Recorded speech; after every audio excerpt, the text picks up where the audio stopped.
In a place where every corner tells a story and neighbours are more like family, having someone you can trust by your side makes all the difference. For over 100 years, Somerville Laundry Lomax has been a cornerstone in our community, supporting individuals, families and businesses through the moments that matter most. When you need legal support, someone who'll stand beside you, turn to the team trusted by generations. Somerville Laundry Lomax, for all matters when it matters most.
It's finals weekend.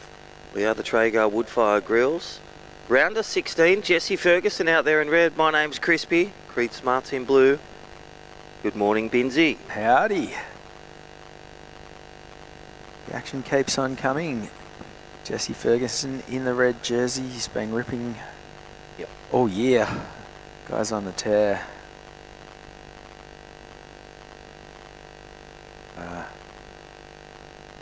Big matchup. Top 16. Here we go. Straight off the bat. Iron off some of these waves. Couple of smooth conditions. 2 to 4 feet. Probably the odd bigger set. The great competitive platform. Low tide. Offshore winds. Cracking sunshine. This is going to be a super weekend. Righty, that was our New Zealander surfer, so Rico Haybiddle, surfer in white.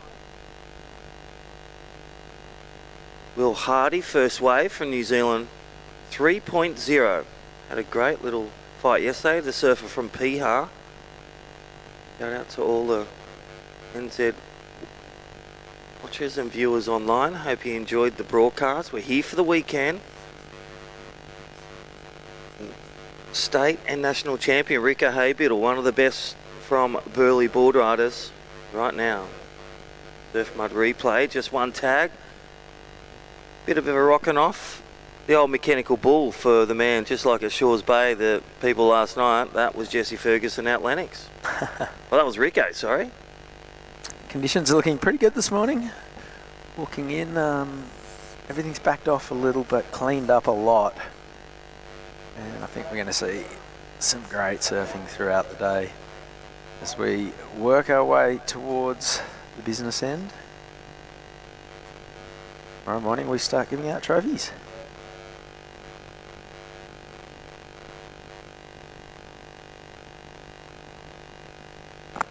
Yeah, crowning 8 champions tomorrow, but right now today it's finding your way there in the pointy end. Make the semis, make through some of your quarterfinals. Top 16 for this division. Then they go to a 4-man quarter this afternoon. Man-on-man semi-final if they dare make their spots this afternoon.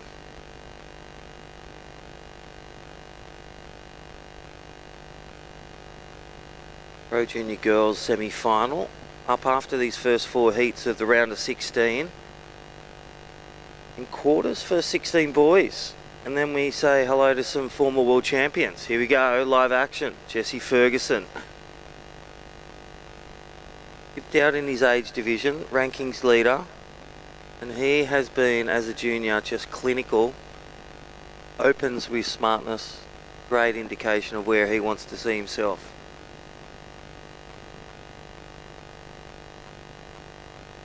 Reed Smart, been in it for a long time, the Coffs Harbour local. Shout out to Coffs Harbour board riders. Lee Winkler and all the crew. His sister Rosie, such a powerhouse ocean family.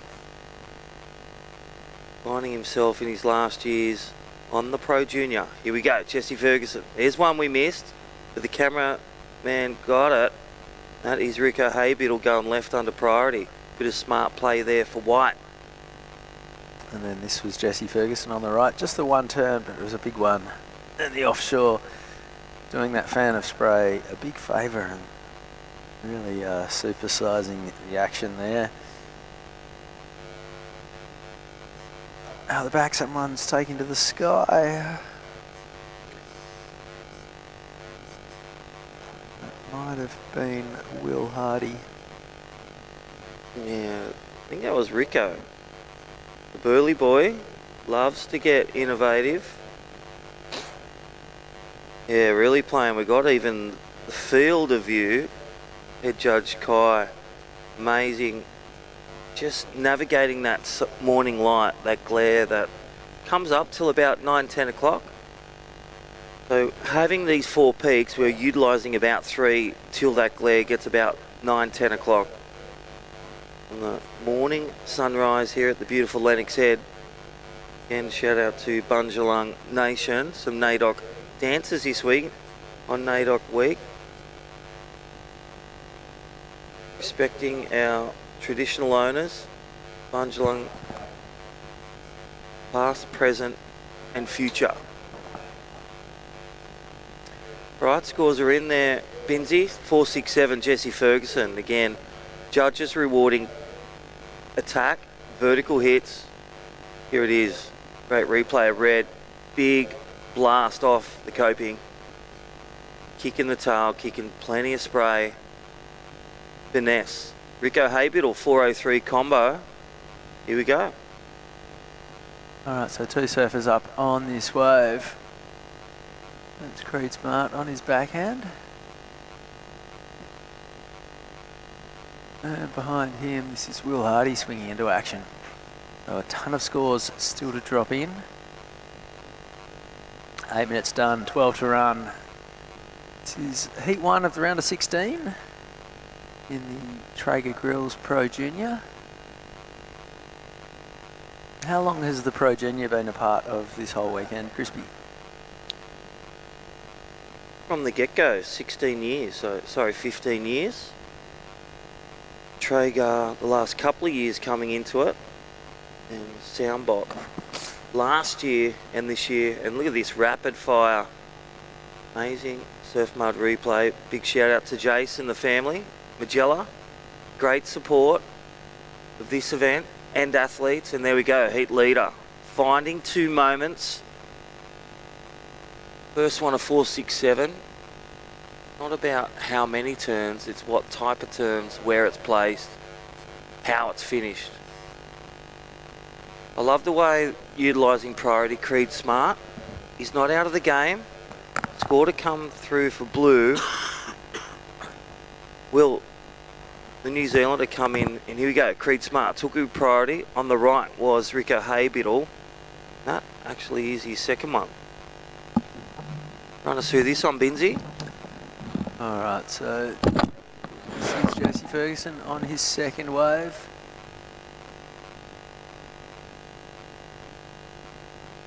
So he's got a number to come in. Currently the lead is with Will Hardy, who's got a 3 and a 2.6. It's not going to last long. Here goes Jesse once again, takes to the sky, throws the air reverse up, can't quite ride out of that one, so that'll be a minor. Get down to the halfway mark, 10 minutes to run.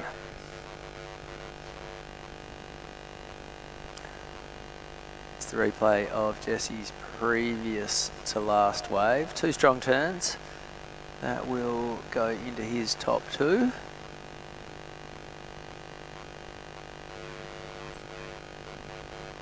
Last score for Creed Smart, a 4.93 gives him the lead. He's got a 4.93 and a 4.23. We're still waiting on scores to come in for Jesse Ferguson and Rico Haybiddle that are going to upset the apple cart somewhat. So I won't do a full rundown just yet. Jesse Ferguson looking to drop in the best wave of the heat so far.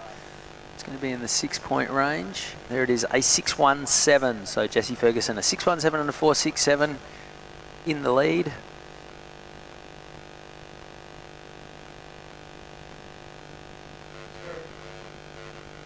We're waiting on one more score to drop in for Rico Haybiddle.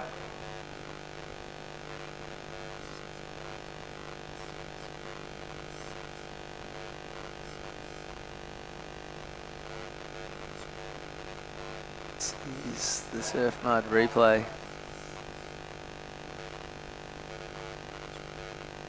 Creed Smart down the line. This was his 4.93.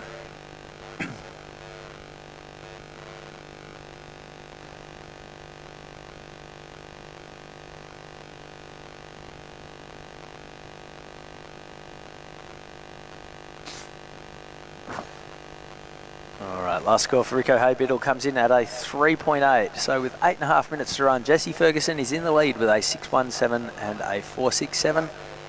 Creed Smart has a 4.93 and needs a 5.92 to get up to first. Rico Haybiddle a 3.8 and a 3.5. He needs a 5.36 for second. And Will Hardy, currently holding on to priority, has a 3 and a 2.6. Needs a 6.16 to get up to second.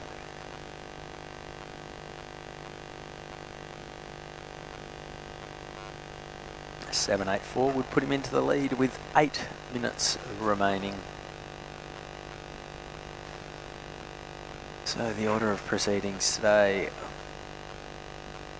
Heats 1 to 4 of the Pro Junior boys, and then heats 1 and 2 of Pro Junior girls. Quarterfinals of the under 16 boys takes us through to 1 o'clock, and then we have the Heritage Heat featuring none other than Solly Bailey, Adam Melling, James Wood, Robbie Page, and a few more. Quarterfinal girls, under 16s, and then semis of the under 16 boys, the 18 girls, the 16 girls, quarters of the 14 boys, 18 boys semis. And we finish off with the quarterfinals of the Pro Junior boys. 25 heats today.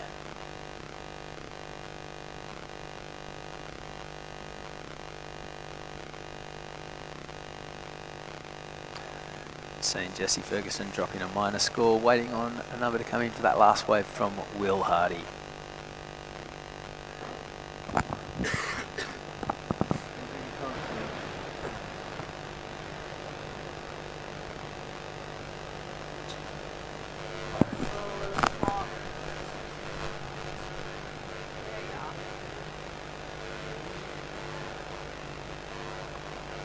This is day 5 of the Soundbox Osgrom Open, presented by O'Neill, but right now we're watching the Traeger Grills Pro Junior, best 20 and under surfers in the land, battling it out for Pro Junior points. Massive thanks to all of our sponsors this week. Lee-Bar board riders have done a power of work to get this event going for the best part of 45 years. Thanks to Ballina Shire Council for all of the support.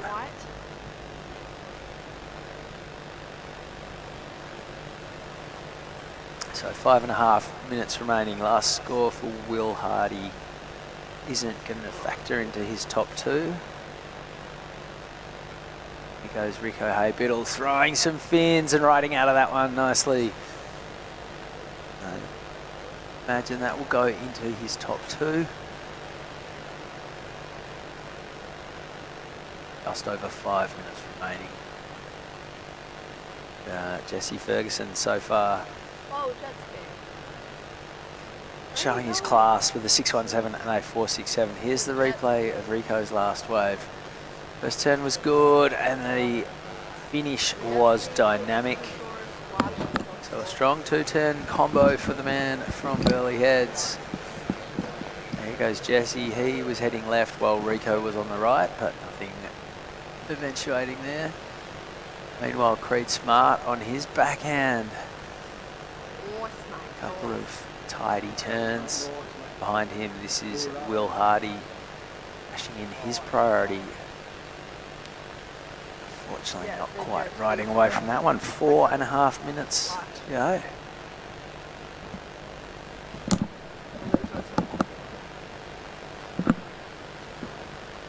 So an empty lineup. We've got 4 scores to come. Here are the replays. Creed Smart on his backhand. First turn was good. Second turn was strong, and turning it into a 3-piece combo. That was beautifully done. Behind him, Will Hardy, strong carve, and unfortunately just vanished on the end section. Jesse Ferguson, just a couple of minor scores to his name, so that's not going to factor in.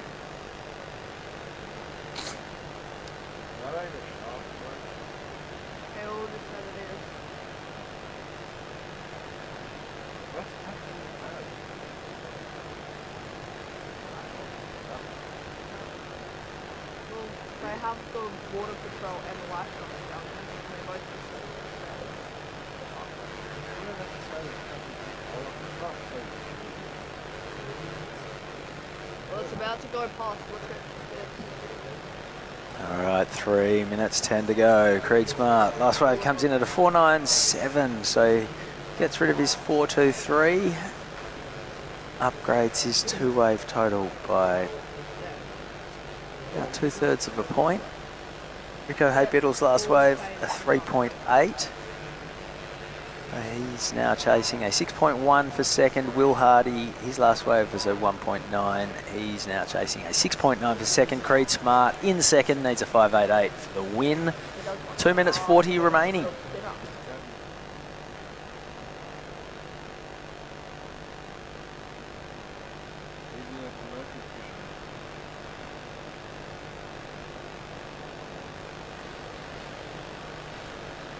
This is Rico Haybiddle. That's a replay from earlier.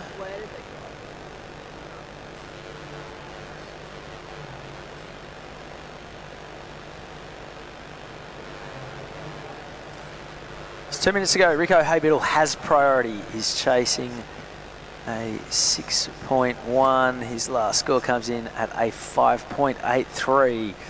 So just short. Rico is now chasing a 4.07. I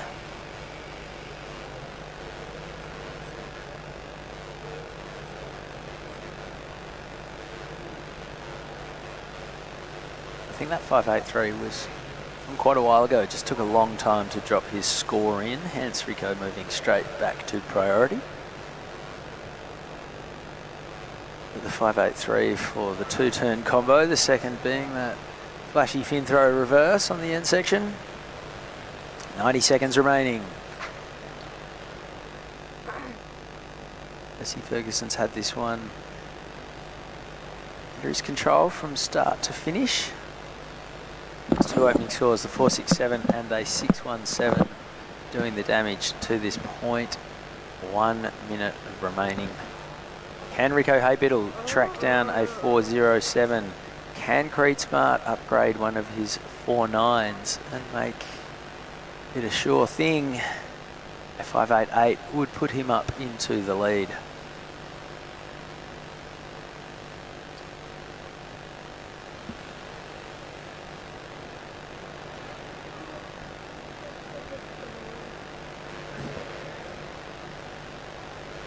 Creed Smart looking at the horizon, hoping there's nothing coming.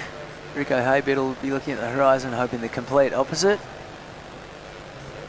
Here goes Will Hardy. He needs a 6.9 to advance, can't get into that one. Here's Jesse Ferguson. This is a victory lap. Throws the tail high.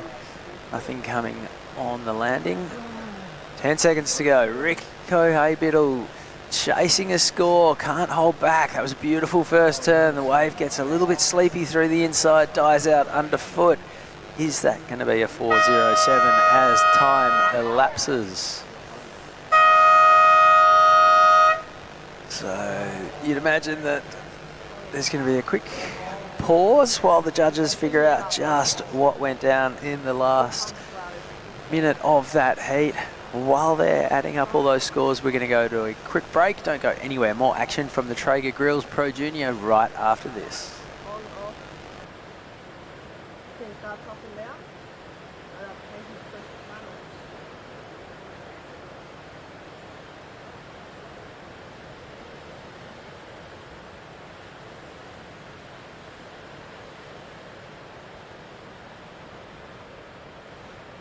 Can you say any softly?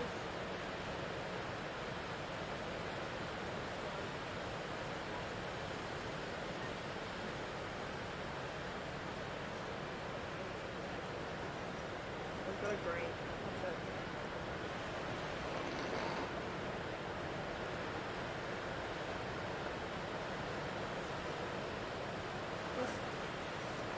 This camera's so much harder because it's halfway to the freaking point that they're starting. So you can't see them.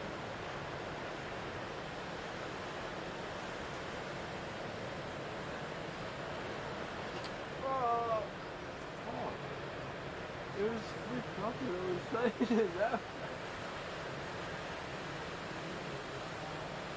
It's so annoying.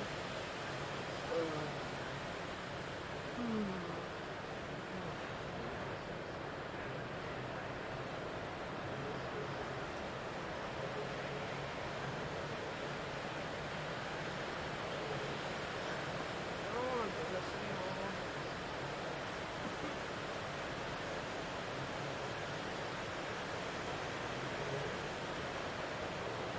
Come experience nature's greatest migration with Ballina Byron Marine Adventures. Locally owned, family operated, and passionate about sharing our incredible coastline. Your whale watching adventure starts here. Book now at ballinabyronmarineadventures.com.au.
Wow, so heat 2 in the water. This is an interesting one. So from the heat, before the heat started, caught the wave. He goes to 4th priority. Zach Johnson peaked a little early. Righty, that last one, we got some hot results. And how was that? Last ditch effort, caught a wave a couple seconds ago. A bit like we saw with a couple of surfers in the juniors in the Soundbox, but the Traeger Pro Junior, Rico Haybiddle, gets the score. Needed a 407, got a wave on the bell, didn't give up. Nice vertical hit, nice carve. Burley's own and dual citizen, Australian, Burley and New Zealand, gets on through, so congratulations. And Jesse Ferguson, from his first turn, that last heat, didn't set a foot wrong. Binzi. No, so Jesse led from start to finish. Creed was kind of tucked in nice and tight in second for the majority, but Rico got that wave. And he has just nudged Creed's mark by 0.13 in a score that dropped a long, long way after Wow. the heat had finished. And the heat,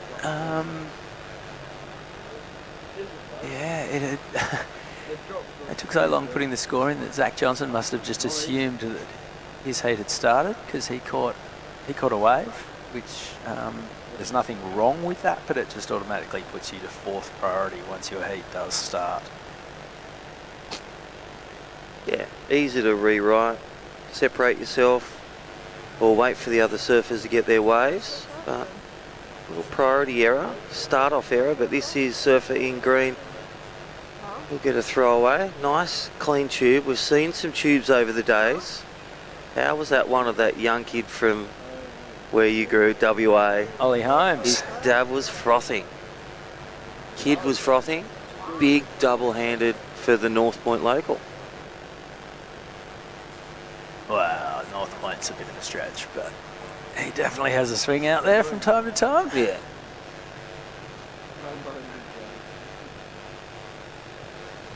It's a bit of a rare bird, North Point. It's not one of those waves that breaks too often.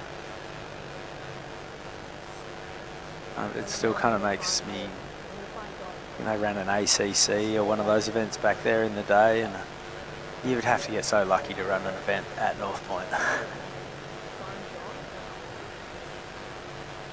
Championship Tour's been there a couple of times, but it is a massive, massive effort to relocate. Yeah. 12-hour rebuilding of the site, moving the broadcast trucks, the works. It's shocker. Huge effort from the Surfing WA work crew, and on a couple of occasions they have done it. There's been a couple of really good days. There's been a couple of quite slow days. The slowest day in the history ended up with Sebastian Zeitz dropping one of the best 10s you'll ever see, that completely redeemed the show right before the final bell went at the end of the day. I was going to say that 10 from Seabass still in the mind's eye. And right now at Lennox, looking to climb the rungs at his Bondi zone, Fred Carmody. Amazing junior career. Mr. Consistent. It's going to be a good matchup. He gets through to take on Jesse Ferguson. But right now he's got Zach Johnson on his heels. Davey Glazier been in great form. And Henry Dowling. There is, well, you win, you grin. That is Jesse Ferguson. Such a humble surfer. Even this morning when we're all setting up all our amazing Lee Bar committee, he's just there eyeing off the waves. Up early, down to one jacket, double jackets for the first 4 days. Sunny's out, starting to heat up here for the weekend. Here's your Surf Mud replay. Nice little tail finish, nice drift to the fins. Alright, so Traeger Pro Junior, don't forget Heat 3 up next. This is day 5 of the 6-day event. Check it out on live heats, live scores, live streaming, and World Surf League on the app. Spain have just scored, so 2-1 over Belgium. They've got the win. Oh,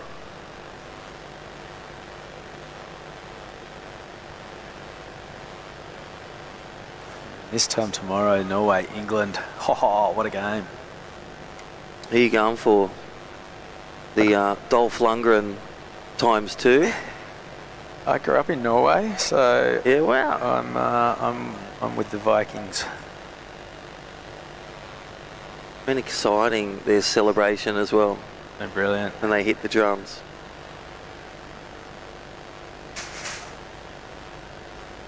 It's going to be an amazing game and so accessible. It's been amazing, just like surfing. You can log on in your phone at your work, whether you're camping or whether you're down the event. SBS has been brilliant.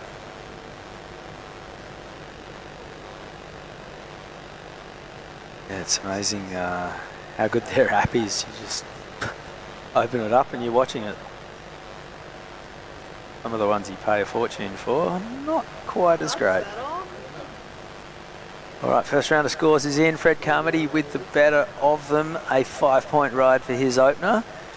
Henry Dowling, 2 scores, a 3.83 and a 0.83, have him in second. Davey Glazer, 0.73 for third. And Zach Johnson, well, he's got his priority back.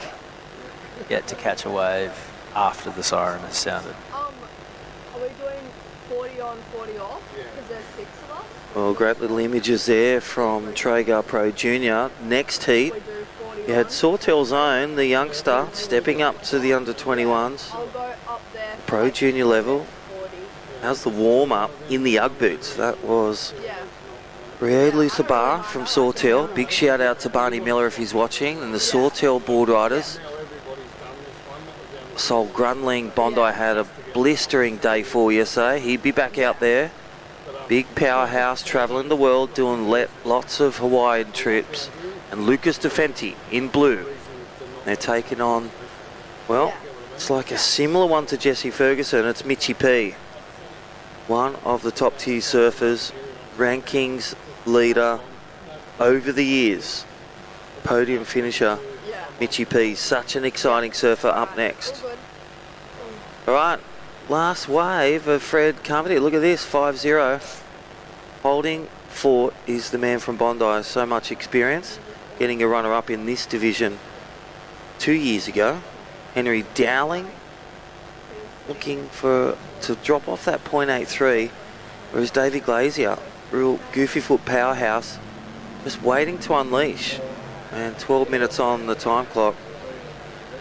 Zach Johnson. It's gone where he's frothed out before the bell. Now he's holding priority. He's not moving till something good comes. It's gone the anti-froth in this heat. Henry Dowling and Jesse Ferguson, great mates from the Sunshine Coast. And it's amazing how often this year they seem to be surfing back-to-back heats.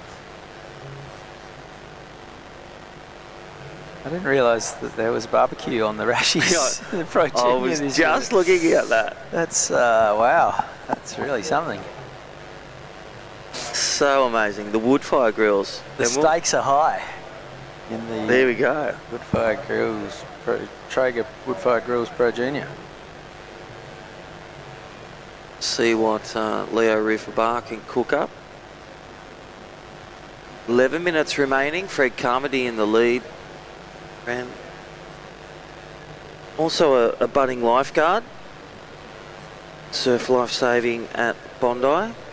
And also inspiring a lot of the board riders down there, Bondi board riders. Actually, when Rabbit was in, 78 champ, he was in the booth talking about all his competitors. He mentioned the Shane Horan and how some of the competitors really savvy from the East Coast beaches and international as well. But Bondi, such an icon, just like WA and all the key beaches, whether it be Cronulla, Newcastle, Northern Beaches, Gold Coast, so many world titles. Kingscliff has 8 world titles. Well, Dane Henry down the track add another.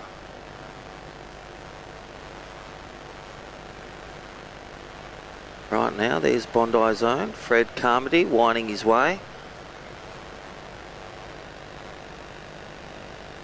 Smaller conditions, so connecting this one just coming off the back of that last turn, so probably not worth wasting 20-30 metres, but still in the lead is the man in blue. Bondi board riders brought us the live heats, technology as well. That all came from Yeah. the club round between Chris Friend, originally from the Sunshine Coast, and another one of their club members. They were like, we could do a better job of this. Yep. And years later, they sure have. This is Fred Carmody. Yeah, definitely, and a great sponsor of this event again, and board riders, so get them on your program, live heats. For all athletes, Chris, they get 30 days free Athlete IQ so they can watch these heats. So if you're watching, listening, you bowed out, log on to your membership, Athlete IQ on live heats, 30 days free premium. It's an incredible platform that Friendy and Co have built. It's not just surfing these days, there's surf lifesaving, there's skateboarding, there's skiing, snowboarding, water skiing, you name it. And give them any thoughts and ideas, and half the time they seem more than happy just to implement them straight away. It's not some big system that doesn't have a human side to it, and they're always looking for ways to evolve and upgrade and adapt their technology. And there'd be thousands of surfers every weekend logging on to check out their results and see where they're at, so they're doing it very, very nicely. Still makes me giggle when I log in to follow along on the scores that it calls me an athlete, but take it.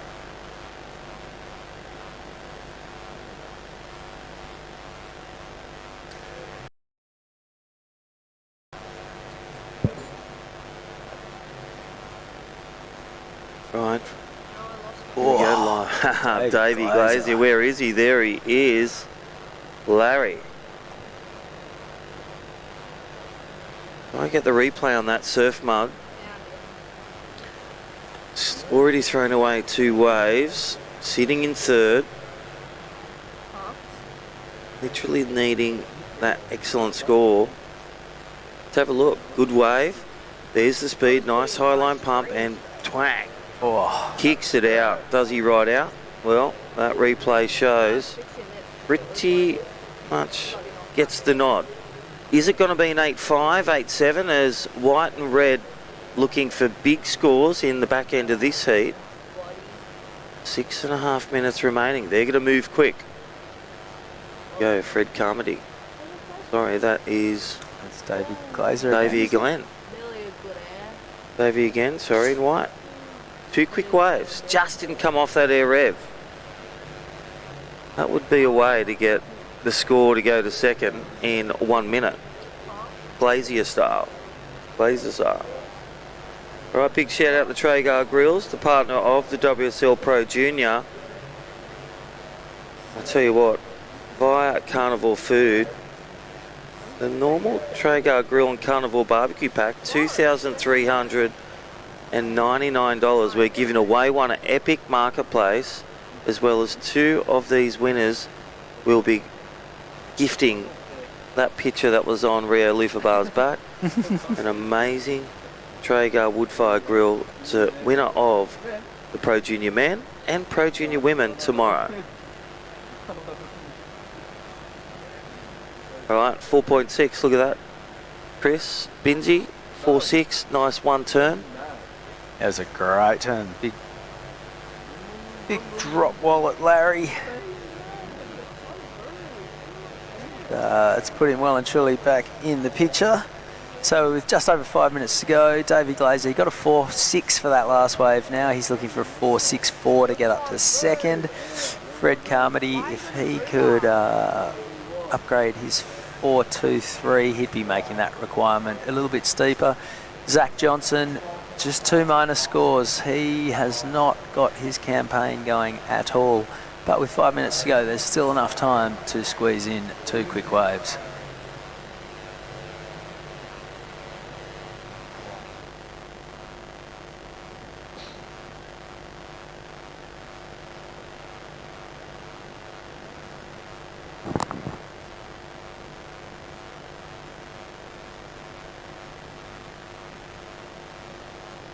Now I wonder, going back to that little error at the start, rattled him a bit. Zach Johnson held priority for a while. You'd hope it didn't rattle him. Yeah. These things happen. And in 4 minutes to rewrite. Davey Glazier one step closer. That last wave of 4.6, sitting in third. So you'd try to think that, knowing that and needing a 4.64, hearing it from the beach comms, something similar, a wave type and turn type, 2 moments, will definitely get him there. You can see Henry Dowling sitting on him. I may see Fred Carmody move over to red. This is where first and second will protect their lead. Holding priority is green, priority 2 is with red. This is where priority can really become important in strategy and shutting down a heat to the next round.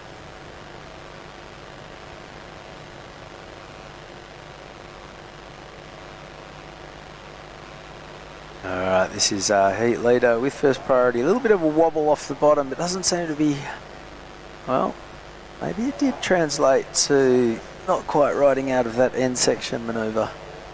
But that's not going to go into Henry Dowling's top 2. Shouldn't matter with 3 minutes to go. Here's the surf mud replay.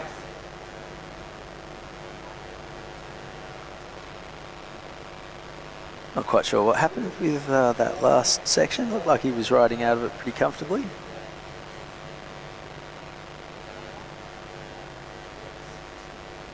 Yeah, so White, 1 step closer to priority. Holding priority is Fred. Really savvy competitor from Bondi. Knows the value of priority over another surfer and knows the value of a wave in such pressure moments. Yellow flag up, 2.5 minutes. Just see him calm paddles, just keeping on the heels. Will not want to let his spot left for the quarterfinal position this afternoon. Saw this yesterday with Willow Hardy, Osha Curtis. There is that paddle out, that left-hander there, but you don't want to paddle too deep away and even escape from the judge's view. Not that they won't mark you, but they won't see your full maximum scoring potential if you do surf away from the judges on the left, for example. 90 seconds to go. Been this done in the final a couple of years back.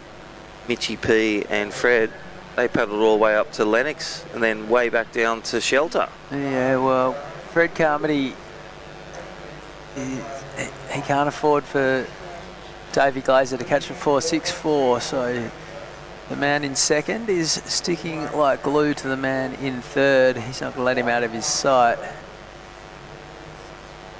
Fred does have priority, so if need be, he can drop in on the man in white, but it's not to be.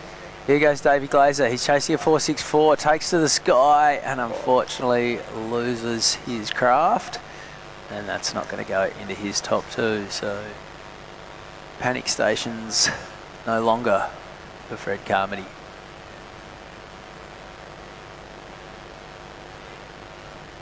"30 seconds to go."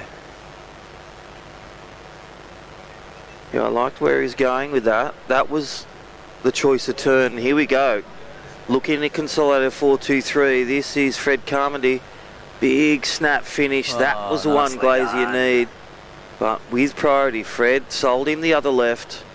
Stomped his way, and well, 10 seconds to rewrite it. White and red requiring a score. Well, I'd say it's academic. Henry Dowling and Fred Carmody will be moving on through to the next round. It's just a matter of by how much. Number to come in for that last one turner of Fred Carmody's, but he fairly belted it out of the middle of the bat, so keen to see where the judges go with that one.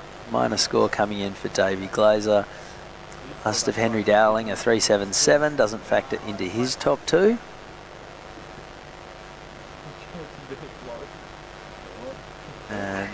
That's the wave of Fred Carmody's. They're trying to give a number 2 a 5.33. So, in fact, he ends up winning the heat. Henry Dowling is through in second. Don't go anywhere. Heat 3 of the Traeger Grills Pro Junior coming our way right after this quick break. Yeah, I just seen him with the wave. I've got red.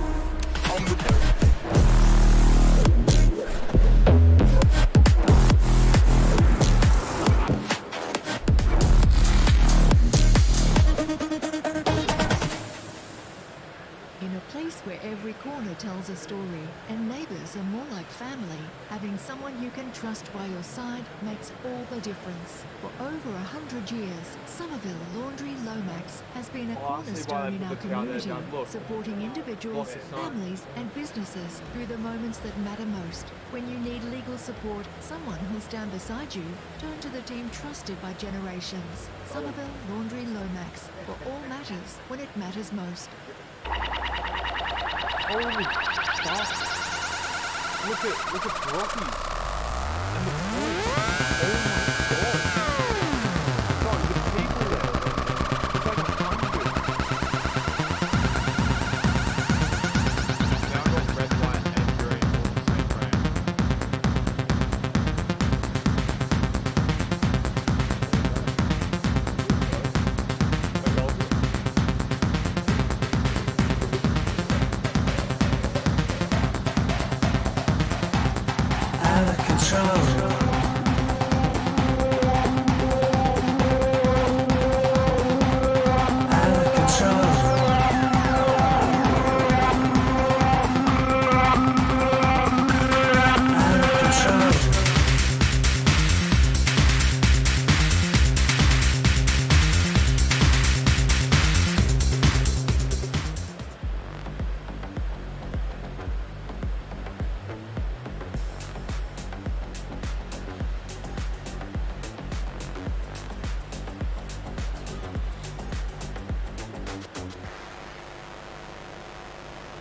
Welcome back to the Traeger Grills Pro Junior. This is Heat 3, round of 16 action. Mitchell Peterson, Lucas DeFenti, Rio Lutherbar and Sol Grundling in the water. Chris Binns and Chris Enever in the booth. Morning, mate. Oh, Binsy, we're back. Super Saturday, and it's such a glorious day outside. Just had a little wander around the comp site. Got to check out what's going on, and I tell you what, the conditions are pristine out there. It's doesn't get much better for Lennox Beach, you'd have to say. It's in the perfect size range. You know, we might have to deal with a bit of high tide later, but we've got favourable tides for the majority of the day. And I mean, look at these conditions. Bluebird Day put on. There's that iconic headland in the background here at Lennox Head. And well, the premium junior surf event on the calendar kicks off its Saturday proceedings. It was thoroughly pleasant walking in this morning, which might not have been the case over a couple of the previous. It's like one of those days when you get the snow. It's been snowing for days, and then all of a sudden you wake up and it's just bluebird skies. Every lift's open. You're just going, this is what it's all about. Yeah, look at the conditions. Little rainbows, and there's the lads out there just hustling for position. This is a great heat right now. Oh, a bunch of hammers. Yeah. Wow, these 4 surfers were in incredible form yesterday, and they've been some of the standout competitors in the draw. So 4 of them matching up. Mitchie P in the red, Lucas DeFenti in the blue, Rio Lutherbar in the white, and Sol Grundling in the green. Cracker matchup. That could honestly be a semi-final. Oh, absolutely. Or a final. Yep. You know, you see these guys constantly at the top of the leaderboard. But here we go. Mitchell Peterson and Sol Grundling both passed my first test of being a good surfer. They say hi in the lineup, give a big smile. I back that automatically. Don't know Lucas, but the Burley boys say he's good. Don't know Rio Lutherbar, but I do know he's been ripping. So proper. So far so good for all of these lads in this heat. I'll just give it a couple more minutes to Look at that next heat. You can see that on the screen there. That's another blockbuster heat that's coming up. And well, we're getting down to the pointy end of the draw. Saturday, it is the the final weekend of this event. We'll be wrapping up the finals and crowning champions tomorrow. That'll be happening in the morning, Sunday afternoon. We can sit back and just watch the mighty Seagulls. And there's a two-turn combination. Nice surfing there from Lucas DeFenti. He was all over it yesterday. Had a really good reading on this lineup.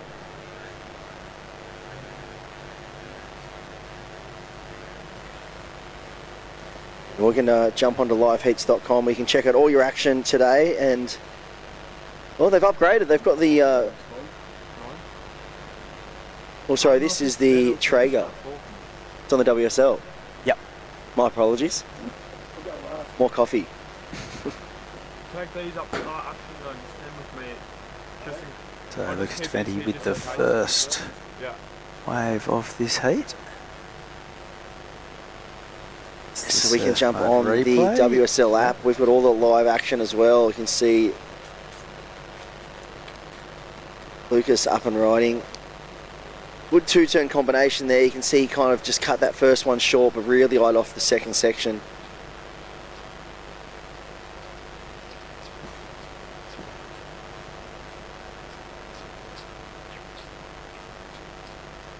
What did you get up to last night, Binsey? Anything special? Absolutely around town? nothing. Absolutely nothing? I made very low. My mum's So we can birthday jump. had to FaceTime the family as they were all doing dinner last night. That was about it. Tuned into a little bit of the Bolito Open, presented by O'Neill. Saw Winter Vincent had a good win. That's his lower half, we can see on the screen in front of us. Can't see his head. Solid but unit. He's a big unit. And looks like the natural footer, Sol Rudling, up and riding. He's a standout competitor from the Northern Beaches. Heard some of the lads around the Kiwi and the Changa call Winter Julian Smith. He's got Julian Wilson's head on Geordie Smith's body. It's not a bad combo. Mate, there's voice combos. Definitely.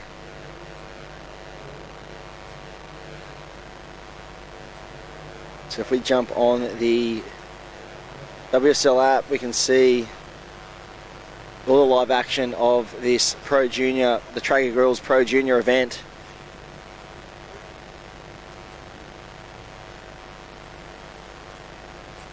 Well, we've had some great surfers already this morning progress through. Jesse Ferguson leading the charge, that opening heat win today, and well, Lucas DeFenti, a 4-point ride for his first wave, that two-turn combination. We're waiting for last of Sol to drop in. Looking loose out of the tail and really light on his feet, just hopping over that dead section like it was nothing. So you can see he's looking switched on today.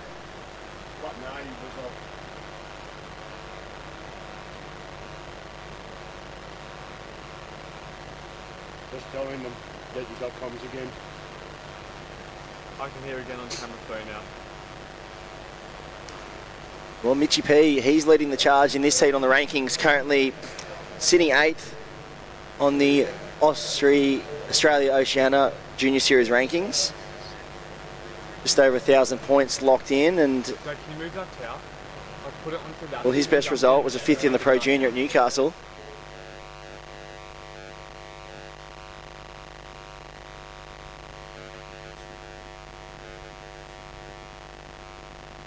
But these young juniors now are so good, Binsey. You see them dabbling in both the QE and the Junior Series as well. It's like we were touching on yesterday. It's pretty cool. You can be someone like Dane Henry as well, how you could go over to Bolito and just do a Junior Series event. Wow, that was a full spin to win from the surfing green.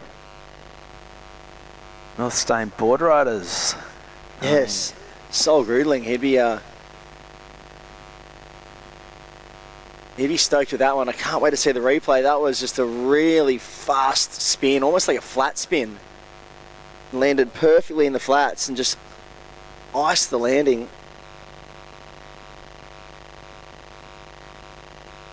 So Sol's first wave was a 3, and well, there's a bit of a drop wallet for the goofy footer. You can always trust a goofy to find a left out in the lineup if there is one.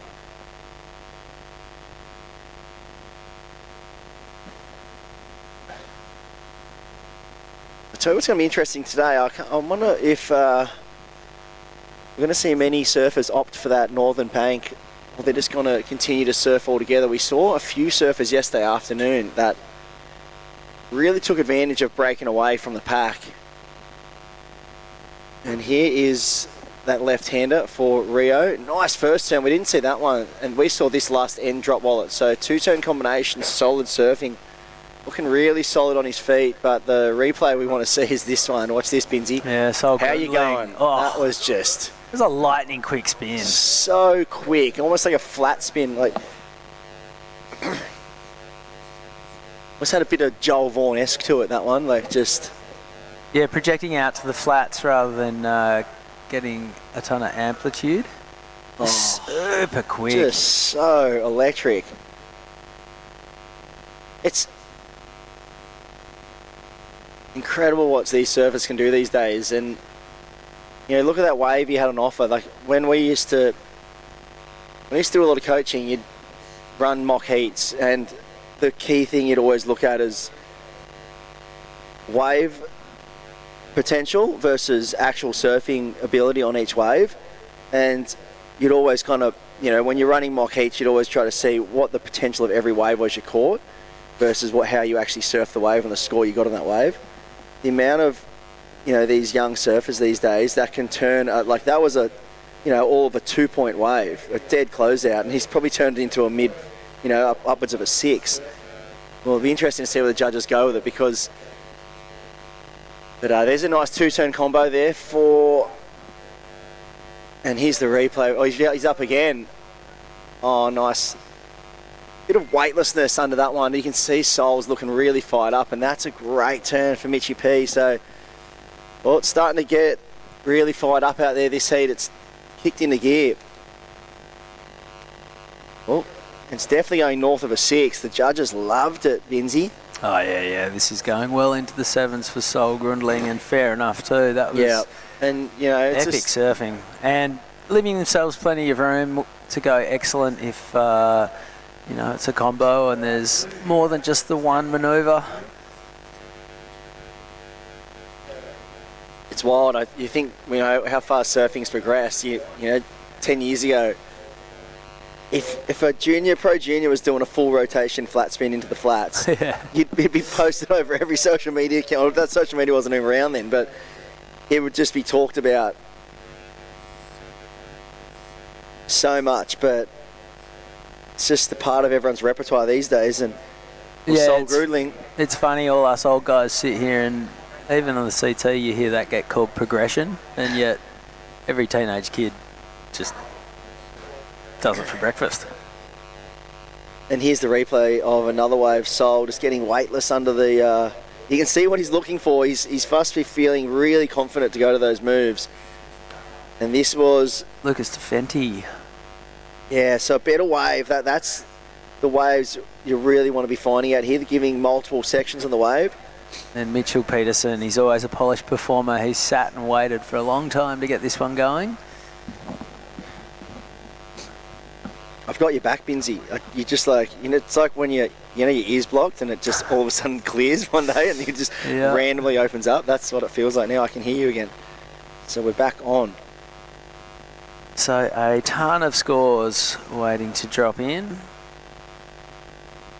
No matter what happens, Sol Grundling's going to be in the lead with a 717 and a 3. He's got some numbers to come in as well. Rio Luther Barr's got a 423 and a 217.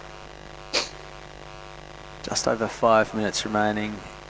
Expect a solid score to drop in for Mitchell Peterson as well. There it is, a 443 for his opener.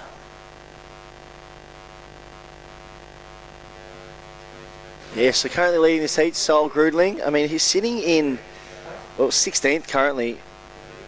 on the, what was that, the Junior Series rankings. Sorry, he's down in 22nd on the Junior Series rankings right now after a few events he's surfed, and his best result so far is a 9th, so he'd be matching that right now if he was to go out of the event. But he's looking really solid in this heat. Got that big 717 number. We did see this a lot yesterday where surfers were getting really condensed into that 4-point bracket. I think it was, you're breaking out of the 4s out there, you're doing well, it's given that point of difference. That's definitely what Sol brought there, that X factor, that point of difference, that really little wow factor that stood out to the judges. All right, this is Rio Luthbar on his backhand, a little bit too deep, and he is out of there. Here goes Sol Grundling once again. Was that Sol or Luke? Yeah, that was Sol, that big weightless. He's really got that turn on lockdown. He's done a couple of them now. They're looking really spicy. So North Stain board riders, one of the highlights of the surfing year as far as I'm concerned. Did you see the footage of when George Pittar won Margaret's? Everyone's ripped the tent down. And they were having a club round. That was incredible. That was everything that's good about Aussie surfing and board riders culture. That was awesome. I know, and there's still heats going on in the water at the time. They're reading out, 4s and 5s in the under 18s final. But what's GP's winning a CT? 100%. But what's so special about that as well? I mean, a lot of when you get on the CTs, a lot of the surfers, get referred to as their country of origin. They're from Australia, they're from Brazil. But where it all starts, and the most important part of surfing, especially in Australia, is the grassroots surfing at board riders level, and that's where it all began. That's where he would have put on his first rashie. That's where he's got his lifelong friends. Essentially, his family, that's not his real family, is your board riders club, and that's all I'm always a big advocate of. It's just essentially your board riders club is your family. Yep. And that was his family just getting so fired up on one of their best mates. WSL needs to let the CT surfers surf in the ABB 100%. and represent their club. I 100% agree with you, because it's the grassroots of surfing. It's where it all begins, and if they want to, and if you want to keep pushing, the level of board riders clubs, you want to, bring in more external sponsorships, and you want these clubs to be able to flourish and, give better pathways for, young surfers through. Those board riders clubs need to keep growing and expanding, and it's the original rising tides. It is, and you look at all the board riders clubs around the world now, and you've got, it's when they have these teams events, like the Usher Cup and that. These teams are coming from overseas, and they're so strong now. They've got such incredible talent. They've really taken a leaf out of Australia's book in building these clubs and the grassroots of surfing in those countries, and I think if you want to keep progressing it, you're going to have to get those big names in the draw. Yeah, massive shout out to Libar board riders for all the work they do pulling this event together for the best part of 45 years. Last score in for Sol Grundling was a 5. So he has a 717 and a 5. He is comfortably out in front with 90 seconds to go. Lucas DeFenti has a score to come in, as does Mitchell Peterson, who needs a bit of a number, but he's not going to hang around and wait for it to drop. He's going to see if he can't take matters into his own hands and upgrade things. Here goes Lucas once again. So the judges have got some catching up to do right now. There's a ton of scores backlogged. And that's how you, put it to one of the top guys in the draw. Mitchy P looked at that wave. He didn't have priority, and Lucas DeFendi took that wave with priority, and he didn't just hold him off. He threw down a really nice air reverse, and there's Mitchy P doing a big... That was committed single turn, but... That looks like there's a photo of Andy Irons kicking around at the moment on the old Mayhem from years ago. Oh, wow. That is... 30 seconds to go. Commitment plus clutch from Mitchell Peterson. He's already going to throw about a 5 into his score. He'll be needing, I'm going to say, around about a 4 for that wave. And I think we know where that's going to land. Well, what we didn't the crazy thing is that we're still waiting for a score for Lucas Defenti. Well, Mitchy P's last wave came in at a 5.33. That wasn't the air. He's still waiting for the that's air. still to come. So this is a replay. The hooter has gone. The horn has sounded. So this heat's over. It's up to the judges to throw a score at that. And the last waves of Lucas Defenti and Rio Luthabar. So there's a ton of maths to do. Yeah. We're going to take a quick break, and when we come back with Heat 4, round of 16 action at the Traeger Grills Pro Junior, we'll bring you the full results of this one as well. Don't go anywhere. See you soon.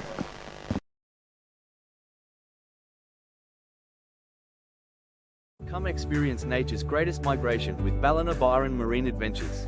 Locally owned, family operated, and passionate about sharing our incredible coastline. Your whale watching adventure starts here. Book now at ballinabyronmarineadventures.com.au.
All right, we are back, and look at those scenes from Lennox Head. We are down on the beach break here at one of the most iconic surf venues in the world.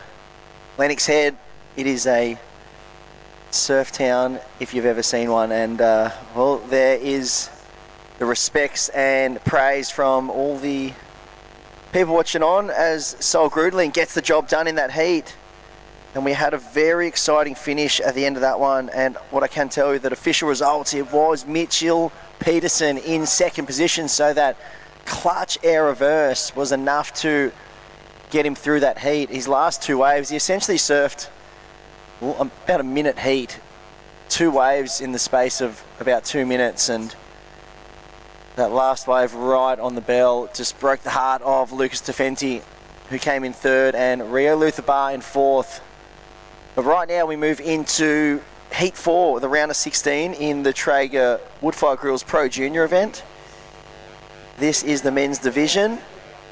So the last heat of the men's division in these round of 16 will hit the water, and it's Leo Matchett in the blue, Luca Martin green, Lockie Argyros in the red, and Caden Francis in the white. It's a great matchup for incredible talents in this junior series division.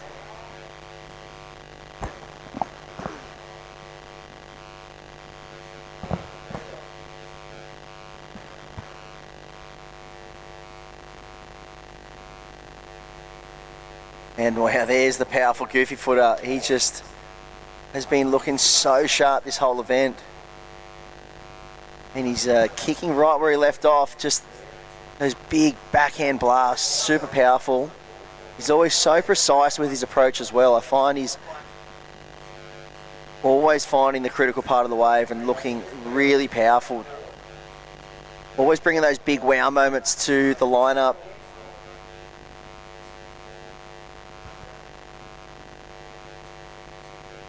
If you are out there in the webland and you are tuned in on the WSL app, you can see all this live action that we are running through today.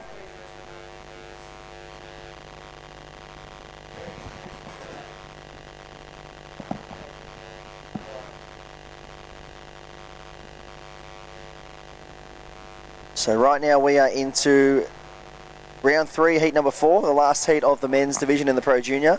We then go into the women's Pro Junior, so the Traeger Grills Pro Junior women's event. And we will have 2 semi-finals hitting the lineup before we run back into the Soundbox Osgrom Open, where we are running through under 16 boys, under 16 girls, then under 16 boys again, and under 18 girls. The Heritage Heat will be on at 1 o'clock today, and look at that. Big blast out the back. Here's that opening replay of Lockie Argyros just throwing buckets.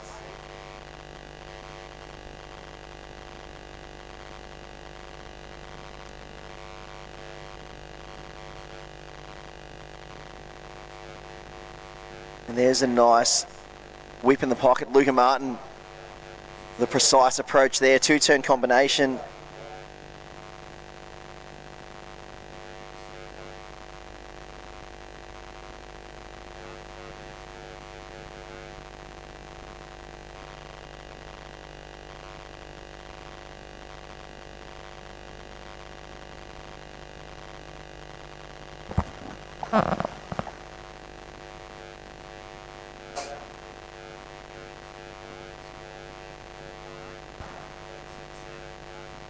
So 14 minutes 25 on the clock. And we're standing by for numbers to come on through. We saw some good rides. Love to see that replay. I think it was Caden Francis with that big blast out the back. So I'd love to see the replay last to white if they have it available, because that was a really critical moment. And well, there is some pretty iconic images on the screen. Talia Tebb and looking like Chelsea Hedges, who is in her corner.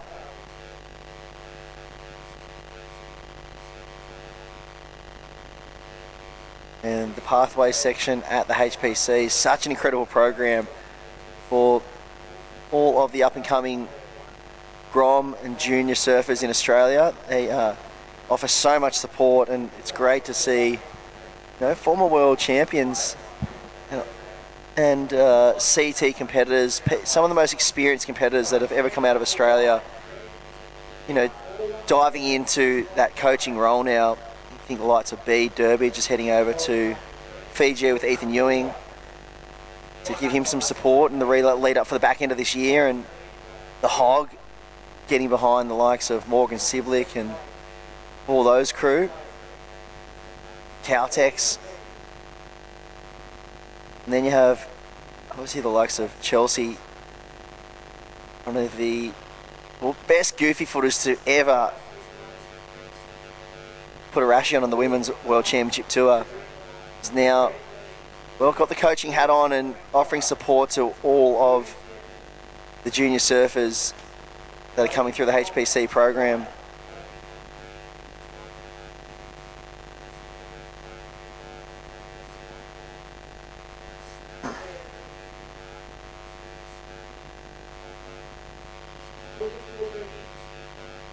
Yes, it looks like some decent numbers dropping in. Caden Francis with the best of that. Lockie Argyros, his first wave was a 3.5, so that big backhand whip in the pocket. We haven't got the live scores updated yet on the screen, but I can see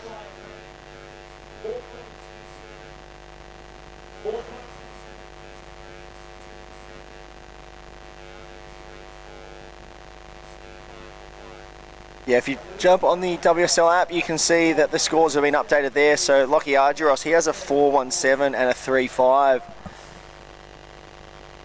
But we're having some technical issues with the scores currently on the screen, so we'll get them back to you as soon as they come on through. We are waiting for a few scores to lock in for Luca Martin. Oh, there's the first one locked in for Luca Martin, a 4.27. Well, I was getting a bit lonely in here, but I thought we might as well welcome in a friend. Brittany Nicol, welcome into the booth. Nice to see you, Chris. You know, Crispy left me high and dry, so I've just been talking to myself and having an absolute ball in here, but it's good to have you back on site. And, well, Saturday, we're into the pointy end of the draw here. We certainly are. What a beautiful morning. I feel like this is the best it's been throughout this entire week so far. The sun's kind of hiding behind the clouds at the moment, but it's been shining all morning. The waves are pumping. This is one of those venues that it's almost, I was saying yesterday, it's one of the places every time you rock up to, some point breaks or wherever you go, you're hoping for swell, and you kind of, the more swell is usually the better. It starts pumping, where this is the place where as soon as it gets in that 4 foot range or 3 to 4 foot range, I think it's the really happy spot here, because it becomes, there's a lot of opportunity.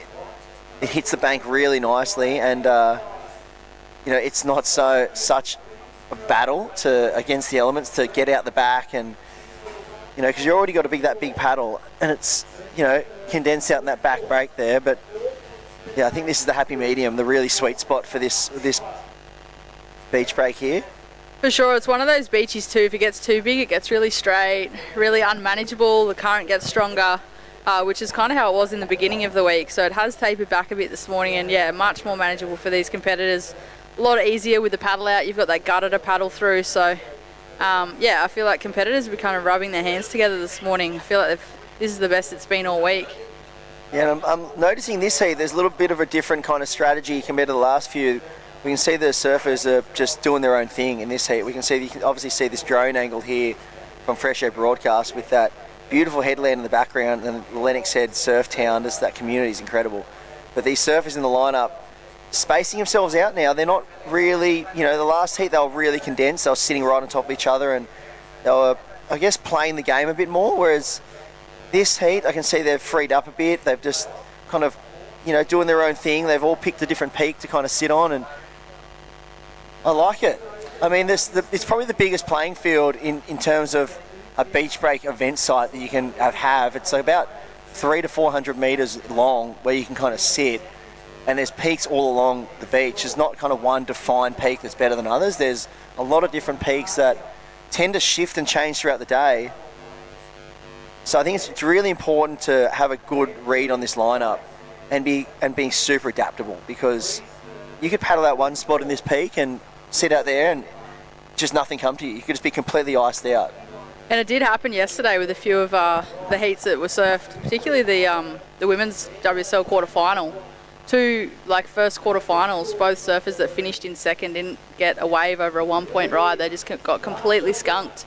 So it was one of those things where the ocean just didn't want to play. Only one surfer really had the opportunity in those heats. It was person on person. You'd think that there would be double the opportunity with less people in the water, but it can happen. It can get inconsistent. It can be a little bit out of flow with the ocean sometimes, and you've got to be prepared for that. And I feel like what you just said before, Chris, with this event site, it's got such a large stretch, and it is such a benefit. Surfers can kind of pick and choose where they want to head, but at the same time, it can be a bit tricky when there's not a defined peak. You might have more opportunity in the fact that you might just get a wave that pops up out of nowhere, but at the same time, it can be hard to sit in that right spot when there isn't really that defined takeoff zone. Yeah, definitely. I noticed yesterday afternoon there was one surfer in particular in the under 14 boys division. I think it was Flynn Trzecki. He just took himself away from the other competitors. There's always that thought process when you go and surf your own bank, that you can bring in a luck factor element, whereas the other surfers could get waves and you don't. And so some people always, there was a lot of coaches out there that always say, look, just surf where the other surfers are, and you just kind of go head-to-head battle, and it's kind of an even playing field. But if you found another, spot on the bank and you've identified something out here, it does take some courage to be able to move away from your competitors and hope it works out, because if it doesn't, it kind of looks stupid, And you start to question, in hindsight, maybe I should have just done this and gone and sat with the other crew. Shoulda, woulda, coulda just play through your mind. But Flynn yesterday afternoon, he just paddled way up to the north. All of his three competitors were on the bank out the front, and or more to the south, and he just found these long running rights which gave him like multiple turn opportunities on the big end sections, and with the other guys up the bank, it just became really straight and they were just battling to get one big closeout turn in. So it was a master stroke there, and we'll see today. It looks like I said, we've got, if I glance out the window, I can see there's a good probably 100 metres between red and white are sitting there, but then it looks like there's a massive gap until, I think that might be Leo Matchett up the peak further. You can see them on the screen there. He's about a good 100 metres away. So when I got your text to say that you were solo in the booth, I was actually up the southern end of the event site. So I got here kind of breathless. I was like, oh, better quickly run. But I was actually watching it from the southern end, and I do feel that, yeah, if you're too far south, the bank's a little different. It does run off way too quick. They're a lot straighter. So it's really trying to find that position in the lineup where you're not too deep, but you're deep enough in the fact that you can pick up those corners on that southern end of the bank, or, like you said, opt to move north. And you have to be really careful as well when you're watching, because it's so far out to sea. When you see the waves and they break here, they look really pretty. Obviously, with the conditions we've got, we see some really nice peaks breaking off. But you have to obviously look at it really closely, because it's like when you have that mind, when you mind surf something, like especially when you're like, it's snapper or it's big and pumping, and you see these crazy big freight train waves, and you go, that's the best wave I've ever seen. But if you actually get out there to try and surf it, it's so fast. You're not even getting close to making it, So like if you see these really nice waves peeling off, you have to kind of go, oh, wait, how fast is that wave actually breaking? Because a lot of them are actually just not managed, are so fast they're not manageable. When you get out there, you kind of go, oh, this is not what it looks like. So here's a nice looking wave that's kind of backing off a bit and offering two good combination turns. Lockie Argyros just super powerful on the back end. He almost has like an Ace Buchan style approach, that real kicked in back knee, and he gets super low with his arm to the front of his board. I'd love to see the replay of that one from Lockie Argyros, just really smooth and whippy surfing on the back end. It'd be interesting to see it from the front angle too. Obviously we had the drone shot, but yeah, the front view will be completely different again. It'll probably look like a different location. 100%. I don't know if it's just me, but I find that goofy footers look different when they're on their back end than natural footers. Like, it's obviously for the fact that they're going different ways, but I just think goofies surf different on their back end, compared to a lot of natural footers. I don't know, especially when you watch the tour events. The natural footers, they seem for me to stand a bit more upright or something. I don't know. It's like, yeah, I can see where you're coming from, and then I started to question whether or not it's because I've seen a lot more goofy footers go right than I have seen natural footers go left. So here's his wave from Lockie Argyros. That second turn was a lot more critical. I felt like that first backhand turn come from a bit of a mid-wave bottom turn. Obviously, yeah, no discredit to Lockie's surfing. It was just more so the way that the wave ran. It was going to run off too quick. Had he have just gone straight to the bottom, it would have been probably a little bit harder for him to get that turn in and then get that second backup turn. But I felt like the second turn on Lockie's wave was a lot more critical, a bit more vertical in his approach. Yeah, if I think to the best goofy footers that go right, on tour now, and the ones that that first come to my mind, you think of, Ramsey, Connor O'Leary, they're so powerful, and the way that their style is and how low they get and how much they explode into the lip. The likes of Owen, Wilco, Ace, even like Wiggly Dante's, like Billy, and then I find that though there's no natural footers that surf that way.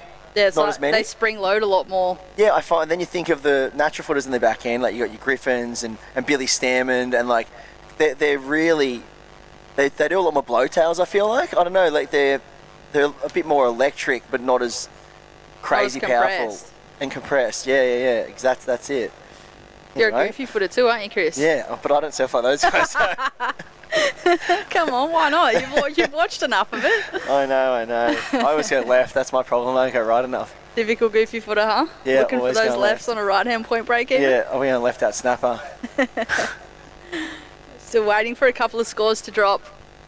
It looks like this heat's flown by. There's only a minute and a half left. But Yeah, we've still we- got scores to drop for Red as he has a look at this one. There we go. We're talking about it. Goofy going left. I know, doesn't know what to do with himself. But he's currently in second, so the Goofy is hanging on in the hot seat right now with 1:12 on the clock. Caden Francis has also surfed a very clinical heat, just been very patient and just gone to those big closeout manoeuvres. Locked in a 5.5 as he's got two 5.5s, so pocket 5.5s, 11-point heat total. Lockie Argyros has one wave still to come. We're waiting for that one to lock in. His top score of 5.03. Luca Martin, this is going to be very important last 40 seconds for him. He's chasing a 4.98. We're still waiting for last of Red to lock in. I think that's the score we're waiting to lock in, so that could be a decent number. It may even put Lockie Argyros up in the lead. He's chasing a 5.93 for first. 30 seconds. Britt.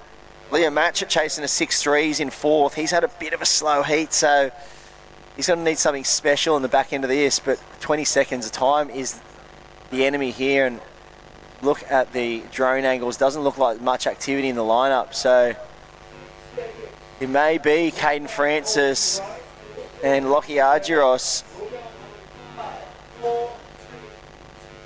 And we hear the hooter in the background. Crispy counting that one down in the wrong booth. Just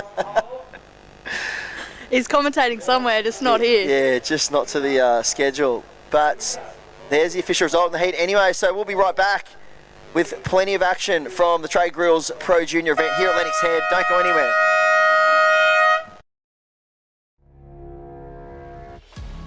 It was kind of just a giant peak. It looked like it was squaring up to the reef really good. It just felt like a crazy amount of draw, and it was like I was riding uphill. I was on my back foot pretty much doing a wheelie in the barrel. I just held it for as long as I could until it just sucked me backwards and ended up going straight to the bottom. It was a pretty crazy feeling. I haven't really had a feeling like that in a barrel.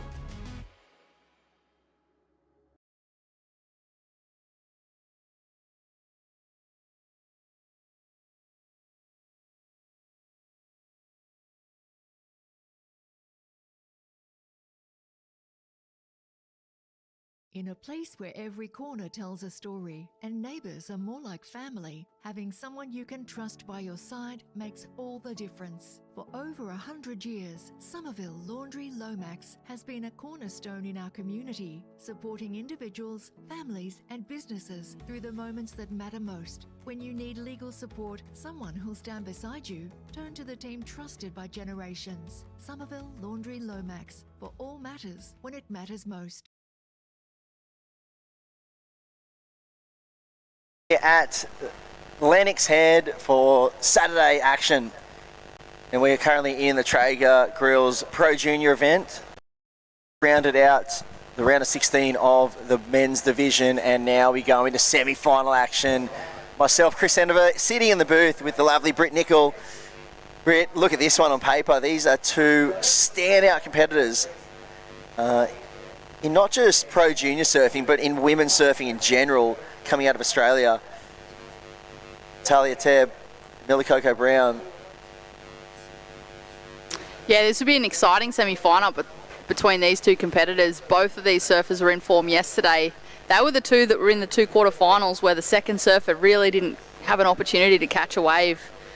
So both of them have now ended up in this semi-final heat number one of the Traeger Wood-Fired Grills WSL Pro Junior, and off to a quick start. Millie Coco Brown in the blue takes to the air. And, well, she's not going to get the completion on that one, but she is showing her intention for this semi-final. She's recently come off an injury as well, so great to see her back in the Rashi. Doesn't look like she's spent any time out of the water. I was talking to her about that yesterday, and it's actually mind-boggling what she went through. I had no idea how hectic that was, because, just knee smashed the reef, and just the complications and everything that happened, where, like, because she hit that so hard with the knee, blew her knee open obviously and severed all the tendons in her knee, and then managed to break a rib in her back because she got so compressed, and just a wild story. And you know, they had to air vac paramedics in to help her, and you know, then they sewed up her knee, and because her tendons weren't fixed properly, she got sepsis in her knee because all the tendons started decomposing in her knee, apparently. I was just in shock listening to her, and then, yes, then they had to obviously operate on her knee, rip it open, do a full, clean out, get rid of the sepsis, and then she had to... Just a wild story. Just good to see her, looking solid again, back on the board, and thrown into the air again. So that knee looks like it's in good spirits now. Yeah, it certainly looks like she's been doing the right rehab. And I noticed, sometimes when surfers come back from an injury, there can be a little bit of hesitation. But I've noticed that with Miller, there doesn't seem to be any hesitation at all for the types of moves that she's going for.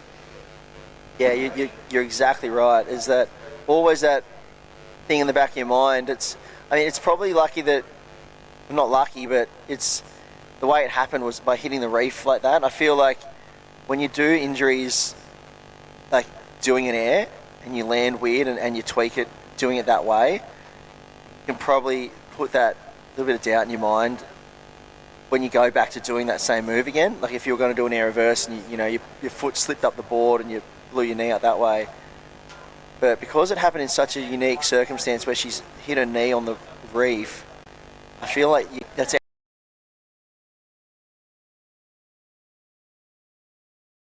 strong, but she's got a very, very strong competitor in Talia Tebb.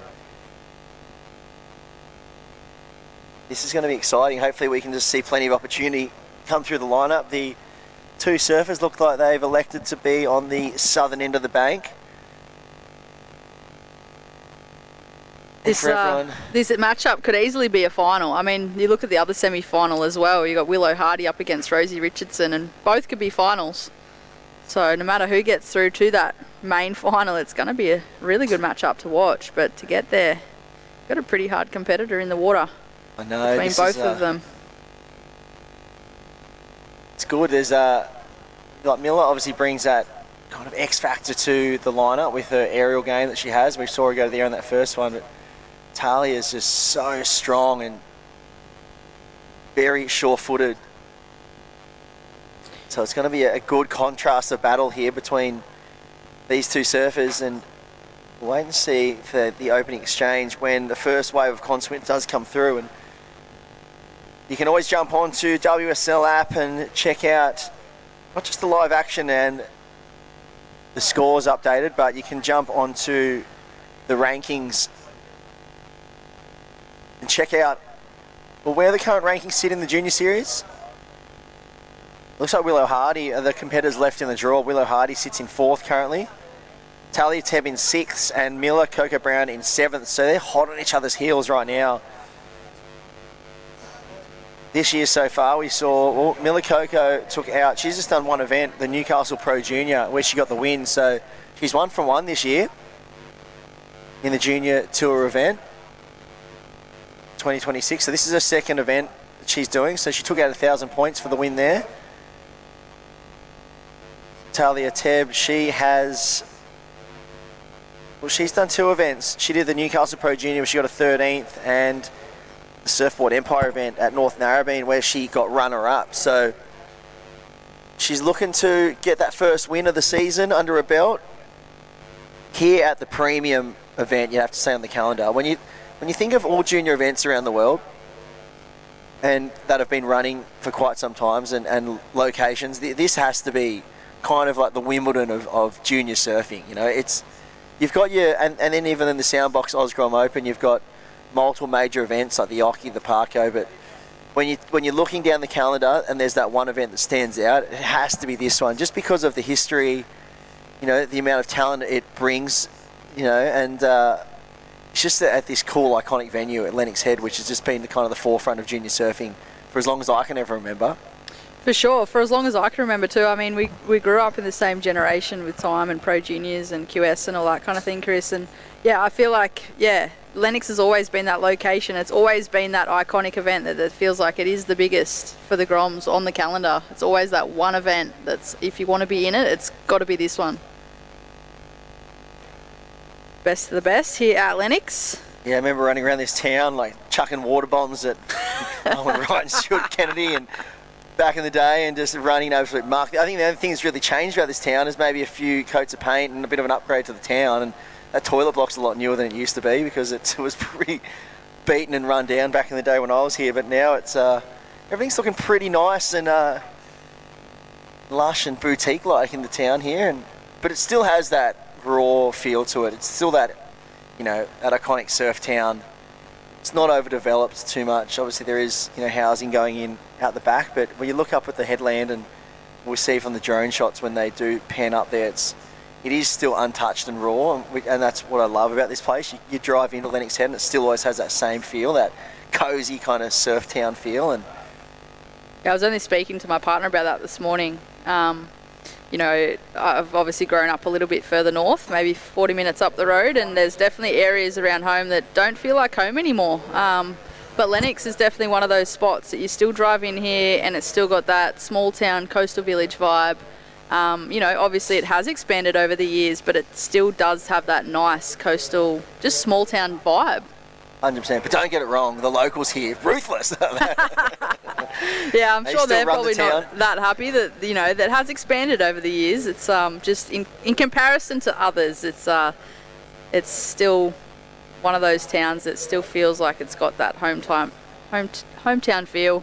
Yeah, but you're not going to get welcome with a cup of tea if you paddle out Lennox Head, that's for sure. There's certainly a few surfing up the point this morning. There was plenty out there yesterday too. Yeah, no, there's a good bunch of locals here, and we've got to say a big shout out to the Lebar Border Riders Club. They've got the incredible barbecue going down there. I mean, what other barbecue in the world puts on paella and nasi goreng for lunch and nachos? I'm like, this is premium.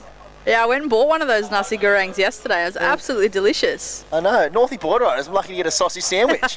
And these guys are making nasi goreng and paella and premium nachos. You gotta step it up, Northie. I'm like, Lebo, I've got it dialed on the barbecue scene, that's for sure. Yeah, they've still got the sausage sandwiches down there if that's your preference, if that's what you're used to. But yeah, they do have obviously those other premium quality meals down there as well. They're working hard under that tent. And yeah. I did also notice they do have a Traeger wood-fired grill down there. Last year, they fired that thing up. The Traeger crew came in, and oh wow! I was so close that just driving straight to Byron and buying a Traeger Grills after that, because the meat that they put on and the feed and all the veggie stuff as well they put on, it was just unbelievable. So hopefully we get treated to that today. Let's have a look at the schedule. Maybe they will have the barbecue on. I think I saw the menu a little earlier. I walked past the tent because I was curious. Like I said, I bought one of the nasi gorengs yesterday. I think it was the steak sandwich. It is, with the carnivore times Traeger burger special. So there's something going on today. Here we go, live action in the water. Talia Ted opening up, looking nice and crisp on her feet. And like you said, you mentioned the words earlier. I think it was, you said she's so sure on her feet. And similar to what I saw with her surfing yesterday, she just doesn't look like she's going to fall. And it's not because she's surfing hesitant. I just think it's, the confidence. Yeah, exactly. And, just being so dialed in with your equipment as well. And she also brings that electric approach to it. It has a bit of a Bella Nichols style as well about it, but then has that real X factor as well. Yeah, I see a bit of a mix between maybe, Bella and Keely Andrews. Yeah. Kind of an in-between with her own style and own flair, but you can kind of see a little bit of hints of... Yeah, both of those surfers has the really sure-footed approach of Isabella, and then, like you said, the flair and the whip that, Here we go, Surfer in Blue. That Keely Andrews bought. She was just, when she came onto the scene, no one had ever done turns like her. It was just such a different approach. So it was able to kick the tail out so well. There we go, first of the Surfer in Red, a 6.5. So judges showing us what they're looking for at this stage of the heat. Really setting the scene. There hasn't really been much else caught so far, with just under 7.5 minutes remaining. This is, of course, semi-final heat number 1 of the Traeger Wood-Fired Grills WSL Pro Junior. This is our women's division. Coming up next in semi-final heat number 2, it'll be Willow Hardy taking on Rosie Richardson. So another great matchup. And, well, what a beautiful day we have here at Lennox Head. Plenty of action on the schedule. We've got about 25 heats to run today, so another full day. Blue having a little look, opting not to take off. You can see a little bit of urgency now from this competitor in the blue, knowing that she's going to want to lock in a score pretty soon with just over 6.5 minutes remaining. Because red, once she makes her way back out the back, she's already locked in that 6.5, so anything else in her scoreline will extend that lead at this point. Yeah, this is definitely not what we're expecting when we saw these two surfers hit the lineup. You know, it's one of those ones you're expecting fireworks, and the lineup's just gone a bit sleepy for these two competitors, having a bit of a breather. But first score of substance goes to Talia Tebb. A great combination of turns there, and well, Miller's going to have to reset, and with 5 minutes, well, just under 6 minutes on the clock, it's going to be a short surfed heat for Miller here if she wants to find a way into the final. The difference with the peaks today is I feel like there's more time in between the waves that are coming through, so I feel like she can catch a quick one and then get back out the back quite easily, rather than getting caught on that inside section, copping a whole heap of waves on the head through the impact zone. But with that said, it does seem to still be a little bit slower, so that weight could be a bit of a problem in between sets. Yeah, well, it is easy to get on a quick rollout here. We saw Mitchie P in his heat just before in the Pro Junior men's division. I think he surfed about a 2-minute heat. For the two waves he locked in, he got a 5.5, and then he did that air reverse right at the end. It was under 2 minutes to go in the heat, and he was sitting in third or fourth and just found those two waves and managed to claw his way into second place. So, I mean, the opportunity is out there if you can just...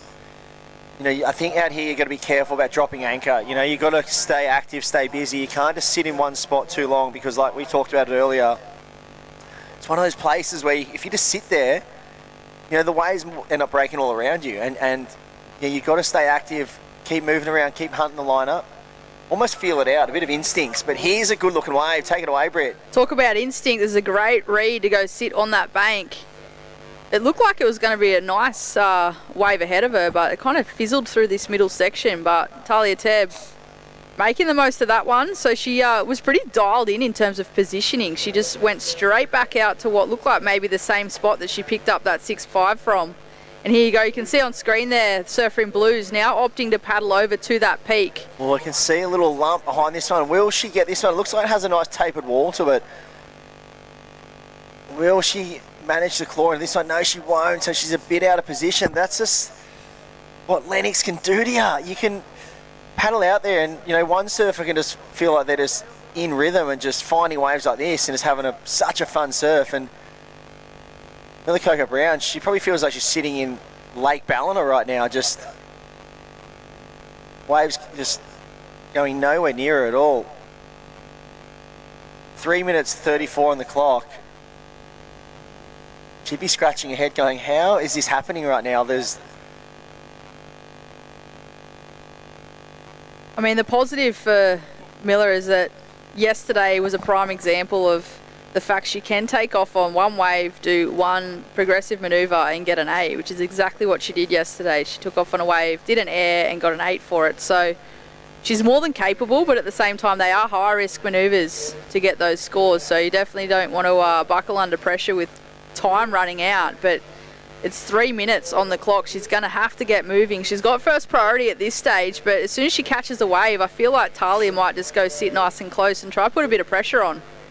You can see her paddling up the peak right now, and well, everywhere she's paddling I feel like she's about 20 metres away from the peak. She's just seeing all these peaks all around her. And you know, I think back to that last wave of Talia, I feel like that was a bit of an error on Miller's behalf, just letting her sit on her own, because she had to be on the next best wave of the heat. You know, I feel Miller in that situation, and you know, in the scheme of the heat, letting Talia sit on her own and find a wave under priority,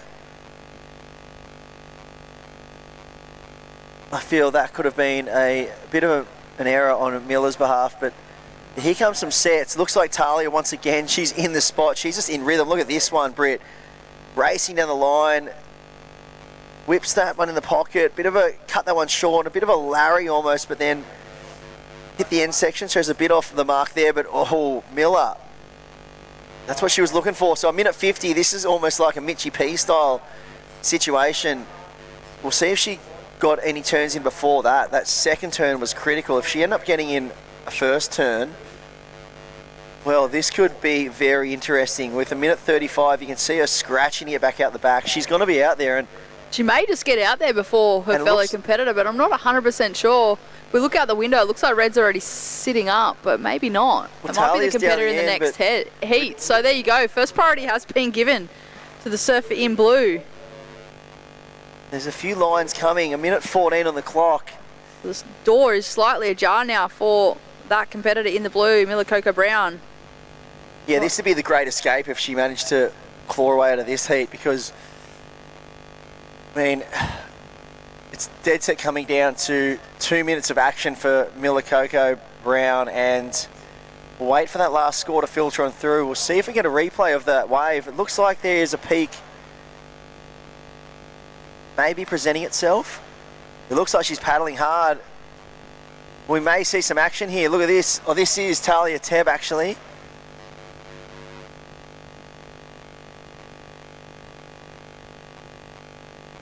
So I just looked out the window and we see the end of that ride. That was Talia there. So we're counting down this heat in 20 seconds.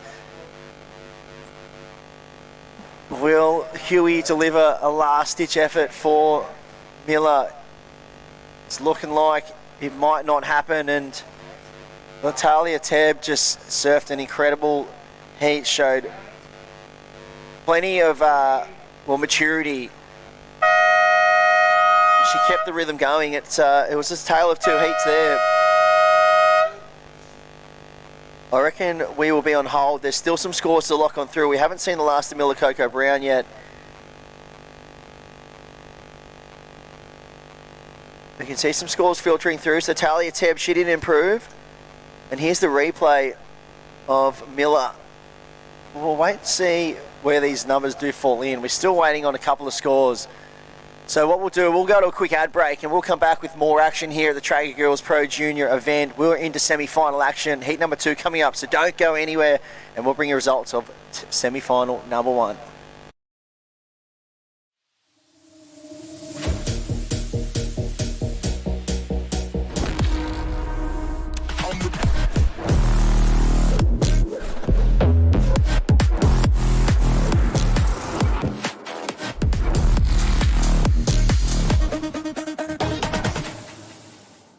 In a place where every corner tells a story and neighbours are more like family, having someone you can trust by your side makes all the difference. For over 100 years, Somerville Laundry Lomax has been a cornerstone in our community, supporting individuals, families and businesses through the moments that matter most. When you need legal support, someone who'll stand beside you, turn to the team trusted by generations. Somerville Laundry Lomax, for all matters when it matters most.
Welcome back to all the live action at Lennox Head for the Traeger Wood-Fired Grills WSL Pro Junior.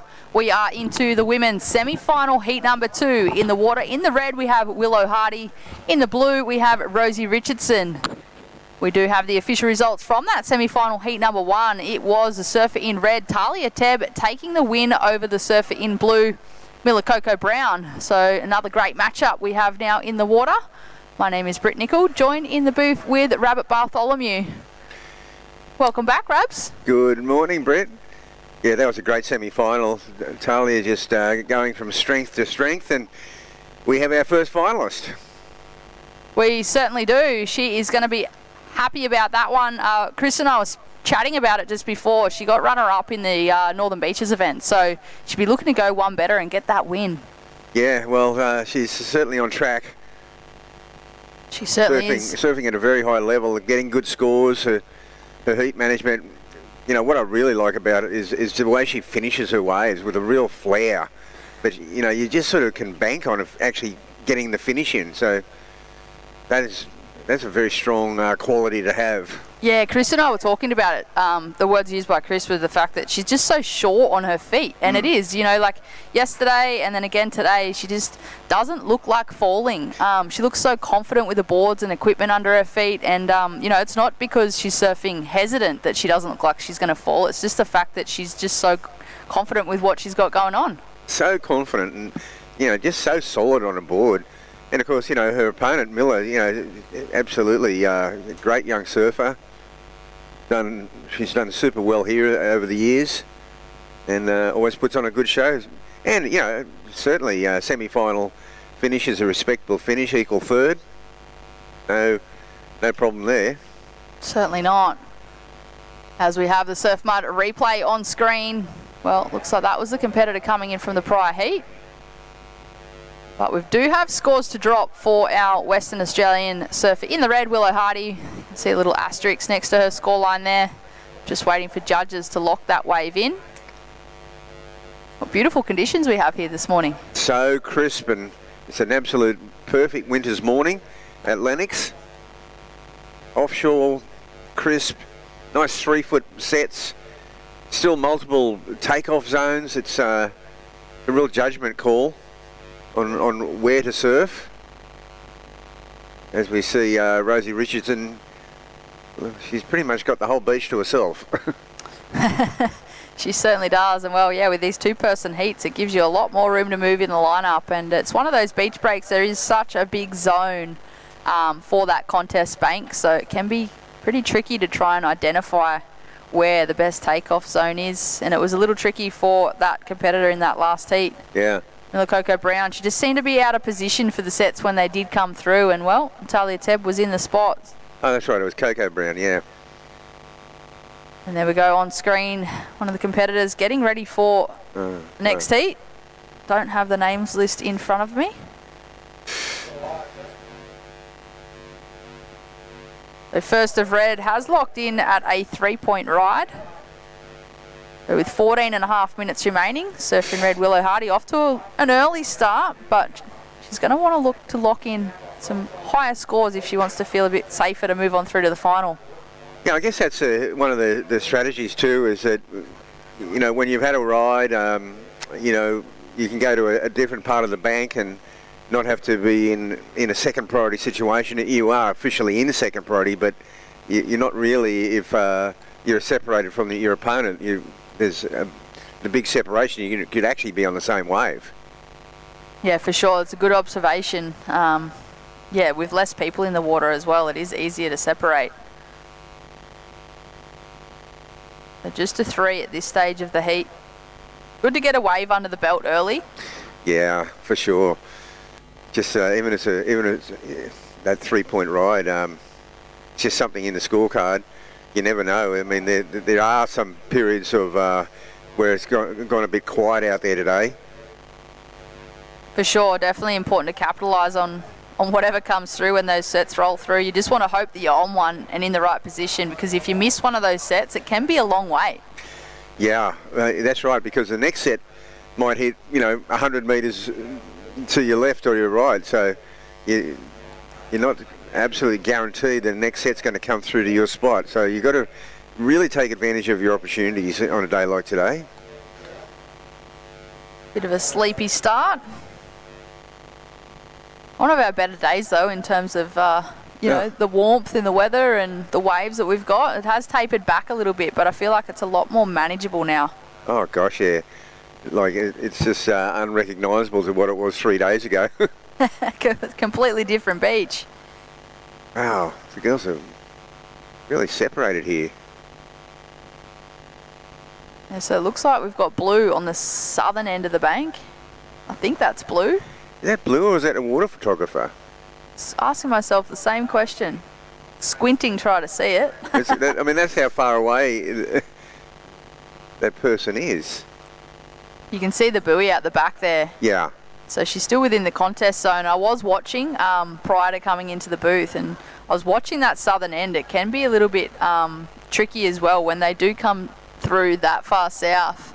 A lot of those sets do seem to run off quite quickly. Yeah. So you really need to kind of make sure that you're in the right position for one of those corners, because it can be quite easy to get stuck too deep further south. That's true. Yeah, you still got to try and get one of those corners where it's got the peel angle on the bank. 11.5 minutes on the clock. Okay, so there's Rosie now. The camera has to go to completely different parts of the bank. They're sitting well apart. So Rosie yet to launch into her first wave, been very selective, but there hasn't really been a lot of opportunity. It's been super sleepy start. This is where Willow Hardy be thanking herself that she did take off on that wave and lock in that 3. Yes. Because any wave at this point will extend her lead. And well, she can look to just build on that. And maybe put herself back into that priority rotation, knowing that she'll catch another wave, Blue will catch one. She might be on the right side of it by the end of the heat. Yeah, that's right. Now there's a wave here. Is it 2 wall? Yeah, 2 wall to go. Looked okay from this angle, but Rosie didn't like the look of it, the scoring opportunity down the line. So she's coming north a little bit here to try to get on the end of that bank. It looks like she has identified that now. Approaching the halfway mark of this heat already. It can be tricky too, because when you paddle out, there might be more of a lull. There's the water photographer. Yeah, well that's right. And if a set doesn't come through, you're not really sure if you're in the right spot or not until it happens. But great turn there from Willow Hardy on her backhand. Just a quick one under her belt. It's the one turn. Yeah, now Rosie heading in her direction. And Willow taking advantage of having that little spot on the bank. And it's a nice size wave here, head high wave. She gets one great snap under the lip. Little drone in the shot. Yeah. So yeah, good smart read on that from Willow Hardy. She's going to have 2 waves locked in now, and she can just look to kind of drop anchor and build on that if she wants to. Oh, and Rosie, she's sort of just tacking back and forward, hopefully hoping that a set comes her way this time. Looks like a few waves approaching. Maybe the one behind this seems to be lifting up. She's trying to position herself. So for those playing along at home, you can also choose to log into the WSL Live scoring system. Well, there it is. It's updated now on our screens, so you don't have to. Willow Hardy, she's locked in a 4.5 and a 3, so she's off to that lead with just over 8.5 minutes remaining. Rosie Richardson in the blue in second place now, chasing a 7.5 for first, but she can look to lock in 2 waves to break that down. And yeah, you can see on screen there, she's identified that she needs to head a little further north, try and catch the end of those waves as they're running off way too quickly on the southern end of the bank, just trying to pick off those little corners. Yeah, gosh, this is it must be a little bit frustrating for Rosie right now, because she needs to get going, but the waves have just been dodging her, and she's kind of tacking back and forward, trying to find the spot. Because Willow has had a bit of success. She got a 4.5 on that one really solid turn. 4-5 is right now a keeper. For sure, and that was off the basis of that one backhand turn. And here we go. Surfer in red now going to sit nice and close to surfer in blue. Still 7.5 minutes remaining, so long time to be, starting to employ some tactics, but I feel like she's just going to sit next to Rosie and just apply a little bit of subtle pressure. Might make her paddle for something she may not have necessarily wanted.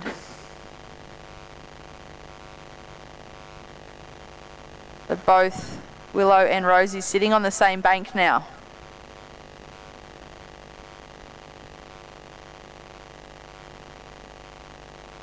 Here we go. Had a little look, opted not to take off. And this is where it can be tricky too, Rabbit.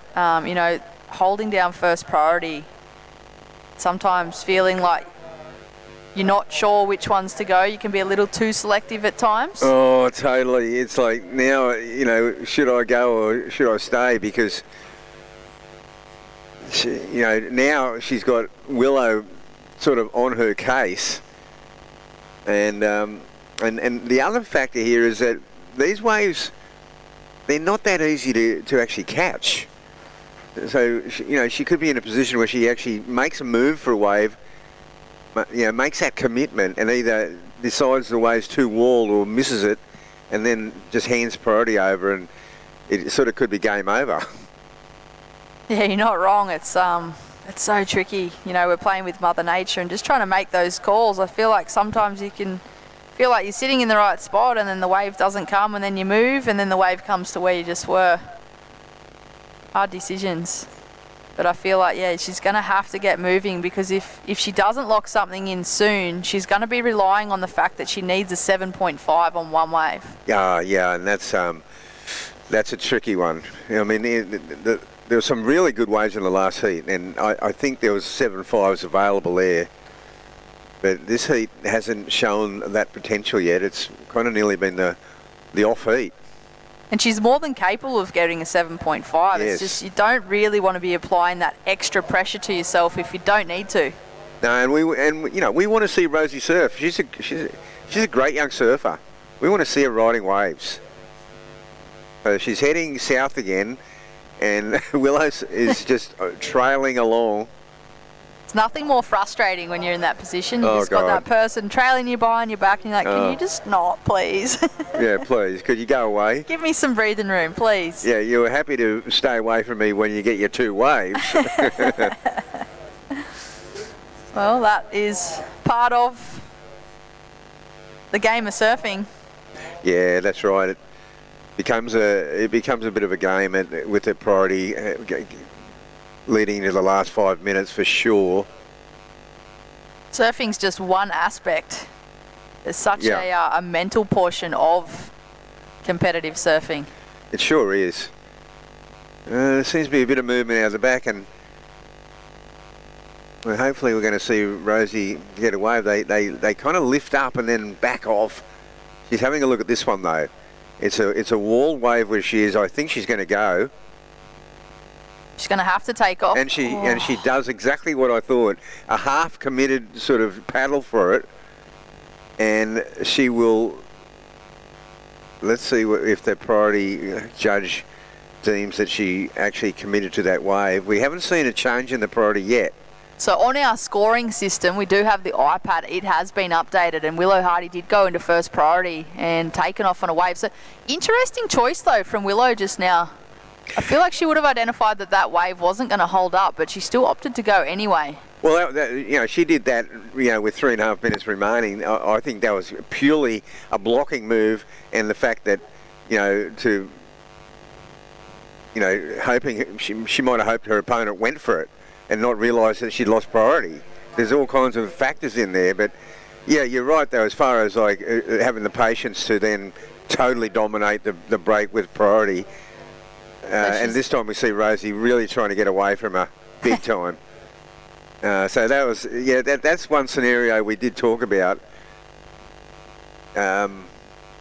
These waves are lifting up and then they back off just before they hit the bank. So here's a big wall, but she's got very little option here. it's a little bit, it's turning into a little bit of a shocker now, because there's Willow, and she's out on the end of it. Not much of a scoring opportunity on that wave. So 2.5 minutes on the clock, and well, the surfer in blue, Rosie Richardson, still waiting to lock in a decent wave. So what we thought may have been an error ended up working in her favour, in the fact that Willow also took off and handed priority back to the surfer in blue. But we have a surf mud replay of the surfer in red. This is the current heat leader, Willow Hardy. Smaller looking wave, but getting a nice turn in before it kind of fizzles through that middle bank. Heap of water through the middle section. Oh, it's exactly the wave that Rosie wanted. It looks like. So she's going to probably improve on that 3-point ride. So she's going to make it now, because now that we're down to 2 minutes, Willow might need an excellent score.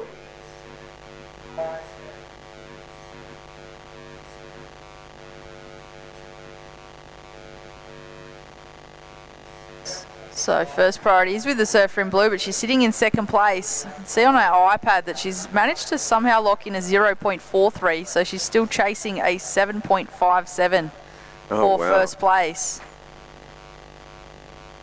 Oh yeah, okay. Which hasn't been updated on our TV, but we do have the live scoring system on our iPad. Yeah. Well, now the situation is she actually has to wait for a really good wave. There's no other choice. She needs a bomb wave to do it all in one go. So it's not a matter of just trying to get 2 4s now. She needs to get a 7.5. So we are into the mad minute. 50 seconds on the clock, and here we go. Blue up and riding on a nice looking right-hander. This could be the wave she was looking for. We didn't catch what she did out the back, but she's chasing a 7.57. May not quite be that score, but she's going to chip away at that requirement. However, time is going to be the enemy. There's 35 seconds on the clock, and it'd be interesting to see what Willow Hardy does here, because I feel like she's just going to need to keep an eye on where Blue's paddling back out. But I don't think there's going to be enough time. You never know. We'll wait and see what that score drops in as too. Here we go, surf mud replay.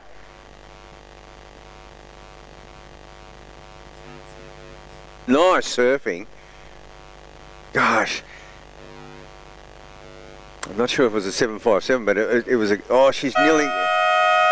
Oh, can you believe it? She's going to get us... No.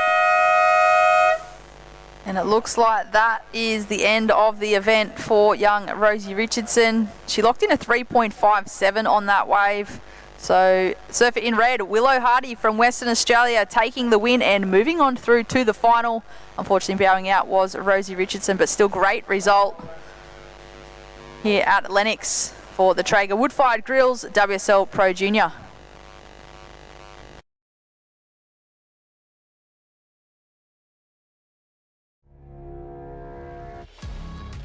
Kind of just a giant peak. It looked like it was squaring up to the reef really good. It just felt like a crazy amount of draw, and it was like I was riding uphill. I was on my back foot pretty much doing a wheelie in the barrel. I just held it for as long as I could until it just sucked me backwards and ended up going straight to the bottom. It was a pretty crazy feeling. I haven't really had a feeling like that in a barrel.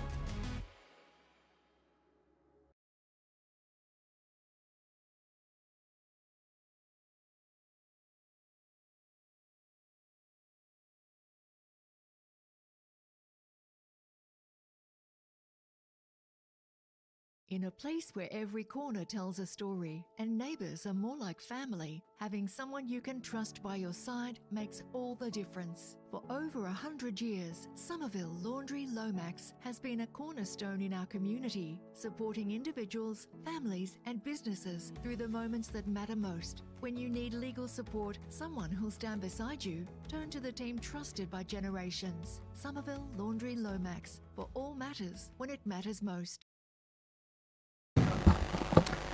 Alrighty, welcome back to day 5 of the 6-day event, and we go from Traeger Wood-Fired Grills.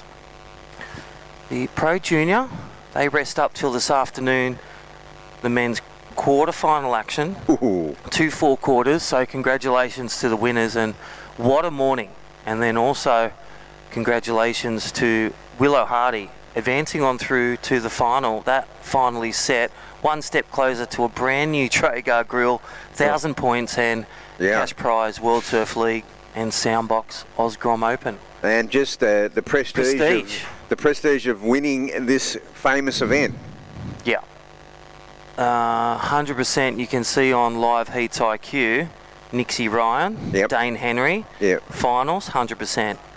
Can we see that duplicated? Yeah. Or matched? How's that stat? Oh, amazing.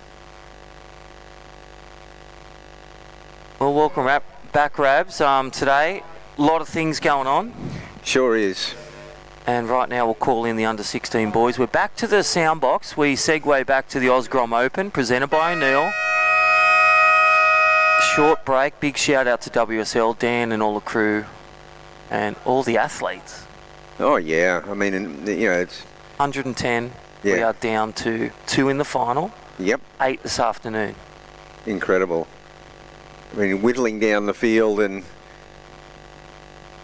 the beauty about getting through to the next round is that you get another surf out at Lennox. Yes. And that is a bonus. It is a real bonus. That's what I love about your events up there, whether it be the World Comp, the teams event. Yeah. Or even the Oki last week. And it's great to see Snapper back. Yeah. Every heat's a treat. It's a real treat to be able to surf a wave like that. As it is here, those beautiful winter conditions. And adapting yourself to the waves. What I love about this, what you're seeing on screen, welcome all those. There's Willow Hardy, and again, let's step back to day 1, day 2, Rabs, and day 3. Oh, gosh. She got through a heat with a wipeout 2.5. Wow. Big turn, incomplete right at the end. That's what it got her through to today. Oh, my gosh. That's so cool. And she's not just known for wipeouts, she's known for big podium finishes and snaps. And now, hey, remember when Laird Hamilton had those go wind it back to when he had the futures, those booties stuck to the board with Velcro? Yes. It never caught off. I wonder if that'll come back. Yeah, it does from time to time. Just to make it stick that turn like that last fall off. Absolutely. All right, Jacques Cabalt out there, he's had some, 5 days of surfing. Jagger Phillips, again, another kid, first heat of the day, he caught a wave, had to get put out there with the jet ski with another one. Wow. Because of safety. And he's in there, one step closer. So you never know if you keep fighting where it's going to take you. Oh, that's right. Look at these waves, Raps. Oh, this is incredible. Tell you what, if he pulled that off there, he just got bounced, because that first turn was awesome. That would have been a huge score. This is Jagger Phillips. Thank you, Soundbox Surf Mud Replay. And talking about surf mud, 2 to 3 foot waves out there, sun's out. Yeah. Rabbit, what are we talking about today? We're going to get some gear on? Oh, yeah. All right, Jagger Phillips from Maroubra, now living North Narrabeen. He's in the North Narra team with the Hedgehog, under the coach, under the stern rule book of Matty Cattle. Matty Cattle, yeah, what a great coach. Seriously. Amazing pro surfer. Yeah. In the brands that we all know. Yep. And still that legacy like yourself. Not just reflecting, but supporting and leaving a mark in surfing. Here we go, Jagger Phillips. You can just watch this all day. Sunny, syncopated rhythm, just in the flow. Great completion, 2 turns. And Here we go. Jacques, he's just on fire with the waves. I love the difference, and judges see that. Bigger wave, faster turn, or bigger spray, demonstrating power. I mean, Rosie Richardson would be looking over now. I mean, it was nearly flat, her whole head. She could not find a wave. We've had about 5 rides in this heat already. It's funny how the ocean moves like that too, Rabs. You never know what's going to bring in. That's what I love about the format of 20 minutes. Yes. Gives you a bit more time. Oh, yeah. Well, there he is, live on screen. Loki Cullen the Aussie New Zealander, and Beck's got the treat of bringing him down to Lennox. I think she always just bookmarks Lennox. Oh, yeah. She loves the food, Yep. loves the vibe, loves the Four Seasons, double jackets to single jackets today. Oh, yeah, today's beautiful. We all got some surf mud for you, Rabs. Oh, that's We'll get awesome, it on mate. camera shortly, but you know, the original tinted covering, Yeah, I love that. you do, there it is. A big shout out to Jason Magella, they're here. Check him out under the Surf Mud tent. Mineral sunscreen, SPF, 4 hours water resistant. Unreal, mate. That's a treat you when your leg gets better. Oh, yeah. Box of goodies. And what about Ocean Addicts sunscreen? Oh, wow, that's really cool. That's the cream. Okay. Really good. Box of goodies, thank you Surf Mud. And did you bring your trailer? Yeah, Because I there's know. more. Oh, unreal. Look at the XL. We've got the Surf Oh, Mud. that's good. Beautiful jacket. Perfect for There's your winter. double jumper. Thank you, Surf Mud. Thank you, Surf Mud. That's awesome.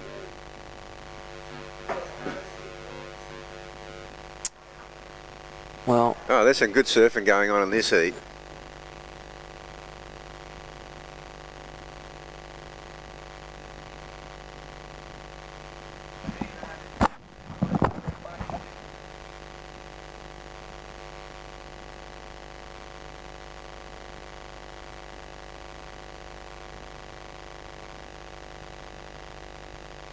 Oh, unreal, mate.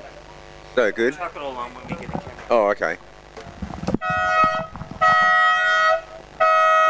Okay, what's that? All right, we're just going to go to a short commercial break. Okay. Yeah, so all good. Our safety team's on it. Go to a short commercial break here from our great sponsors, Soundbox, Osgrom Open, presented by O'Neill.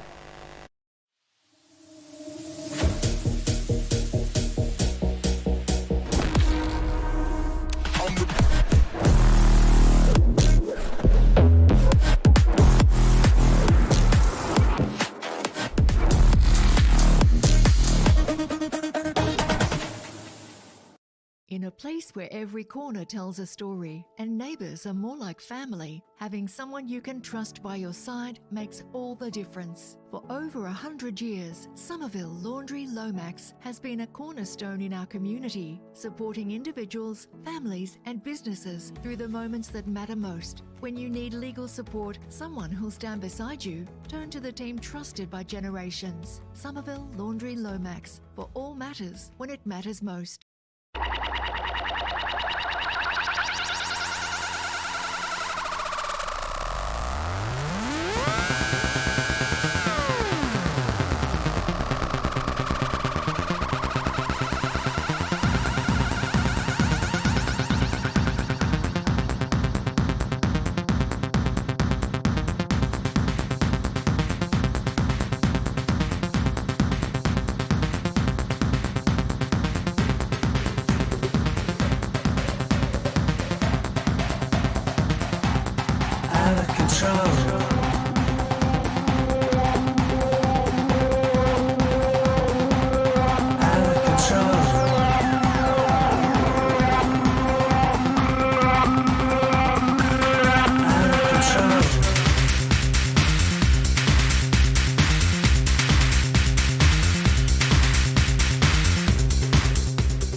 Come experience nature's greatest migration with Ballina Byron Marine Adventures. Locally owned, family operated, and passionate about sharing our incredible coastline. Your whale watching adventure starts here. Book now at ballinabyronmarineadventures.com.au.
kind of just a giant peak.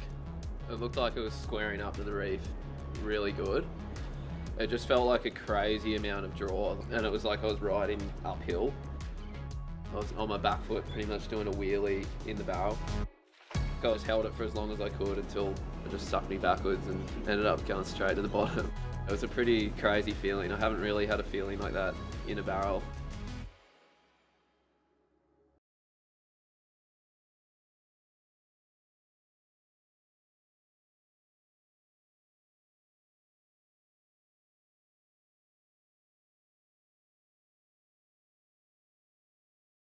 In a place where every corner tells a story and neighbours are more like family, having someone you can trust by your side makes all the difference. For over 100 years, Somerville Laundry Lomax has been a cornerstone in our community, supporting individuals, families and businesses through the moments that matter most. When you need legal support, someone who'll stand beside you, turn to the team trusted by generations. Somerville Laundry Lomax, for all matters when it matters. Come experience nature's greatest migration with Ballina Byron Marine Adventures. Locally owned, family operated, and passionate about sharing our incredible coastline. Your whale watching adventure starts here. Book now at ballinabyronmarineadventures.com.au.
In a place where every corner tells a story and neighbours are more like family, having someone you can trust by your side makes all the difference. For over 100 years, Somerville Laundry Lomax has been a cornerstone in our community, supporting individuals, families and businesses through the moments that matter most. When you need legal support, someone who'll stand beside you, turn to the team trusted by generations. Somerville Laundry Lomax, for all matters when it matters most.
Welcome back, everybody. We had a short interlude there. The surfers have resumed their position, and Crispy, the protocol is that exactly the situation with time, with priority, this will be resumed as per normal. I think that's the right call, absolutely, because those guys like Archie Ferguson and Jagger Phillips got away to a good start. They're not disadvantaged in any way. And of course, Jacques Calibre is sitting out there with a good score as well. Oh, totally. Yeah, it's like it's an even playing fair. It's fair. Biggest thing, safety, athletes, competitors, and also officials. So right now, I think it's 14 minutes 20 seconds remaining. Right. Yep. So in the lead is White Archie Ferguson, Jagger Phillips second. Jacques Cobalt, we will resume shortly. And again, Australian Lifeguard Service doing a great job. Their role in this event, pretty much since 2018, is just the mitigation of safety. Athletes get straight in, that's why the skis are out there. And it's an important issue, safety, Rabs. Oh, geez, yeah. You know, we're absolutely loving the drone technology. Just the fact that we got jet skis out there. It's just the athletes' safety is the number one priority. And that's that man right on there. And there it is. We got our supporters too. Great commercial segue into that. Yeah. Shark Smart. So everyone is okay, no issue, safety is good down here, and they're a part of our life in surfing as well. Well, that's right. We've seen many, and no doubt yourself. Alrighty, but back to the action. This is day 5 of the 6. We're in the Soundbox Osgrom Open, presented by O'Neill. Heat 4 under 16 boys. This is quarterfinal action.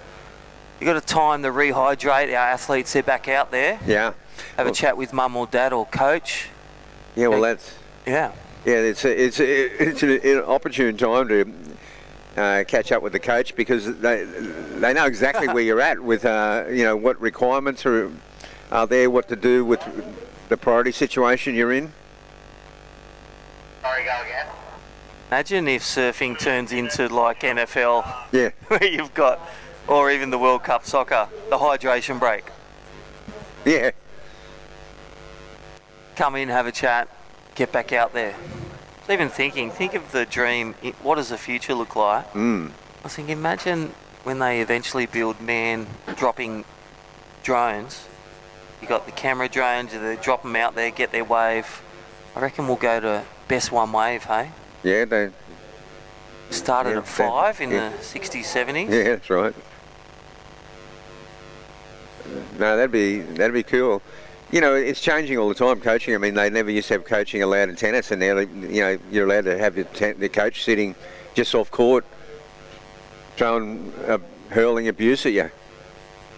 I love the hand signals. Yeah, Let's talk about hand signals in surf. I nearly started an Instagram once just with the differences of hand signals from mums and dads and coaches. Oh, yeah. It's like they're bringing in the planes at the airport. But right now, Archie Ferguson and Jagger Phillips holding fort. And again, go back to day 1, heat 1, Rabs. There was no webcast.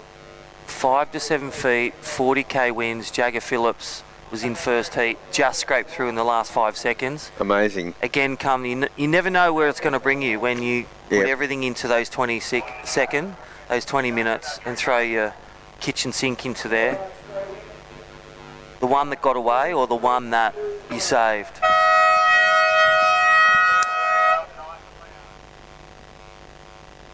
Alrighty, we're back on again. Yeah. Welcome back. We're here with Rabbit. Show us that surf mud gear. Yeah. Nice gear. Beautiful. The jumper, double jumper. Needed that day 1 to 4. And, of course, we've got the good stuff.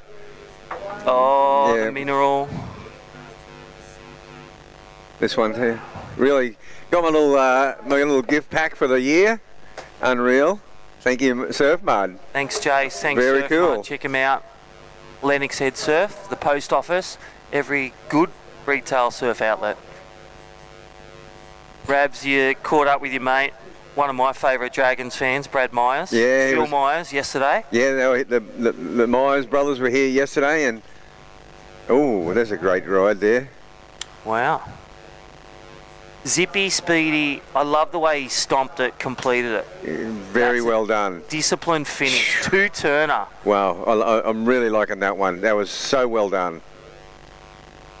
That was the surfer in green. Now we see. They've come out of the gates. Look at this one. Swooping for 2. There's the snap and well Ooh. looking to appear. Whoa. Wow.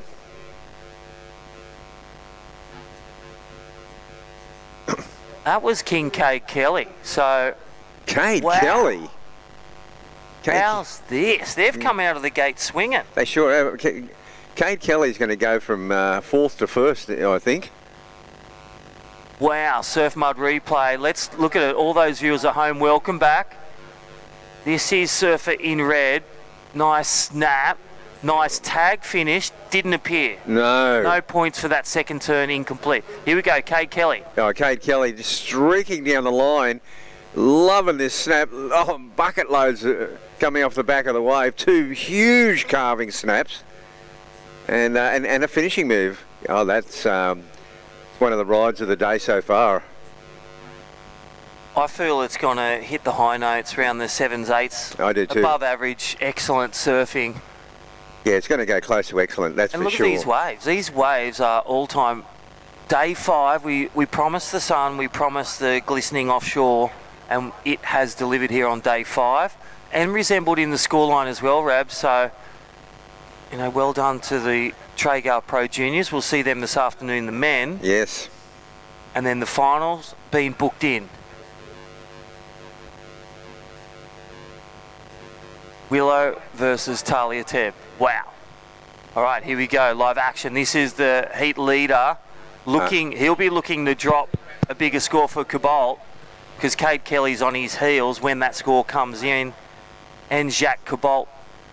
Sorry, that was Archie Ferguson, Rabs. Yeah, well, Archie Ferguson, he's had a couple of good rides. He's surfing a little bit more conservative than Cade Kelly. His previous waves, he's got that 873 total, but that was basically made of a 473 and a 4.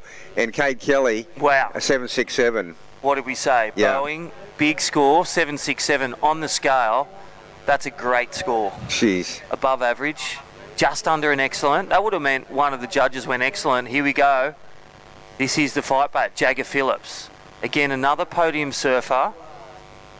In the top 5 of the ratings leader, a lot of these surfers on the Surfing Australia Junior Series rankings. Australia-wide, How good's that for an incentive, Rabs? Win this, get 10,000 points. The illustrious Soundbox, amazing trophy, prizes from O'Neill, Surf Mart and all the rest.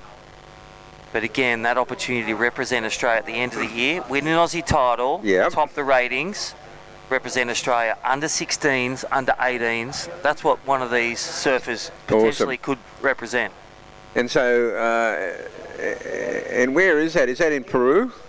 I think it's overseas, yes, definitely this year. Yeah, you can see it's not nerves, it's like just trying to bank that first one in for White. Yeah, I think he just wanted to get that on the board. Yep. I think he'll loosen up a bit now, and he goes Jagger Phillips, but he just gets the one turn in. Probably not going to improve his position.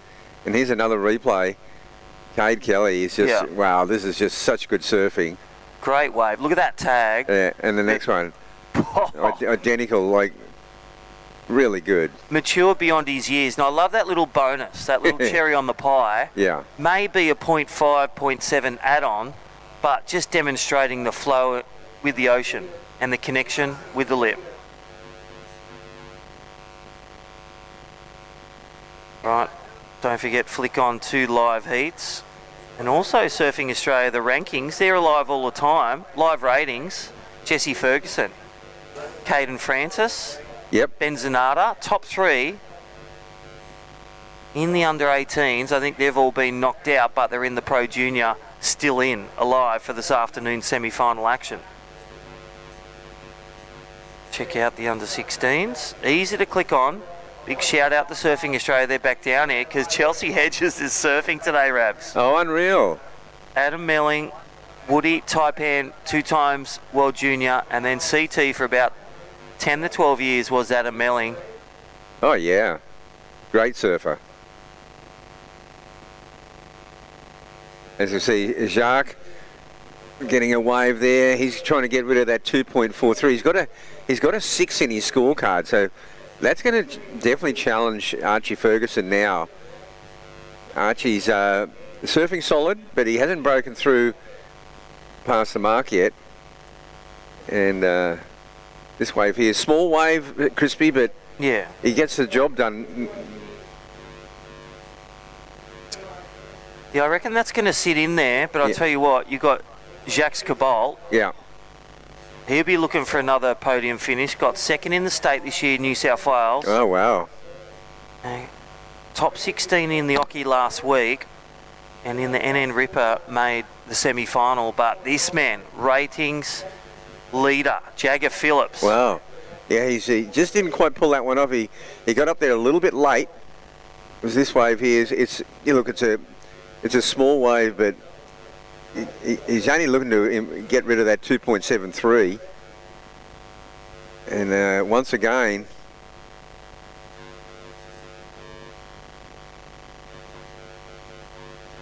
yeah, it just has you can see the energy. We talk about it. There's just that positive energy, extra spark, and it's coming out in his surfing, in his spray, in his wave select. Everything's connecting. And I'll tell you what, Rabs, he's currently 5th, Jagger's 1st in this heat. We've got a spread of some of the top 10 in Australia. Taking on the world as well, this international event. The Wimbledon of junior surfing, as you say, Rabs. That's right. You coined the term. Yeah, I did. Junior series for Cade, he's won that in Newcastle. 2nd in the New Battles. In North Narrabeen, he got a semi-final berth, top 8. But 2nd at the Taj at the start. Yeah. Guess who won? Jagger Phillips. Yes. With your opponents over the years, when you get 2nd to someone, that you come up again, what are you thinking? Your number 1 contender. So Cade Kelly has something to fight back on, and I reckon he's looking for a win with this one. Yeah. And already on the points and the rhythm of this heat. And this is the fight back of Surfer in Red. Young Archie, smaller wave.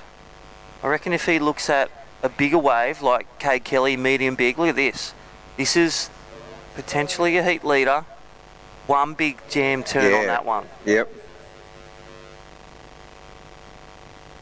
So it's starting to take shape now, this heat. And look at this. Jacques Cabot Yeah, up and Jacques. riding. He's going to need a bit more, and this wave is it's got a little bit more in it, or he'll get the finish here. Probably needs to be something pretty solid, similar to his other rides, I feel. Just solid surfing.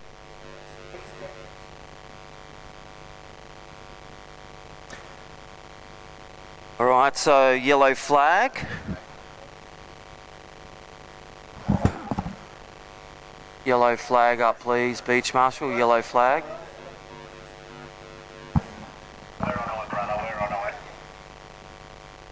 Yeah, yellow flag's up. Oh, using priority. Here's Jacques. Boom! Oh, he gets caught up over the lip, but he's moved into second place. He displaced at 273 with a 3.2. That was just enough to leapfrog over top of Archie Ferguson. Here's Jagger Phillips. He needs to get going here. Probably needs something a bit more special. Nice couple of snaps there, Crispy. And he's looking, he's got a low score of 387. He needs a 471. Ooh, that's going to be close. This happened in North Narrabeen. He's won WA, he's won Parko. Great result, Enoki, and here we go. His target on his back, and this is Jacques Cabot. Bigger wave. Nice open face carve. Love that one. Again, judges still rewarding some good points for that, but not as for a vertical like Cade Kelly. And then I like the finish. Really tricky to get to there. Then it hits a hole, but look at this one. Yeah. Big turn. Incomplete turn for Jacques Cabot. That was Archie Ferguson in white. He needs a 448. Jagger Phillips needs a 471. And that was a nice turn, just the size of the wave. Yeah, that's Placed his two good turns, but no coping, Rabs. No, that's the only thing holding it back. That's when you get, sometimes you got to create your luck, or the ocean decides a winner. Yeah. And right now connecting is Cade Kelly. 767 and a 643. Wow. So I feel he's sewn up first place, but that second seat is anyone's. 448 for White, and Jagger Phillips a 471 for rankings leader, looking for a semi-final berth. Yeah, I guess a quarterfinal berth, dipping out in the quarters isn't going to help any of their causes on the ratings. And he'll be surfing again today, these guys. Yeah. Surfing twice today, final tomorrow. Same with the 18 girls semi coming up. And 18 boys.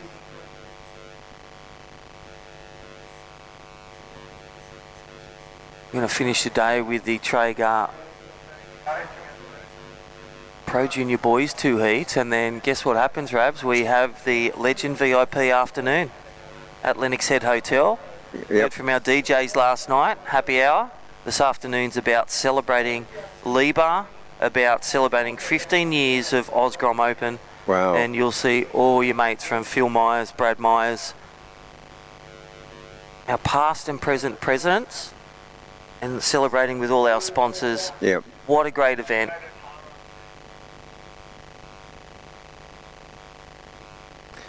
So time is the critical factor here. Look at the separation of these guys.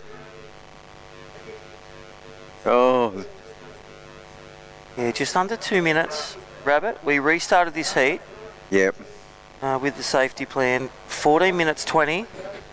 And right now, it looks like coming out of the gates is this man. This is your heat leader, Cade Kelly. He just come out of the gate swinging.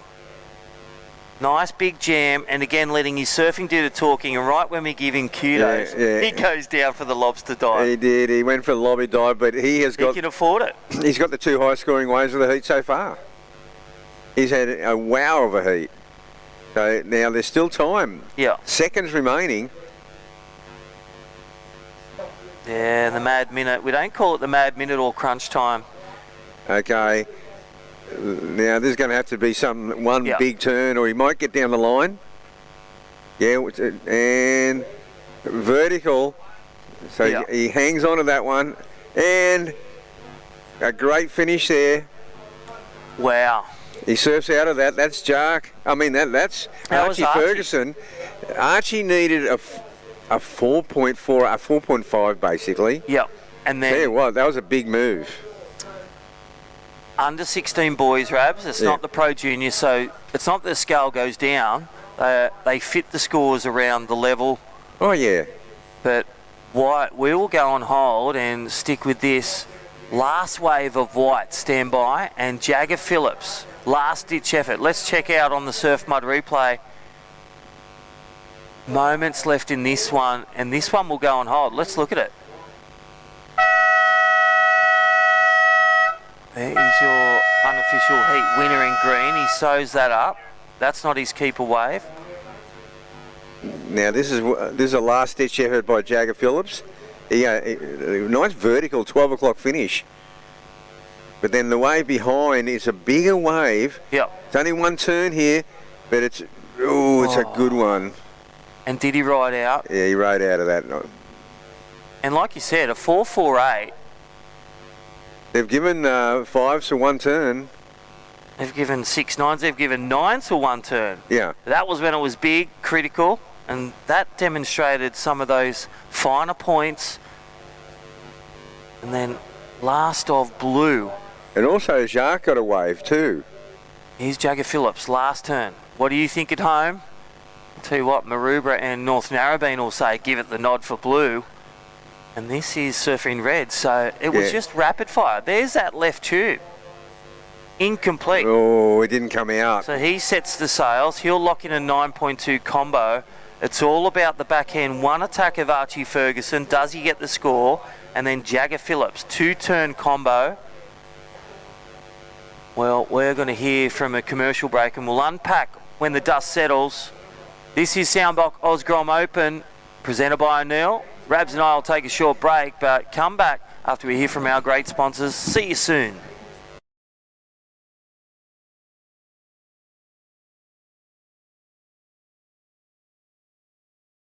Come experience nature's greatest migration with Ballina Byron Marine Adventures. Locally owned, family operated, and passionate about sharing our incredible coastline. Your whale watching adventure starts here. Book now at ballinabyronmarineadventures.com.au.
Yeah, welcome back. And I tell you what, Rabs, wow. You said it. That's the new... Juniper said nice, and go back to the scale, what nice is, it's about a 4 to a 5. It's like wow as well. We're throwing it back because Jeez. Archie Ferguson, that wave, you said it, wow. One big hit, last ditch effort. He got it done, demonstrated a vertical hit, needed a 4.48, posted a 5.1. Last heat, getting on through. That was exciting surfing. Archie Ferguson, he would be wrapped. And there is Kate Kelly, your heat winner. Congratulations, Kincaid. Oh, God, what a heat. And look at the energy. put it all together, great waves, and then come in, all that positive vibes, positive energy. And this is our heat number 2. Oh, he surfed out of that. He had to go straight into it. It was just like bang. He didn't even get to come off the bottom of that wave. Here's a nice bottom turn. Waves are pumping out there. Yeah, the waves they're really fun right now. You know where they're surfing, Rabs, and we've been talking about landmarks. Yeah. Some famous landmarks, Inca Haleiwa, the Yeah. corner of the hut that Sonny Garcia will tell you, or you're off the wall or pipe, you're in line with the Billabong house. Yep. Landmark here, they're right in line with the shower. They've moved from the pub. Yep. They've moved from playgrounds, way down deep. They've moved over to the shower right near the pine cone. And I'll tell you what, that is the spot at the moment. Yeah, that's the spot. From the surfers athlete age. Well done to Cade Kelly, last heat wrap up. Archie Ferguson second. Jax Cobalt, commiserations. Jagger Phillips. He's knocked out, but gets a great result in points. Oh, that's good.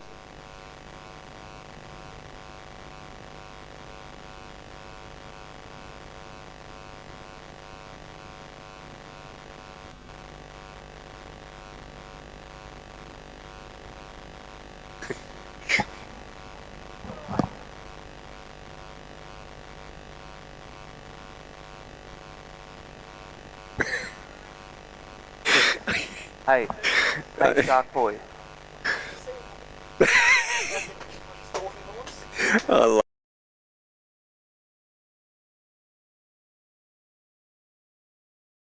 good.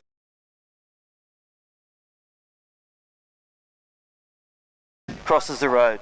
Yeah.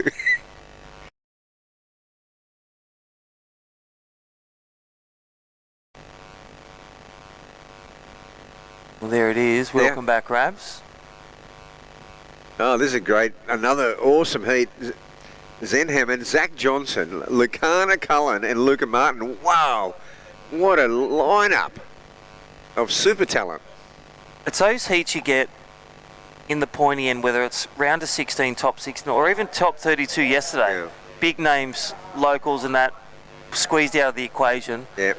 And these young surfers are also your future. Zen Hammond in red, Zach Johnson, Lockie Cullen, and Luca Martin. Oh. And a lot of them are in 2 divisions, still alive. Yeah.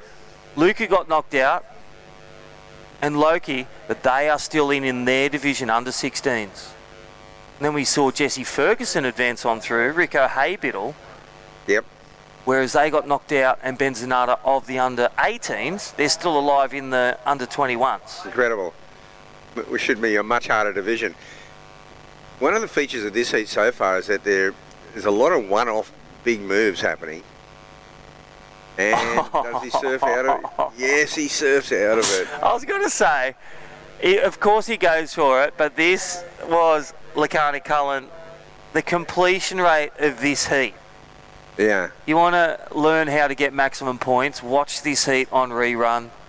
Zach Johnson, under the, going for the under the lip. They're all slicing it different, but Lucana Cullen, stand by for that one wave backhand air rev. It just looked like he was gone. He laid back, and I call him like the mini Italo. It just goes 110%, and there is some of our grommets under the Traeger. Don't forget, hot breakfast, get on down here. Big shout out to Carly. She's actually a licensed chef, and she's cooking on the Traeger. That's awesome. Grill, wood-fired grill, brioche bun, steak, carnivore. Thank you, Lee Bar and all the volunteers. Bit more action in the lineup. Yeah, 2 scores to come for Loki and Luca Martin up and riding. Yeah, Luca Martin up and riding. Oh, he didn't like that one. Decided not to finish it off. He thought he could do some better action out the back. And yeah, this heat here, you want to be on your game. And he goes Zen Hammond. He's dropped down to 3rd now. Big finish here by Zen. Oh yeah, he finishes it off nicely. Went up early, Crispy. I reckon he was watching and listening, and this is where you look at the previous heat. What are the judges looking for? Cade Kelly's waves was exactly that. 2 big turns. Yep. Big scores.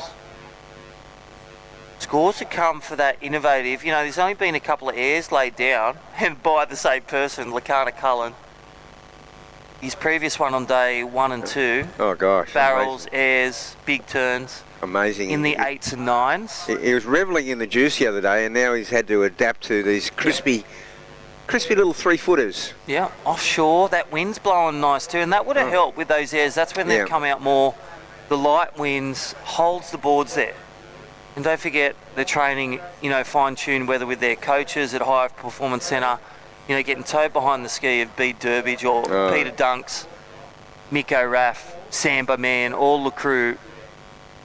But right now, this is the way to cut it. Luca Martin. Yeah, he just kicked out of that. I'm just really surprised he did that. Really surprised he didn't finish it off, because could have got a 5 out of it. Whereas do that when you got the coping. Yeah, two strong moves there. Well, it's a simple one. We talk about it. There's more meat on the bone. Take it.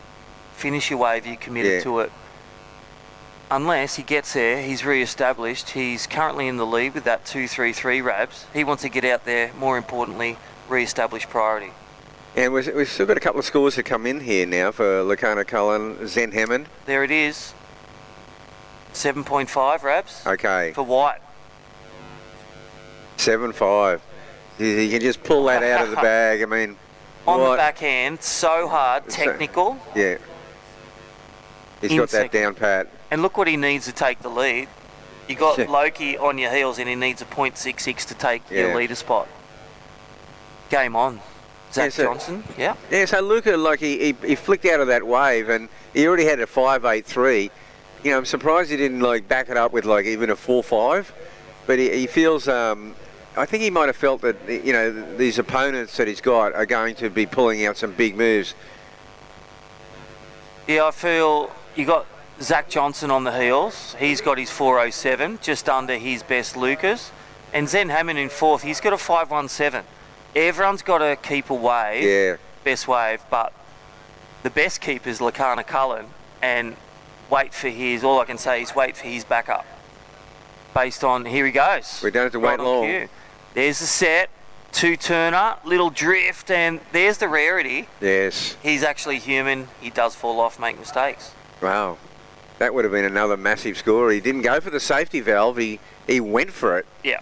Full tilt boogie. And go back to it, he goes 110%. Yeah. It's spicy, it's exciting, it's powerful, and sometimes it does fall off, but here we go, rewriting it. Luca Martin, there's the first turn, selects the wave, he's going to stay with this one for the second, kicks out again, no little wrap, but there is a deep section on the shower section. That big swell for the last 3-4 days battered, really scooped out a bit of sand off the reef. Yeah. Yeah, well, he got 2 moves in on that one. It's definitely going to improve on his 2.23, his 2.33. Is it a 391 Rabs? That's what he needs now. Yeah. Loki Cullen, situation change. That last wave, 1 turn, 2-2-3. He made that second turn. He would have been dead set staring down your wow section of around a 5 or a 6. Oh, definitely. Oh, it was definitely a 6-point ride. No doubt about it. Here we see this turn here. He goes for it so hard. Wow. And see, judges rewarding that first turn. What about you at home? There's that first turn of red, second turn. Oh, how was that drift and stall? It was like a little Smith grind on the coping. It was. Well, that was his 5.17. This one's red hot. Big shout out to Surf Mud. Rabs is all decked out, ready for the sun. And here we go, Luca Martin's replay. That was the one he kicked out. Yeah, that's right. And this is the thing. They can get replays and live action right now. This is Luca Martin. Geez, he gets a lot of waves. He's a busy surfer. Just got caught up on that second turn there. Still looking for a 391, so hasn't improved his position. Rabs up next, Talia Tebb. She's again in 2 divisions, under 16 girls. Amelia Craig, Madison Kensington. We'll have Juniper Harper and Britt Nicol back. Heat 2, Evie Wilson, Miller Mayberg, Narva Holmes. How good's that? That's a good one. We'll welcome back our Britt Nicol, Juniper Harper. Juniper will be back on finals day Sunday.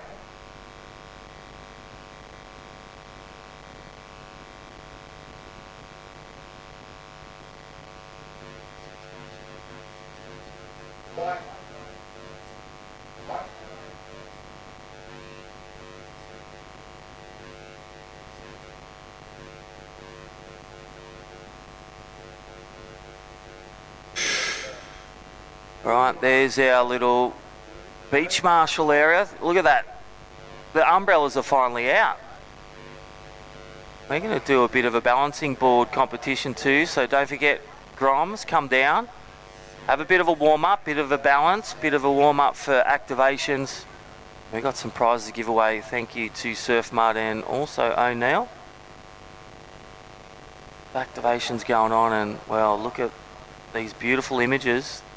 Thank you, Soundbox. Osgrom Open Day 5, the 6-day event presented by O'Neill. Current heat leader Loki Cullen on the back of an innovative air rev on the backhand, stomped, chomped in the lead, and one turn sees the lead where Luca Martin on the fight back. 9-3-6 combo just behind, but Zach Johnson on his heels. And Zen Hammond. This one will go down the wire, Rabs. I'm calling a grandstand finish. Gosh.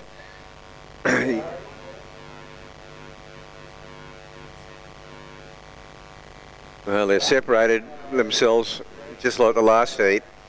Priority doesn't come so into play with the big separation, but it's Zach Johnson and Zen Hammond are the ones who need to get the work done. I guess of all four, the bottom best wave is Zach Johnson. He's only got a 4.07, so he is in need of a pretty good score there. Yeah, well, they can see the priority. Don't forget it's digital on the board. Had power go down around day 4, obviously, with all the heavy rains, but they still have the manual priority as well. So blue has priority 1. Red priority 2, so opportunity for 3rd and 4th, and that's the cycle of priority. Go back to, I love hearing your stories, but 70s, 80s, the priority was what? Whoever's on the inside. Oh, definitely, yeah. You couldn't even go on the wave at some stage. Remember Tom Carroll talking about this? Yeah. Someone caught your same wave, boom, they've lost a half a point. Oh gosh, yeah. And I mean, crossovers, everything was an interference. There was just some ridiculous rules. I mean, when I came on board, I got rid of a lot of stupid rules. And look at it now. And thanks for being a part of the growth, busting down the doors and really busting down the myths. Wow, look at that. 2 surfers on the same wave, totally legal. Wow. That's fine. Good angle there. The drone was just following him along. I love it. He's heat leader. Yeah. Loki Cullen, first wave, tags it. Thought he was going to kick out then, but he stayed with it, and that's what we've been talking about. Nice tag. How's the way? It's just morning breakfast. Just this is what he does. Yeah. Looks so smooth, in control. Tags it. Was thinking about kicking out and went, you know what? That 7.5 has just sits so well in his ledger. As we see way up the beach, it looks like Zen Hammond gets one big move. He's only, well, he needs a 4.2. I'm not sure if he's going to get that. Yeah, he's already sitting with his 5-on-7, so it was an important one for him. And he'll probably paddle back out, regain. You can see the line. Look at that for the priority line. First surfer out, or competing with the other surfers. But look at this Surf Mud replay. What do you think at home? 2 big turns. Wow. That was Zach Johnson. Zach's got his best wave, that's for sure. He's really good at just being patient and waiting for that right move, and he got an absolute beauty there. That was last exchange. This is the under-16 boys quarter-final, sorry. Luca Martin in the lead. in second, Loki Cullen in the lead. But Zach Johnson, I dare say Loki's going to drop his small score, extend the lead. Now, best of the exchange was Zach Johnson. Yes, Zach got the better of that whole exchange in that set. And Zen Hammond, Luca Martin, they're fighting off third, but still time on the board, under 3 minutes. Yeah, well, Zach Johnson, he needed a 5.3, and you're feeling very confident that he got that. So he's going to move into second, the way I'm seeing things.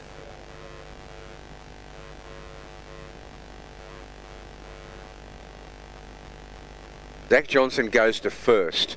Wow. That's a 7-point ride. Agreed. 2 big turns, big wave, great execution. And that's the second time that I've commentated one of his heats where he's gone from third, basically fourth to first. Big moments. All right, and also ahead of Loki Cullen, so his combination holds second. And this spells green and red, they'll actually need something good, if not above average. Yeah, now Luca Martin needs a 4.91. Zen Hammond, that range of 5.57, nearing the good range.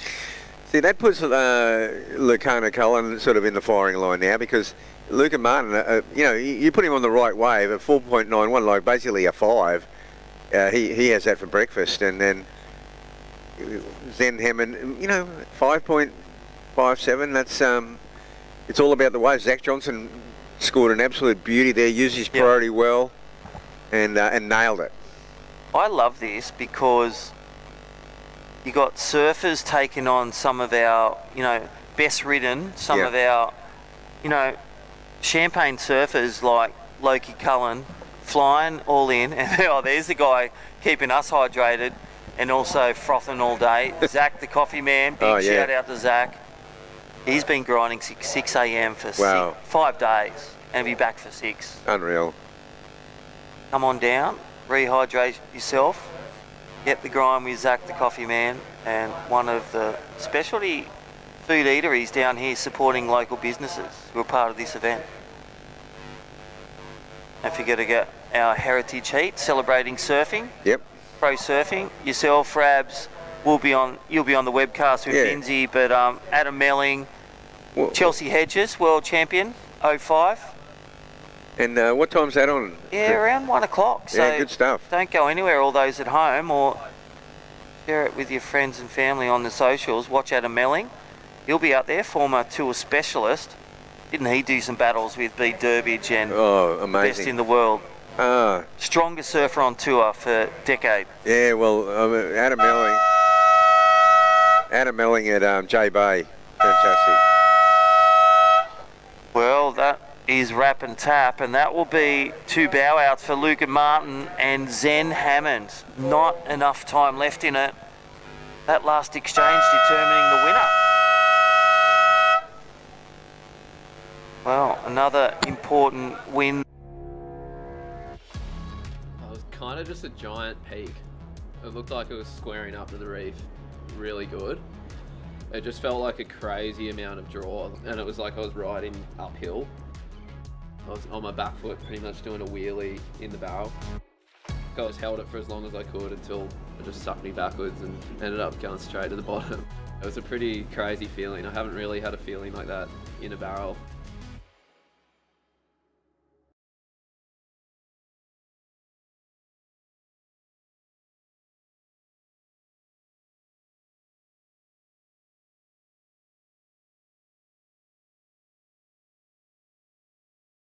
In a place where every corner tells a story and neighbours are more like family, having someone you can trust by your side makes all the difference. For over 100 years, Somerville Laundry Lomax has been a cornerstone in our community, supporting individuals, families and businesses through the moments that matter most. When you need legal support, someone who'll stand beside you, turn to the team trusted by generations. Somerville Laundry Lomax, for all matters when it matters. Come experience nature's greatest migration with Ballina Byron Marine Adventures. Locally owned, family operated, and passionate about sharing our incredible coastline. Your whale watching adventure starts here. Book now at ballinabyronmarineadventures.com.au.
kind of just a giant peak. It looked like it was squaring up to the reef really good. It just felt like a crazy amount of draw, and it was like I was riding uphill. I was on my back foot pretty much doing a wheelie in the barrel. I was held it for as long as I could until it just sucked me backwards and ended up going straight to the bottom. It was a pretty crazy feeling. I haven't really had a feeling like that in a barrel.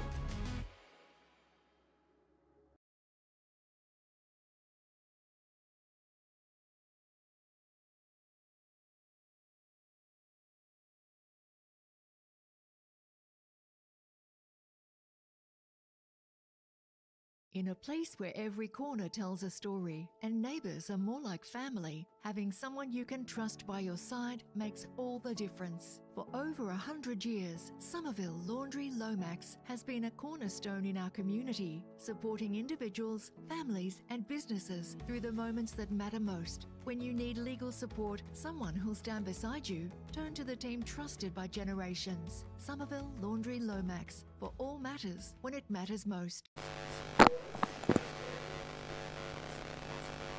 Welcome back to all the live action at Lennox Head. We are here for another beautiful day of the Soundbox Osgrom Open presented by O'Neill. We have some beautiful conditions here out at Lennox. My name is Britt Nicol, joined in the booth with Chris Enever. How you going, Chris? Oh, great. It's all happening down here. The action's been incredible, and well, right now, look at those scenes on the big screen.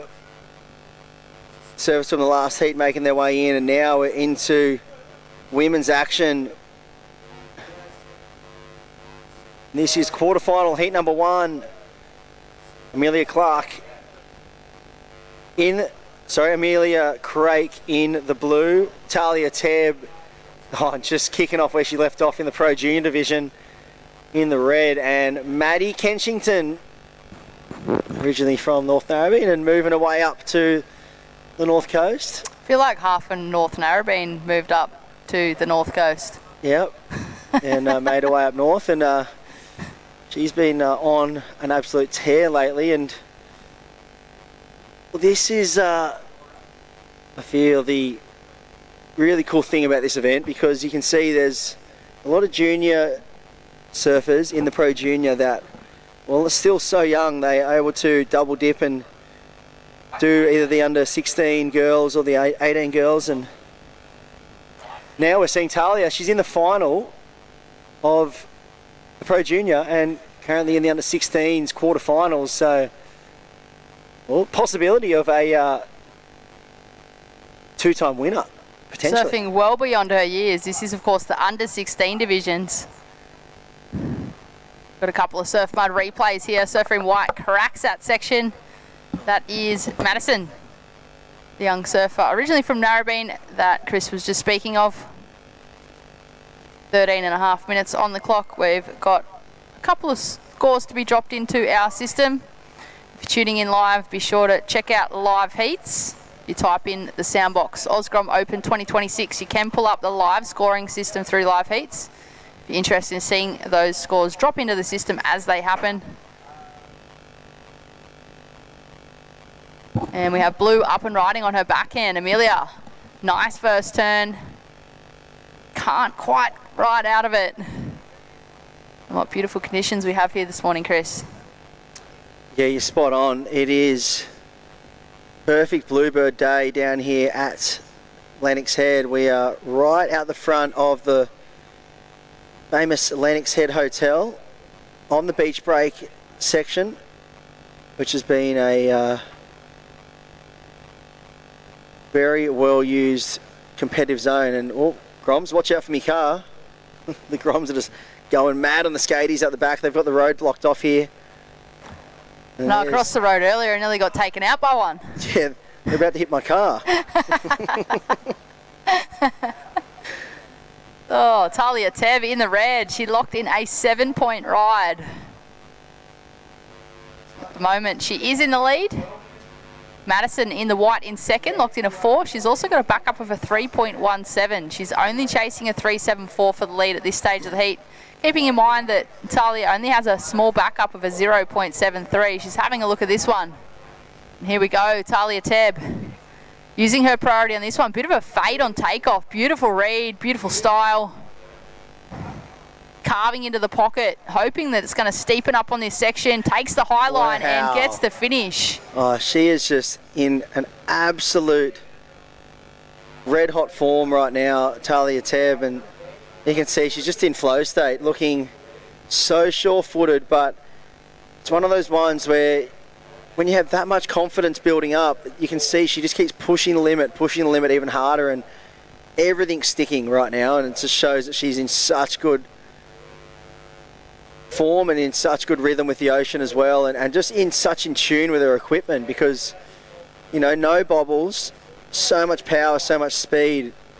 She's ticking all the boxes that the judges want to see, and well, I expect another big number to be thrown down from Talia Tebb, and well, this is the reason why she's found herself into the Pro Junior final, and now back into her age division of the under 16 girls, looking to really put some pressure on the other two surfers here and solidify a semi-final berth. So we have 3 women in this heat. One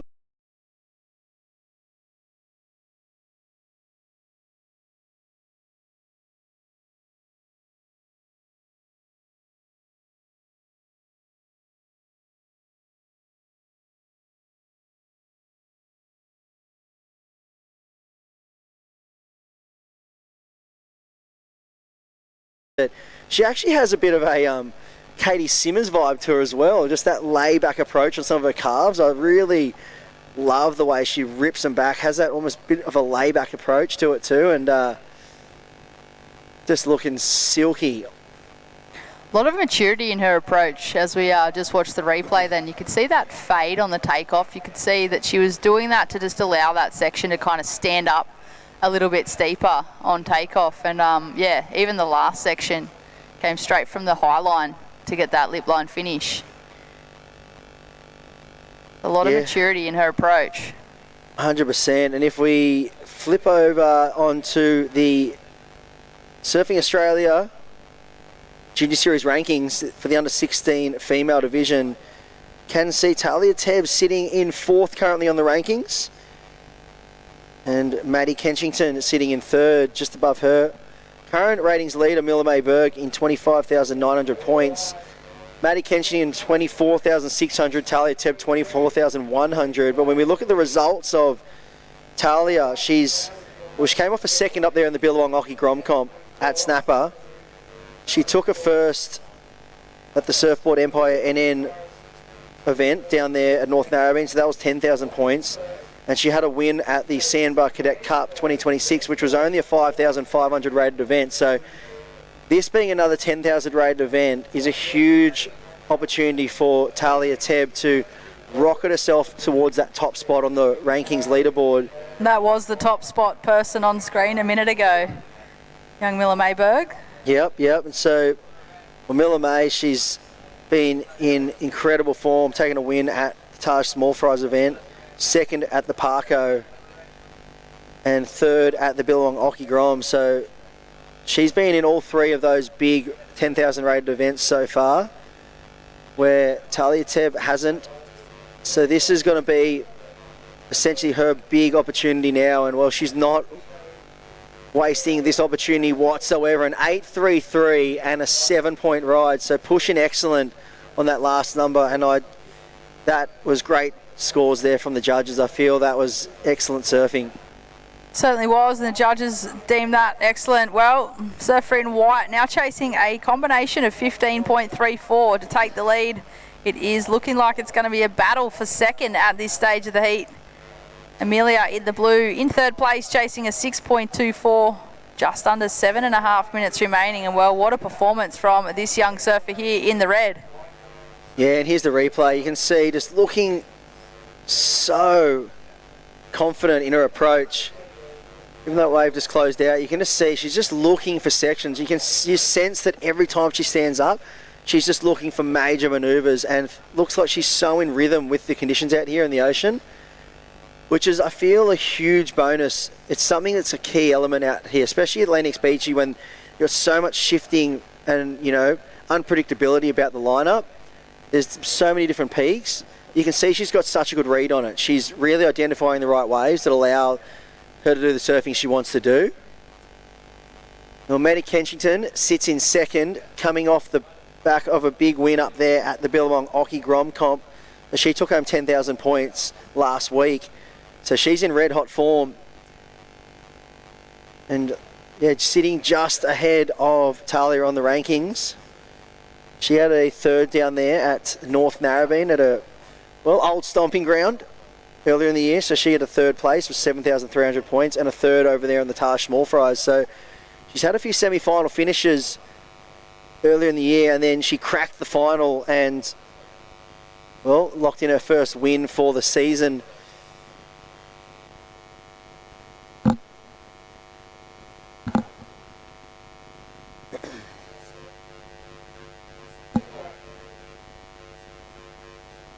And here she goes, up and riding the goofy footer. Nice whip in the pocket. Sets this one up. Great technique there. And the commentator's curse is just in strong form there. I just absolutely cooked her. But with 5 minutes 25 on the clock, Surfer in Blue has just, well, dropped anchor, and having one of these heats that Lennox Beachy can just dish up to some unlucky competitors. We've seen it all week. I mean, yesterday we had a bunch of heats where surfers were struggling to get, you know, over 4-point totals. And right now, unfortunately for Amelia, that's what is happening in this heat so far. It's so hard as well to pull yourself out of that rut when you get in that and you feel like everyone around you is getting waves and you feel like just the ocean is against you. It's so hard to reset, because then what happens is you end up having priority, and it becomes the biggest curse in the world, because the priority buoy monster just like hangs onto your leggy and you feel like you need to catch a really good wave, and then you start over-analysing the conditions and every wave that comes through, thinking you need, you know, 7s and 8s.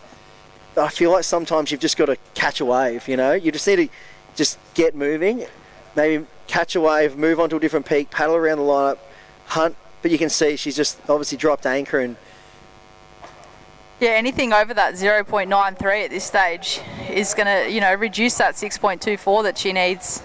Yeah, and when you break it down, you look at Maddie Kensington's rides, you know, a 4 and a 3.17, her 7.17 heat total. In reality, she really only needs 2 4s to, you know, to be putting herself up into second place. So, you know, sitting and waiting for those 7s and 8s can end up being such a curse with priority. And before you know it, you know, you end up still having priority, and it's almost only enough time to catch one wave. And she's going to have to pull the trigger very soon and just get moving, I feel. And if she wants to have a shot at the back end of this heat, we've always said this break allows such a quick paddle back out, and there's a really good opportunity to get multiple waves in a short space of time. Had a little look at that one, opting not to take off. So it was a smaller one that came on through. Oh, you can just sense the frustration. I mean, you've been in these situations so many times where you just feel like the ocean is completely against you, and no matter what you do, everywhere you paddle, the waves go somewhere else, and it's just something that can, you know, happen every now and then. And unfortunately for Blue, it's starting to become a very tricky situation with 2 minutes 50 on the clock, a semi-finals berth on the line. Talia Tebb well out in the lead. She could pretty much come in. We've got the other two girls in combination situations, so with 2 minutes 40 on the clock, she'll be moving on through. But this is where Amelia needs to get moving, and unfortunately, Britt, that is not going to do it there. So she'll make her way back out. Still sitting in third, chasing a 6.24. It's not even it's a very attainable number. Yeah, she's only looking for that total of a 7.18 if she's wanting to move on through in total. You know, so if you broke that down into 2 waves, it's highly achievable with 2 minutes on the clock. Time really is starting to tick away. Yeah, if she had made just that one move then, that would have been, you know, probably in the 3 to 4 point range, and she would have only been chasing a similar score. So, you know, two big single manoeuvre waves could have done it, but what's going to happen now is she's going to get a new best friend in Maddie Kensington, who's going to look to make her way down and apply some pressure with priority. And a very smart competitor, the surfer in white. So here's the replay here. You saw a square off the bottom, got a little stuck on that bottom turn and went down. Everything, the setup and everything was right, but just had that little catch and it just put her a bit off for that top turn, and fortunately got stuck on the heels and went on down. And it's looking like with a minute 10 on the clock, Talia Tebb will be moving on through, taking this heat out. That is something we do know. Will there be a last roll of the dice for Maddie and Amelia Craig?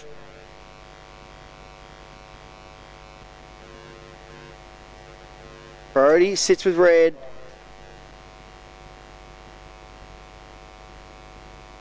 And Amelia sitting in 7th on the rankings. She's up and riding now, and just that is pretty much her heat in a nutshell right there. That last wave just closing on out, and all nerves are still from Maddie Kensington, letting her go, and now she's pulled the trigger here, and a nice forehand whip. 25 seconds on the clock, and looks like that'll be all she wrote, Britt. So we have 2 semi-finalists, you'd have to say, locked in for this one, unless something miraculous happens in the last 15 seconds.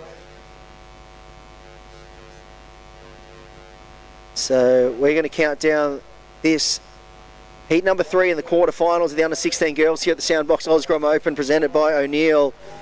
And there's the beautiful scenes of the conditions we have on offer today. But well done, Talia Tebb, Maddie Kensington. They're into the semi-finals, and we're going to go to an ad break here at the Soundbox Osgrom Open. Don't go anywhere. More action to come.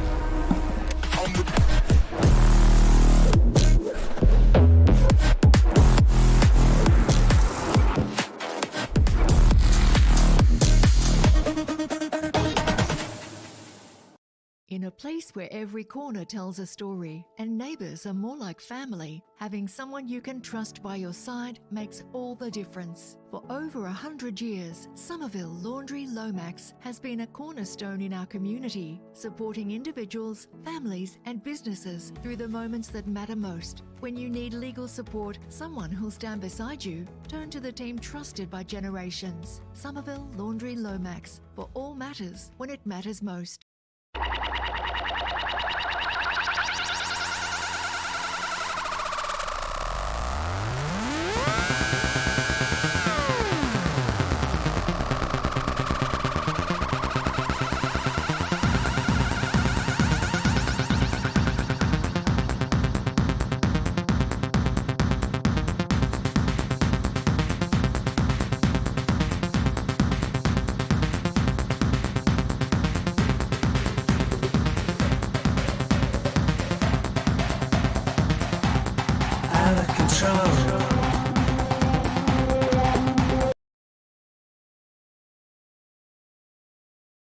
Come experience nature's greatest migration with Ballina Byron Marine Adventures. Locally owned, family operated, and passionate about sharing our incredible coastline. Your whale watching adventure starts here. Book now at ballinabyronmarineadventures.com.au.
We are back to here at Lennox Head for the live action of the Soundbox Osgrom Open presented by O'Neill.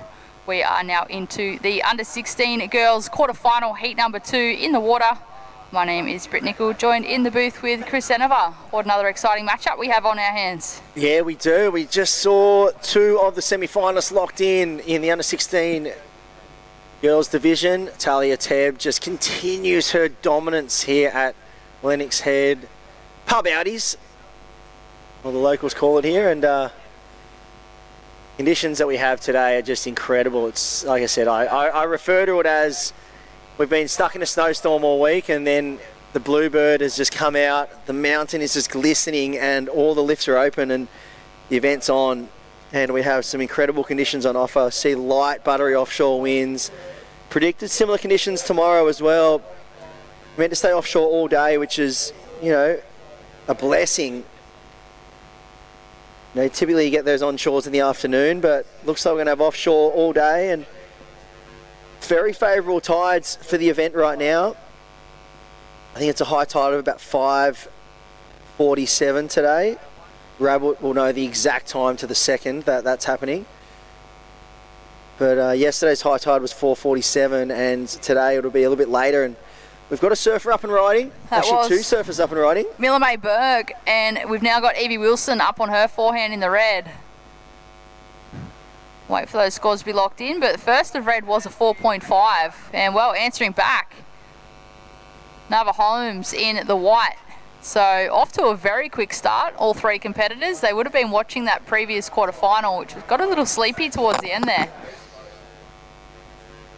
Yeah, it did for sure, but they would have taken note that Talia Tebb, I mean, she hasn't been putting a foot wrong in this lineup, and you saw what she did in the last heat. She really made quick work of that start of her heat. She, you know, found some really good waves to kick the heat off. She got busy and found some really good numbers, and just got herself into a great rhythm, and that allowed her to then, you know, play the patience game at the end of the heat. As Bambi would say, get busy, stay patient. But right now we can see the 3 surfers getting a quick start in this heat. And the cream really is rising at the top as we are in this quarter-final action. 6 females left in the draw. And Milla May Berg sitting on top of the rankings. We spoke about her in the last heat. Nava Holmes currently sits in 9th on the rankings. And Evie Wilson, who you see up and riding right now, sits in 5th. Oh, beautiful looking left-hander there from the competitor in the red. She spotted the odd left, and it was an absolute gem. Really opened up for her on her backhand. Yeah, so this was the round that Evie went down in at the Billabong Oki Grom Comp last week up there at Snapper. She locked in a 5th place, and well, there's Talia Tebb, all smiles, and why wouldn't she have a smile ear to ear? She's already locked in a spot in the final for the Pro Junior, and she's well on her way to doing the same in the under-16s. She will find herself in the semi-finals now. And 1-2, 1-2. Right there on the backhand, Evie Wilson just getting some really good work done. So like I said, this was the round she fell out of the draw at the Billabong Oki with a 5th place finish. She's had a number of semi-final finishes at the Parco and the Taj Small Fries event, so 3rd in both of those events. Sits in 5th on the rankings. She'd love to crack a final. It's been the monkey on the back this year that she hasn't been able to shake off, but looking in very solid form here. And kicked off her campaign in this quarterfinal well with that last ride there. But up against the ratings leader in Milla May Berg. And Nava Holmes, she's going to have her work cut out for her. And we see Adam Bennett's on his E-foil just whipping around here. Lives right on the beachfront here. We could pretty much set up the comp in his backyard if we wanted to.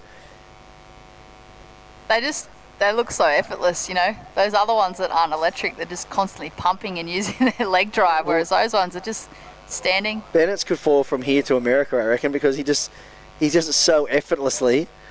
He's just a weapon on that thing. The moment, with 12 minutes on the clock, it is Evie Wilson off to a good start. She has a 5.67 and a 4.5 in her scoreline. Miller Mayberg in the blue opened up with a 4, and Neva Holmes in the white just a 1. Still plenty of time on the clock. And well, what glassy conditions we have here at Lennox, like Chris was talking about. Bit of a bluebird day as if you're on the ski slopes.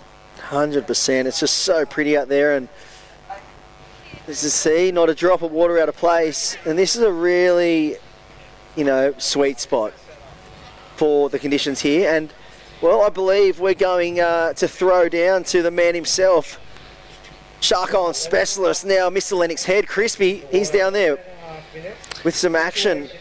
Yeah, thanks, Chris Hanover. Britt, yeah, well, quick one, but lots of giveaways. Look at these grinds.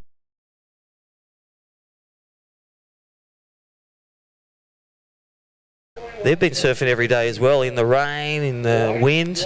But Surf Mud, our great sponsor, all those replays, these kids are going to enjoy. They're going to go paint their face, get a free sticker, and maybe the best painting of the Surf Mud on the face. Minerals, check it out, Surf Mud. Let's go, kids. Go paint your face. White, you have second priority with white. Now, Jace, where can I get, Lennox Head Surf Shop, thanks for being a big supporter of Soundbox Osgrom Open again. 15th year? Yeah, 15th. What do you love about surfing and events? Oh, I just love the lifestyle, the surfing lifestyle. Clean, beautiful. And also love coming to Lennox Head because of the Le Bar boys. And yeah, it's just a beautiful getaway. Hey, how good's the sun? We can now apply our Surf Mud. Rabbits has got a box full, but yeah. Thanks for coming down, supporting all the athletes, supporting a great event. The Wimbledon of junior surfing. And yeah, where can I get Surf Mud from? The post office, Lennox Head Surf. Yep, all good surf shops Australia-wide. I can't obviously name them all, there's too many, but 300 stockists Australia-wide. So, and that's actually how you know if it is a good surf shop. They'll have Surf Mud. Awesome. Well, he lives and breathes it, and great surfer, great supporter of junior surfing. Back to you guys in the booth. We'll start painting some faces, or the kids can apply themselves. There's a mirror in these Surf Mud tins. Back to you in the booth.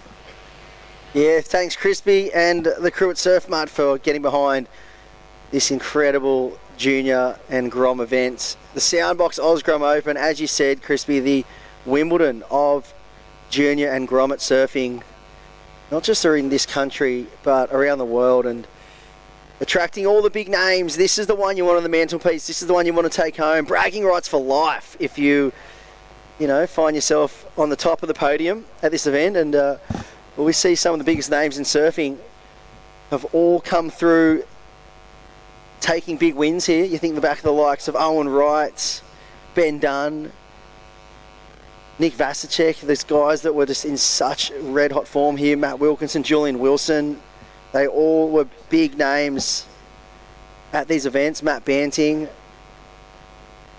Sally Fitz, Laura Enover.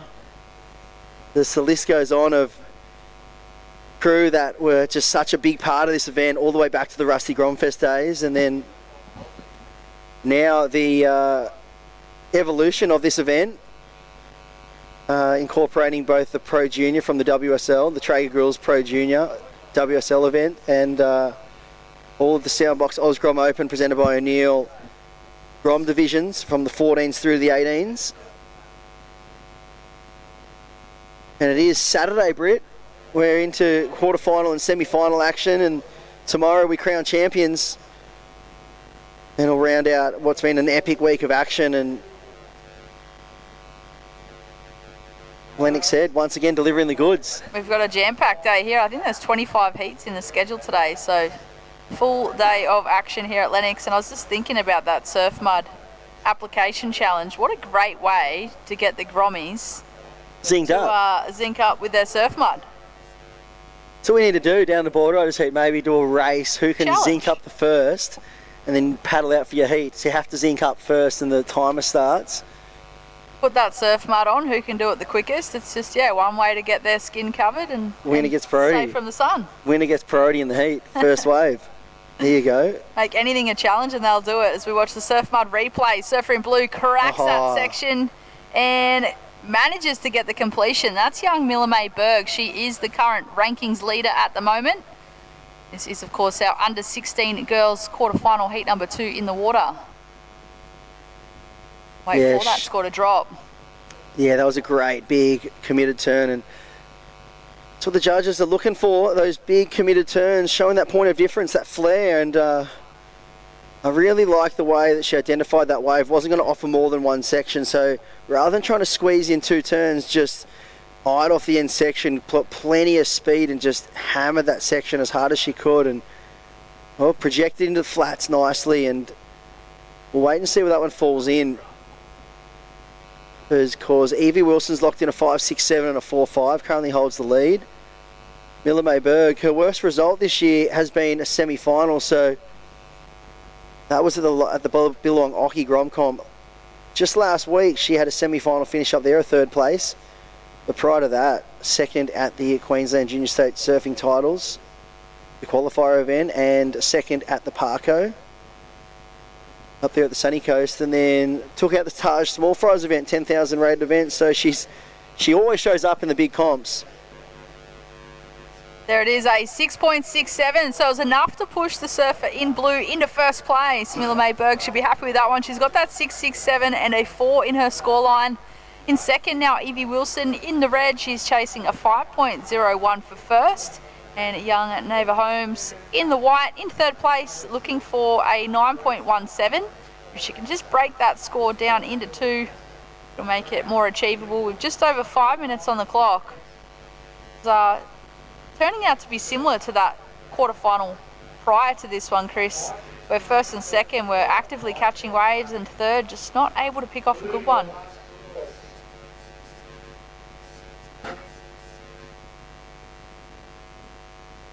It is absolute glass out here today at Lennox Head. What more could we want? Good to see the sun is out to play this weekend. Bring all the spectators out down to the beach. Yeah, so under 5 minutes on the clock now. Miller May Berg just continuing a great run in these big premium rated events. She's a very mature competitor.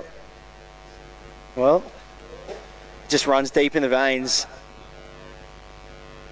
Dad, a long-term famous Ironman, one of the fittest men in the world, you'd have to say. And one of the best watermen in the world, that's for sure. 100%. He's been an incredible athlete. So the competitive spirit runs deep in the veins of the Bergs, and Miller out there right now holding down the lead with that 6.67. We saw a paddle on there.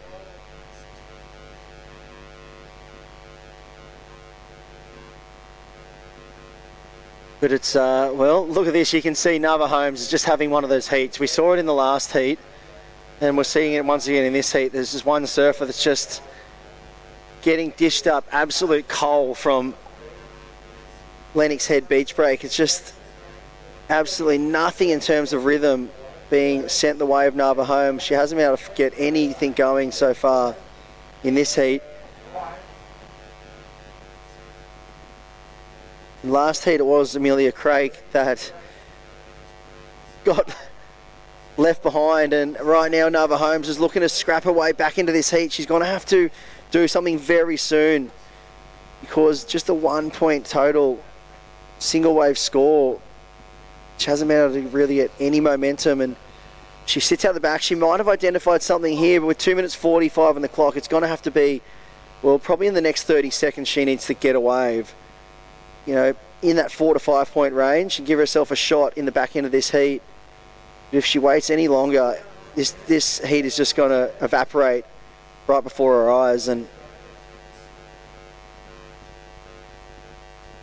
see, there's been a few of those waves so far this heat. The surfer's having a paddle, but just getting caught a little bit out too far off the bank.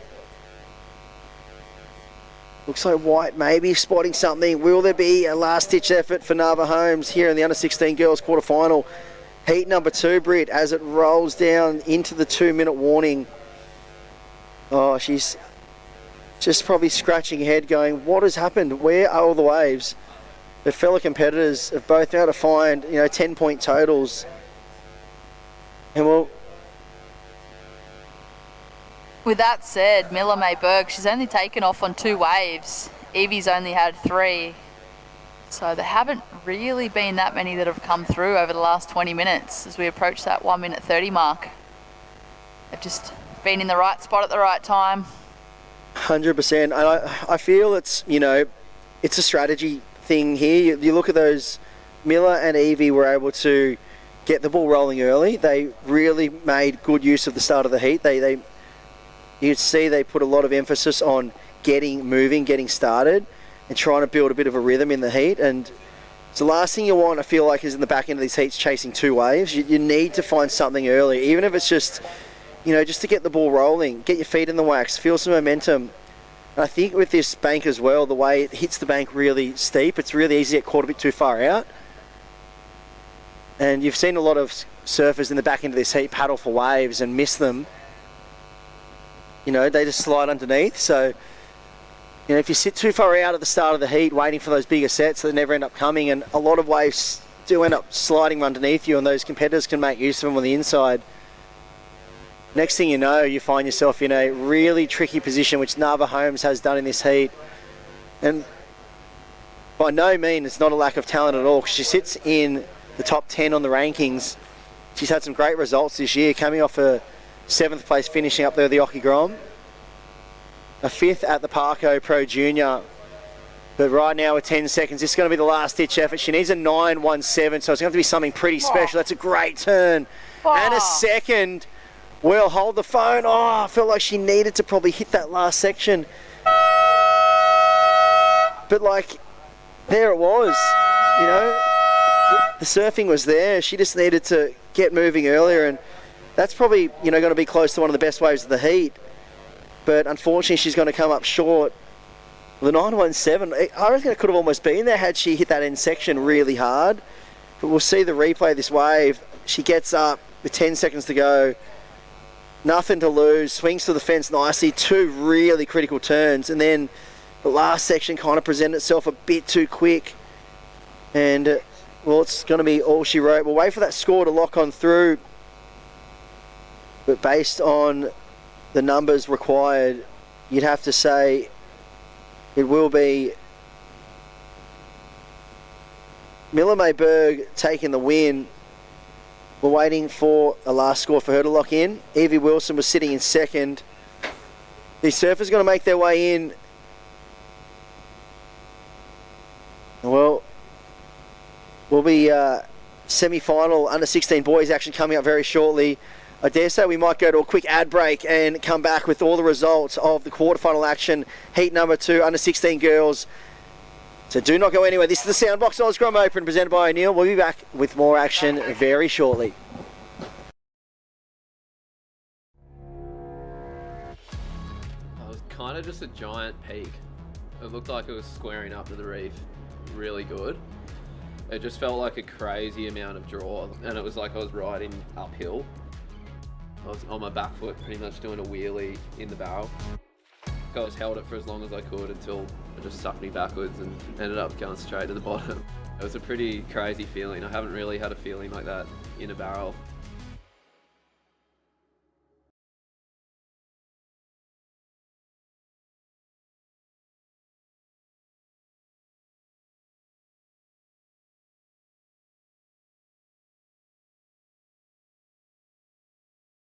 In a place where every corner tells a story and neighbours are more like family, having someone you can trust by your side makes all the difference. For over 100 years, Somerville Laundry Lomax has been a cornerstone in our community, supporting individuals, families and businesses through the moments that matter most. When you need legal support, someone who'll stand beside you, turn to the team trusted by generations. Somerville Laundry Lomax, for all matters when it matters most.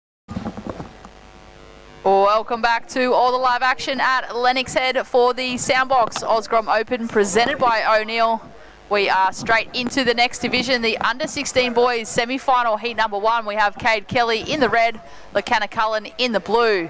Well, what a matchup that was previously for our women's division. Unfortunately, Neva Holmes just leaving her run a little too late. She ended up getting a 7.67 for that last wave, but just still got bumped, leaving her run a little too late.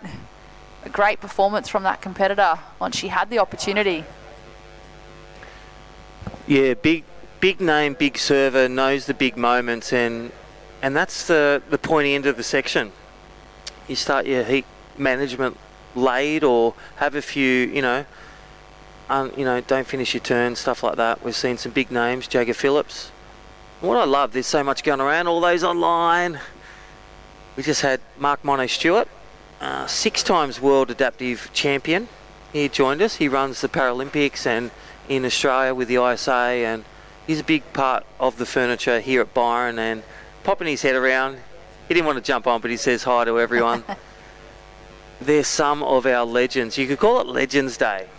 So we're going to have a Legends heat, but right now the junior legends, and that man, you can tell he's in a different colour, but that is Cade Kelly. I can tell you right now, because those big turns are amazing. And what they're treated, and this is what's amazing about having the 10,000 Thank You Surfing Australia Junior Series, 2-person heats from the semi-final onwards. Just, Britt, you've done a lot of 2-person heats in your state, in your qualifying series campaigns over the years, the decades. How good are 2-person heats with priority, 20 minutes on the time frame? Oh, it's unbelievable. It's so much better. It's just, half the competitors to have to try and contend with. You've got more of a lineup to work with. If you make, I guess, a priority error early, it's not long before you've got priority again with only 2 people in the water. Not that you want to be making those errors, but it just means that you don't have to wait as long for your priority rotation to end up back in that spot. And well, it's been crucial here at Lennox. There's been a few heats where third surfer hasn't really had the opportunities to catch waves. There is the Surf Mud replay. We just gave a shout out to Surf Mud Jason, Magella, and all the Surf Mud team. They just gave away to some groms. They painted their face, and 5-year-old Jimmy and 7-year-old Huey from Labar, again another local, taking home a Surf Mud towel, hat, and a free can of Surf Mud. If you want to buy a can, support Surf Mud, our great supporters of this event, your local post office and local retail surf outlet, or check them out online, surfmud.com.au. I'll be certainly looking for a refill. I was actually at the skin specialist this morning. Yeah, yes. Reminded to get your skin checked. Got the stitch out. Got the stitch out. Do have to get some treatment. But That's great to friendly hear. reminder to make sure you're applying. And you've got your Surf Mud hat on as well. I did. I will get you a 10. I switched out for a minute there. COB, close of business. Close of business, I'll have a new tin. All right. Refill. Hey, 583, Cade Kelly in the lead. All those at home watching and listening. This is day 5 of the 6-day event. Cade Kelly in the lead in red. 2-person heat. LaCanna Cullen. Nink Bungan Board Riders, Northern Beaches. In blue, 0.67. Well, having a look at that, but Cade Kelly still in the show under priority. Look at this. Goes for the air. Has the rhythm, has the takeoff, has the grab. Doesn't have the landing.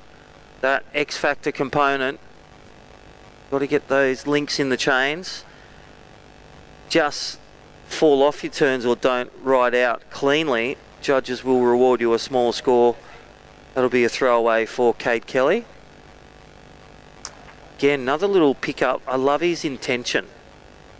Looking to drop that 2.67. LaCanna Cullen didn't even look at it. Well, he had a little look and went, nah. Not for me. It's not going to give me the 8s and 9s that I like.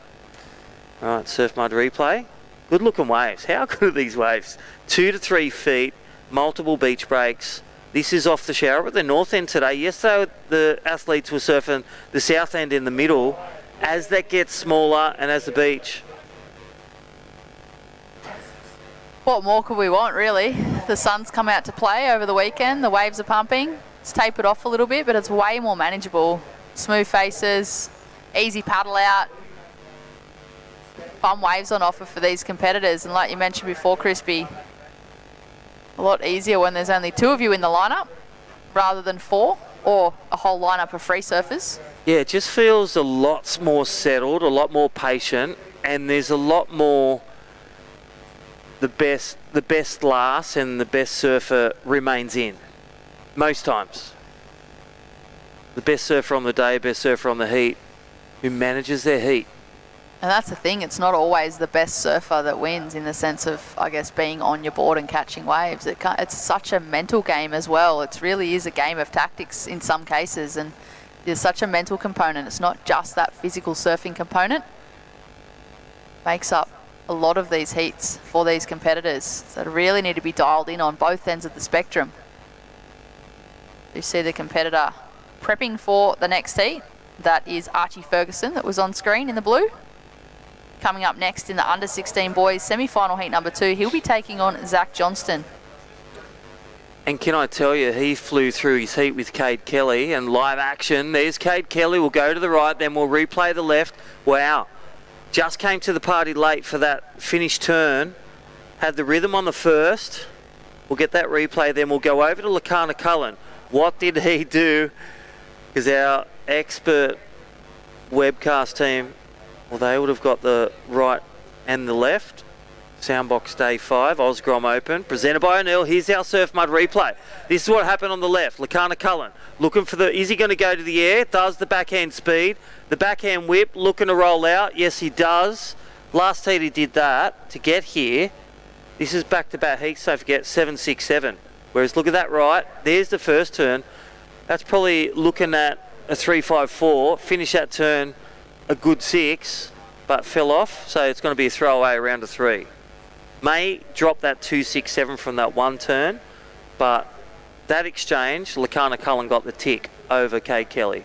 100%. He is chasing a 7.83 for the lead, so it'll be interesting to see where that sits on the judges' scoreline. As we see Lakana Cullen just having a quick little sniff at that one, opting not to take off. He looks like he could have spotted something better out the back.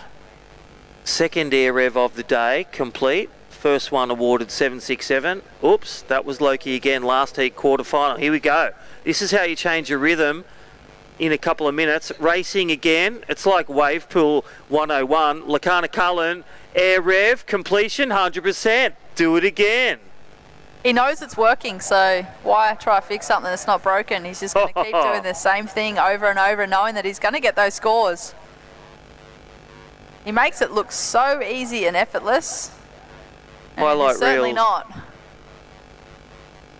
Kids at home want to learn big hits, want to learn big airs. Watch Cade Kelly on the hit side and then switch over to the next minute, Surf Mud replay, and it's Lakana Cullen times 2.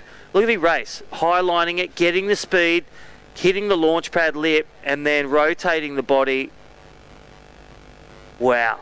Great landing too, just all positive motion, speed, pop, rotation, landing. Look at the slow-mo, look at the hands, trained with all his coaches in the wave pool. I think it was Lance Burkhart back in the wave pool in 86. Wave pool's the future, man. Wasn't wrong. Well, look at this, back to back. Judges are going to be breaking that one down. What do you think for the first one? I feel around maybe the high 6s for the first one, but the second one I feel was a bit more height, more control, clean ridden out. I feel like the first one though was in a more critical section of the wave. Yeah. So it'd be interesting to see. I feel like the second one was cleaner. Yeah. But I feel like the first one was more critical. But maybe it's pocket 6s or pocket 7s. Wherever it is, it's going to take him to the pocket lead. Lakana Cullen lifting the tempo. And what a demonstration of adapting your turn selection to the conditions. The ramps are appearing a lot easier. It was really tricky. Those big barrels, big turns. Day 1, 2 and 3. Day 4, a couple of airs. Day 5, we've seen a couple of big air rev attempts and some completions. Here we go. Cade Kelly. 3-turn combo, it looked like, on that right-hander. So he's electing to sit on the right, a little bit further north up the beach. as opposed to the surfer in blue opting to sit on the southern end of the beach and elect for the lefts. So completely different approach between these two surfers. As I just mentioned, surfer in blue was going left. Now he's chasing the rights. Wanting a bit of variety here, Crispy. Wow. Full rotation. Lakana Cullen, third air of the heat, stands tall. This guy is rubber man. He is stuck to that board. Completion 300%. 100% for each aerial. Lakana Cullen getting the magic moments to make the final. 8.83 first wave, I love that, and a 7.5 second wave. Where are the judges going with this? And we'll get a replay. Thank you, Surf Mud. Look at this. Look at the size of the wave. Here we go. Let's go back to Kate Kelly, looking to get out of the big notes. Big wave, big turn. There's the second turn, and you were right. Third turn, 3 detonating turns. But let's look at the air from Loki Cullen. Wow, these Cullen kids are still grinding. Look at the speed on the forehand, just done 2 back-end air revs, full rotation. And then gets a combo. Like, where did they go with that? They've already thrown an 8.83. Yes, I feel it's a high 9s. It's the mid-9s. Even, could it be that we could be seeing the first perfection today? I know what, the late Phil Courtney would throw, and Rico. Wow, Kate Kelly adapting, knowing and hearing the scores from the airs of Loki. 2 on the lefts, 1 big forehand air rev, full rotation, maybe 358 degrees. Let's look at it again. Racing, and full air rotation, clean landing, plus, wait for it, turn at the end. Bit of a look back flex. Does he get an esky? What does he get if he hits the perfect notes? You tell me, Crispy. He's got to get something. He gets a finals berth, that's what he gets. Chance to be crowned. Here we go, he's Stand going for the by. right again. I love how he's adapted. He got those 2 lefts. Now he's like, I'm going to mix it up and go right. Nice speed snap. Wow. How's the killer combo? He does not look like falling off, that's for sure. Energy has just shifted. Think of the start of this heat, Kate Kelly. You thought, where is Loki Cullen? Has he run out of steam? Yet the cool, calm and collected Lakana Cullen. Score to come. Could it be the big one that shuts out? And he already needs a 9.73. So Red, he needs a near perfect score. Could it be combo land, staring down 2 massive scores to make the final? This is like those battles, Gabriel versus John, Slater versus John, Owen Wright at Fiji. Where the perfection comes. Dakota versus Vaughan, Joel Vaughan at Maroubra. This is the Surf Mud replay of that last one. Nice belt there to start with. You can see he's just racing towards the section, comes from the middle of the wave and gets a little bonus section on the inside. Like I said, he just looks so confident. He looks so comfortable on his board and his equipment, and he does not look like falling here this morning, particularly in this heat. So there you go, a 9.67. There it is. Judges throwing the score, not wanting to throw the perfect 10 just yet. No judges locked in a 10. Highest was a 9.8. Hey, he's got 2 scores to come. Judges are working overtime, and there's only 2 surfers out there, Brett. Lucky there's not 4. Loki Cullen, the highest waves again. Day 1, 2, 3, 4, 5. Does 18.5, the highest combo. And one of the highest scoring air rotations.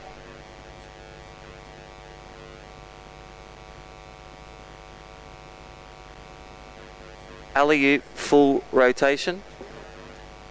Here we go. Look at this replay. First snap, throws the sprays to the sky, races down. Look at the combo killer. He's just thrown that away. Great read, great rhythm. 8.83 for the first backhand air rev. 9.67 for the full rotation on the forehand with a finishing snap. 9.67. Kate Kelly also surfing amazing 5.83, damaging some crucial copings on the rights. A 6.6, that last 3-turn combo that you said, Britt. Just that criteria of the judging rule book. Innovation, progressive. That's what Lakana Cullen and these junior surfers are bringing, combined with that vertical attack. Absolutely pristine conditions here out the front. Lennox Beachy. Well, up next, Zach Johnson, Archie Ferguson, they're paddling out. Then under 18 girls and under 16 girls semi-final do battle, and 14 boys, then the Heritage Heat. Chelsea Hedges, 05 world champion. Adam Melling, pro surfer on tour over 10 years. Woody Taipan Woods, 2 times world junior champion. Glenn Casey, and we may even throw in there some of the high surfers. Well, we're just waiting to see what those other scores get locked in at. So Loki, just a throwaway 5.83. A lot of other surfers would be happy to have that into their scoreline. He's actually also got a throwaway 7.5. So you could even have his backup scores as a total of 5.83 and a 7.5. We watch the Surf Mud replay. Never gets old in the highlight reel. Big corked backhand air rev. The way he corked that tail, so hard to stick. That was the 8.83. Air number 2. It's the 7.5 throwaway. Nice air rev, nice tail landing. Here's the 9.67. Look at the size of the wave. Full air rotation on the forehand. Alley-oops it, and then the snap finish. My man, Loki Cullen. Oh, another one. Nice little quick air rev. He has his airtime, LokiCullenAirways.com. 18.5 combination, just... You'd say he's in 6th gear, while the rest of the party are just trimming with 1 cog. Surf Mud replay. This is the last one, Loki Cullen. Just demonstrating all that practice, all that hard work that you see on his socials, in the wave pool, with the coaches, with the development program of Surfing Australia and all the crew, and then unpacking it with a rash shirt on in 20 minutes. Boom. Amazing. I actually still remember, this was quite a few years ago now, Loki and his siblings came up to the Surfing Australia High Performance Centre, and I was still coaching there at the time. Yep. And coached him and his siblings. And then to see how far he's come over even just that small space of time, it's insane. Obviously, you know, he was good back then, but he's just hit so many gears in between. Just the polishedness of everything, from wave selection to turn selection to adapting, big wave barrels, big turns on the coping when it's big, heat management, and then bringing the best performance where it's needed in the semis to make the final. Well, that is a wrap. Loki Cullen putting on a clinic and an air show here at the Soundbox Day 5. Osgrom Open presented by O'Neill. Well, we're going to have an air section reels that'll go for days. We're going to go to an amazing commercial break. We'll be back with Rabs, and we'll be back also with Solly Bailey after this next heat. We'll hear from our sponsors. Get down here and meet former pro surfer, Big O'Neill surfer, Solly Bailey.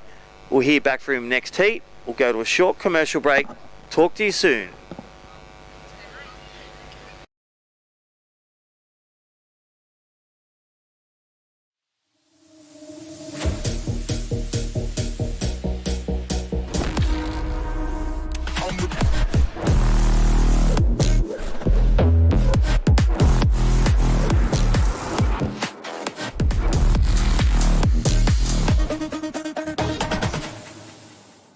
In a place where every corner tells a story and neighbours are more like family. Having someone you can trust by your side makes all the difference. For over 100 years, Somerville Laundry Lomax has been a cornerstone in our community, supporting individuals, families and businesses through the moments that matter most. When you need legal support, someone who'll stand beside you, turn to the team trusted by generations. Somerville Laundry Lomax, for all matters when it matters most.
Thanks guys, this is Nadav from O'Neill. I'm down here at the O'Neill tent with Solly Bailey.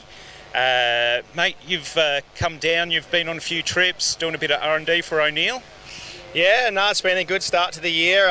Just been really frothing, been back in the water. It was a long year out last year, and a few trips this year, a few exciting things in the pipeline that I've been working on, and yeah, just a bit of R&D and some epic new product that O'Neill have been coming out with. The Weddy just here, the non-stitch. Pretty much the most flexible thing on the market, I reckon, at the moment. It's just been a great time. Great, mate. So we've got showcasing a bit of the product here, and as Solly said, looking at the stitchless suit, which is an innovation that we basically have been testing for the last 2 years, which Solly's been integral in giving us feedback on as well. And what's your thoughts on the suit, mate? It's probably like I said, it's like one of the most comfiest suits on the market, or in the O'Neill range, and probably on the market as well. But I've got it down here today, and I'll be wearing it in the old man's heat, or the heritage heat. Apparently I'm an old man now. Yeah, sponsored by O'Neill. So thanks, Solly, and back to you, team. You beauty, thank you very much. Solly Bailey, one of the world's preeminent tube wranglers. He stepped away from competition and stepped well and truly into tube life. As we see the action resuming out the front. This is semi-final number 2. Zach Johnson is the surfer in red. This is Archie Ferguson in blue, kicking his board away. Chris Binns in the booth, joined by another legendary tube fiend of the highest order. He's got a mouthful of sushi, so I might give Wayne Rabbit Bartholomew a little second just to digest that while we try and digest the surfing that's gone down so far. Live action right now. This is Zach Johnson, and the conditions are really starting to click. This is just classic East Coast Pacific Ocean beach break stuff right now. Blues and the greens and the headlands, you can spot straight away that you're on the east coast of Australia. Yeah, well, we saw these two guys surfing earlier today and absolutely ripping. Zach's got this amazing ability to come back in the heat. This time he's looking pretty spicy up front.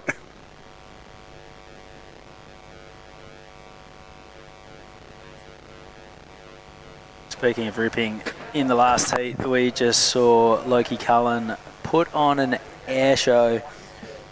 5 completed aerials, the best of them a 9.67 for a big lofty alley-oop on his forehand. Before that, he got an 8.83 for a backside full rotation air reverse. Also threw away a 7.5 and a couple of 5s. The judges, they're just like, he is so good that it has to be something special for Loki for it to get out of the 5-6 range. An amazing performance in that last semi-final. Right, scores are in. Zach Johnson with a 4.17 and a 6.5 moves into the lead. Archie Ferguson now chasing an 8.17. And Bugs, seeing Solly on screen just then, since he stepped away from competition and has just been travelling the world, chasing the biggest pits he can find, it reminds me a little bit of Dean Morrison back in his heyday, the way they go about it, because no matter where they are, they're just those guys who can sniff out the tube. Most definitely, yeah. There's incredible similarities. But there's been amazing footage over the last couple of years of Solly just getting some of the most incredible barrels. Been a massive stalwart of the O'Neill and Surfline Project, Maps to Nowhere. Of course, that right-hander that he shared with Katie Simmers out in the middle of who knows where, melted down the internet. And they've done plenty of other trips as well. I like the one through some lesser known corners in Indonesia with Bo Cram that came out back of last year. But yeah, Solly Bailey stepping away from competition, but definitely not backing off from his froth for surfing. And, the competition too is a bit of a grind, and if you're not winning, you're kind of invisible. Whereas if you step out and go and make groovy movies and clips and posting incredible stuff at these world's best locations, it certainly lifts your profile. I remember having a conversation with Dingo actually as he was towards the back end of his career, and the fact of the matter is that even the world's best surfers, the top 34 and the top 22, most of them lose at every event, and that can get hard after a while. Yeah. And if you run into a Katie Simmers or a Gabriel Medina, that's the story of your year, is at some point most of the events you enter you lose, and after a while you're like, you know what, I wouldn't mind just going and getting pitted off my head again. Yeah, that's true. It's a good lifestyle. And we've seen Solly really putting his hand up, proving himself out at Cloud Break and then all the various waves around Indonesia, and his surfing is just classy, and you can tell the way he goes about it. He's doing it all for the right reasons, and this second sort of phase of Solly's career has been pretty exciting, and probably to the wider surfing community a bit more memorable. Yeah, I think so. I mean, there's no doubt about it. I mean, you get so much more coverage. All the images go worldwide, like instantly. There's definitely different pathways you can take now to be a professional surfer. One of the most significant aspects of Solly's CT career, the first ever Indigenous Australian to qualify for the championship tour, and flew the Aboriginal flag proudly on the sleeve of his jumper, which was really, really cool to see in that first year on tour. I remember doing the beach commentary at Margaret's and seeing Solly trot past down the boardwalk to go out for his heat, and it was just such a special moment. And for a guy like Solly, who's incredibly proud of his heritage and what it stands for, that's really meaningful stuff. Yeah, that's so cool. Well, let's see it slowed up a little bit. Yeah, Zach Johnson will be feeling pretty happy that he got a 4 and a 6 straight out of the gates. Yeah. He'd be happy if there's not another wave for the next 10 minutes. I know. I can't believe how the conditions are just so milky right now. It's just so beautiful out there. Clear water, offshore. Be a pleasure to be out there in the ocean. Yeah, it's something that maybe some of these juniors take for granted, but then they get on the QS and they find themselves traipsing around the world to waves that aren't even close to this calibre. Yeah. And that's when the work part comes into it. That's right. That's when it becomes a real grind. You know, hopefully they get some good ways of Bolito this year. It's looked pretty good so far. Huh? It's looked pretty good so far. Has, so there's a Pro Junior and a QS, and then the Challenger Series event. So there's a Pro Junior QS 2000, and then the Challenger Series. And I note that a lot of the Challenger Series competitors have gone in the QS, which, man, that's got to be a bummer if you're a local South African and you draw someone like Xavier Huxtable in round one as you're trying to cobble together a few points.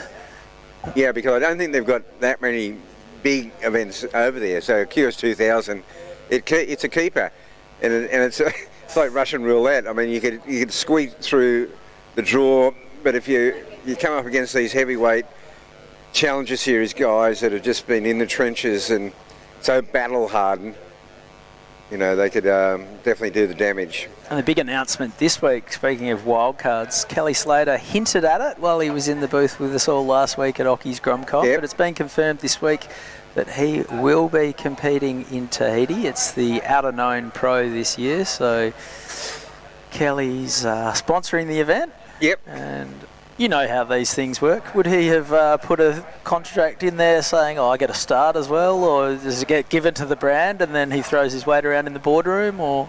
Yeah, well, I mean, every event's got the ability to have a wild card, and, you know, I wouldn't think there'd be many events around the world that would knock him back on a request. Absolutely not. I think we all win when Kelly gets the wild card. You know, he can keep coming back for as long as he wants, really. Yeah, that's right. I've got a feeling he will. Yeah, so do I. I mean, it's like in golf when you win the Masters or the US Open, you basically get a lifetime exemption. You know, so guys like Jack Nicklaus and they were still teeing off in their 60s. But the thing about Kelly is that when he retired the first time as a 6-time world champion, he won the 92 world title, then he won from 94 to 98, 5 in a row. He retired. He didn't like the tour, even though he was dominating it. But also 98 was the big comeback year, right? Was that Mick Campbell and Danny Wills, and he came in a long way back, and so there was a huge effort that went into. It was a huge effort. Overthrow. I mean, none of these world titles come easy. You'd know as well as anyone, but that one was particularly. He fought tooth and nail to make that one happen. Yeah, well, I mean, he came down to Pipeline, and he's the undisputed king of pipe. So it was he got himself in position anyway. But when he did retire, though, in 2000, he came out of retirement, accepted a wild card in Chopu, and won the event. So he's done it before, and he was a couple of years. He hadn't been in an event in a couple of years. Came straight back in. It's just a bit of a flex, isn't it? It was amazing.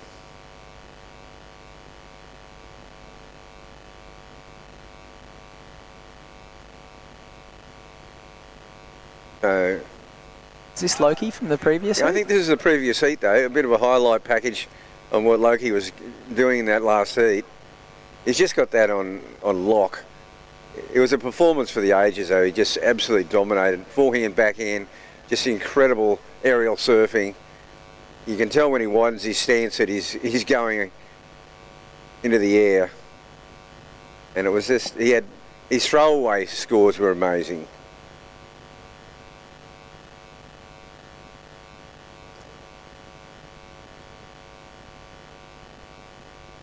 Well, there's been no action in this heat since that first exchange under the 6-minute mark, and we see Archie Ferguson trying to hunt down a wave. He's on his backhand. Good looking wave, Benzie. Sure is. He needs this to get himself back in the picture. Just holding a pair of 2s at the moment, and one of those is dispatched from his 2-wave total. So that's definitely going to tighten the gap between him and Zach Johnson in first place. That was a well-surfed wave. Good-looking left-hander. Wow. Just square off the bottom. Oh, and that's another wave. And I think this might be the one. And this wave's got a nice little taper on it, allowing him to do this turn here is just really good. And he finishes it up. 3 solid manoeuvres. Got to be up there. He's put himself in the heat though, that's for sure. Now Zach Johnson is looking at the left as well. Oh, no. He wanted a ramp. He wanted a ramp big time and he decided to get the priority back. Yeah, you could see he just had eyes on Archie Ferguson. He went, you know what, I'm out in front. I may as well hold on to this. It's such a clean wave. So that's his 6.5. Yep. And there, this one here, I think it's going to be a pretty good score, Binsey, because this turn's nice. The second turn, though, super slick, well timed, straight out of that, back into the lip, and that's 3 good turns.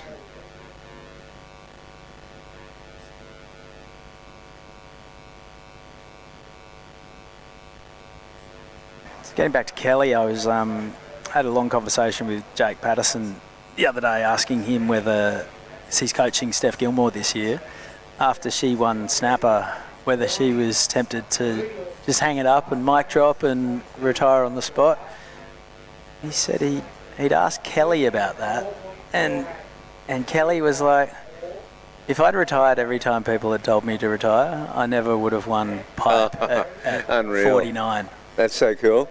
You know, so while it's great to go out with that big champagne moment, you're then denying yourself potential great moments down the track. And, that was a really cool kind of angle to look at it from.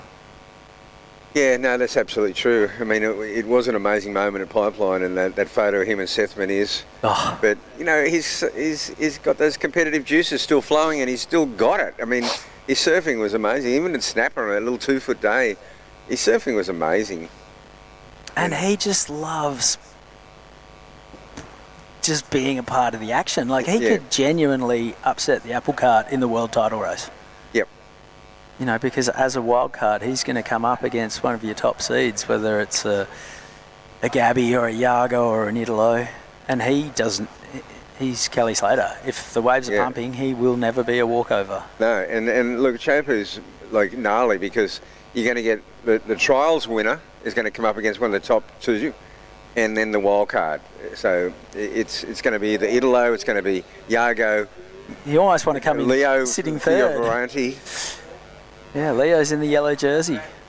Leo's in the yellow jersey. He's going to get either the trials winner or Kelly Slater. That's outrageous. And but I suppose the wild cards have got to go in that first round. Yep. So, you know, it's going to be like Mayo and Kelly will have to, you know, you got to feel for whether it's Oscar Berry or... Yeah, that's what I mean. It's going to be like someone like Oscar is going to get one of those 2 guys because he's probably the lowest seed right now. I feel like as we see Archie Ferguson chase a 4.48, I'm pretty sure that round they basically pull the numbers out of a hat so that they don't get the same matchups over and over in that first round. Oh, yeah, that's fair enough. But yeah, regardless. And then this year, Corley Vast's no longer a wild card. He's going to slot in middle of the draw and someone's going to run into him a few heats deep as well. So yeah, he's amazing at Chopu. Unbelievable. Gold medalist. Won the gold medal out there, made the final as a wild card, made quarters once. I think he beat Kelly once, and including a wave where he surfed switch. Yep. But, you know, the freedom of surfing as a wild card versus with the pressure on trying to get yourself into that's true. The requalification situations, that kind of thing. Like, as we see, Zach Johnson on his backhand looking to get rid of a 4.17. The first turn was pretty good, but unfortunately one and done. 30 seconds to go. Is the door ajar for Archie Ferguson? He's really going to have to go hammer and tongs at this, but can't ride out of that. And you would imagine... No, he's still hanging on to that low score, the 2.9.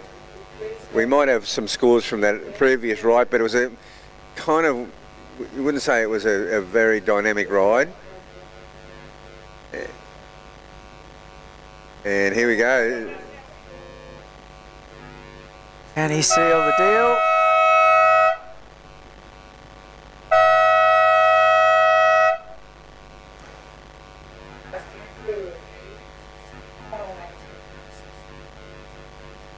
So how are we going for scores? Looks like all scores are in, and it's going to be Zach Johnson. All right, that was the under-16 boys semis taken care of. We're now rolling on into the under-18 girls semi-finals.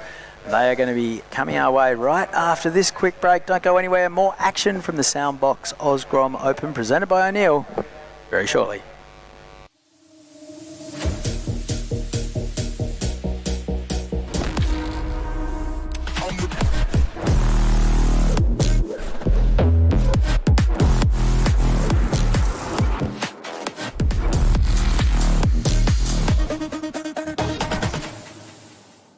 In a place where every corner tells a story and neighbours are more like family, having someone you can trust by your side makes all the difference. For over 100 years, Somerville Laundry Lomax has been a cornerstone in our community, supporting individuals, families and businesses through the moments that matter most. When you need legal support, someone who'll stand beside you, turn to the team trusted by generations. Somerville Laundry Lomax, for all matters when it matters most.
Welcome back to Lennox Head for the Soundbox Osgrom Open presented by O'Neill.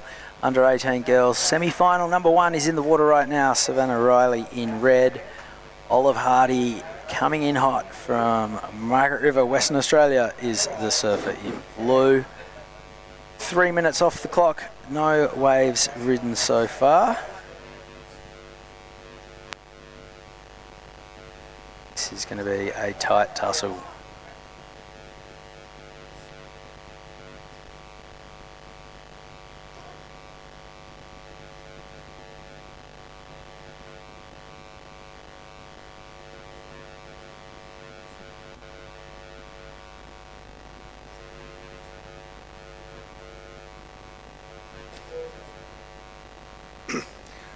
It's going to be a pretty exciting under 16 boys final.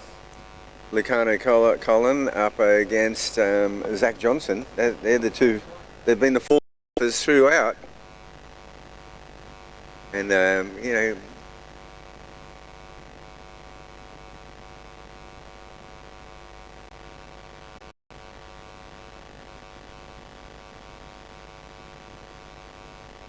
And there we see Olive Hardy.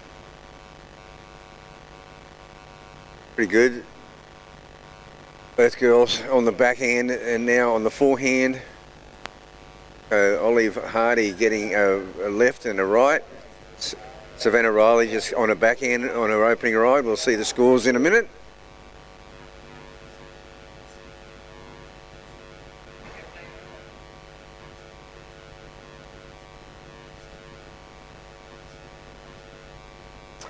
So this is Savannah Riley on her backhand. Meanwhile, Olive Hardy opening up, facing the wall, getting a little bit of drift out of the tail on the end section. couple of strong turns there for Olive. And here's that left-hander she got. So she's showing her backhand and forehand attack, and 2 pretty good rides for Olive Hardy to open her account.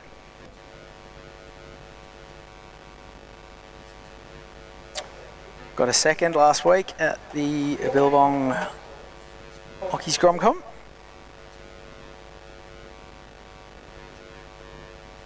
She's also the 2026 Under-18 state champion back home in WA, so she's on a bit of a roll this year, Olive. Follow in the footsteps of big sis Willow, who's also here this week. And so, yeah, Willow's, and what's she up to now? What's she competing in? Well, she was on last year's Challenger Series, Yeah. but got injured, I think, in Newcastle. Right. And oh, that's no good. that kind of derailed her season, and she just missed out on re-qualifying for the Challengers again. Oh, wow. This year. So back on the QS. Yep. But yeah, I mean, she's had a couple of wild cards at Margaret River Pro. A couple of years ago, she went global, catching just one of the biggest waves of the whole championship tour season. It was a monster. She was on a 5'10". Yes. Step up. That a 5'10" step up. There you go. And yeah, just ran out. It needed a couple more inches because the nose just poked at the bottom. Oh, wow. And then she got caught pretty much standing on one foot on the front of her board and then went over. But that was gnarly. yeah, Kate Myers took the photo that went around the world. And So Olive started pretty well. She's got a 6.67 and a 5.17. Savannah just got that one sort of soft left, only allowed to do one manoeuvre, so she's only got a low score there at 2.83. She's got all the work in front of her.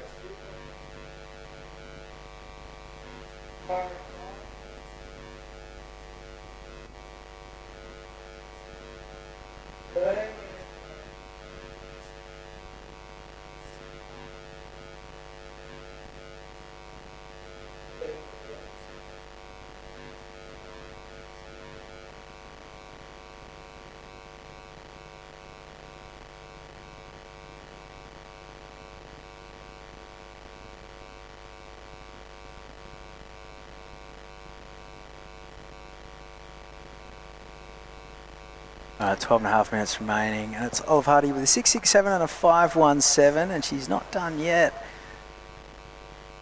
Took a while to get to the first turn, but fired it off with plenty of force. Oh, she's having a good heat. Semi-finals, nice time to really start a peak performance. Yeah, having everything click and come together. Savannah just, that wave was nowhere near her positioning, but Olive, she makes sure she gets around this section. Just really beautiful snap there. Another section to get around. So 2 great moves. This should, by rights, go into a top 2.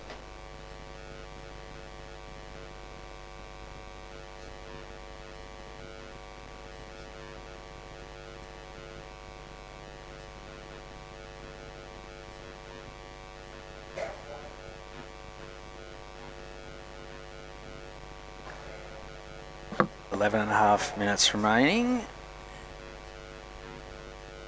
Still waiting on those last scores to drop in.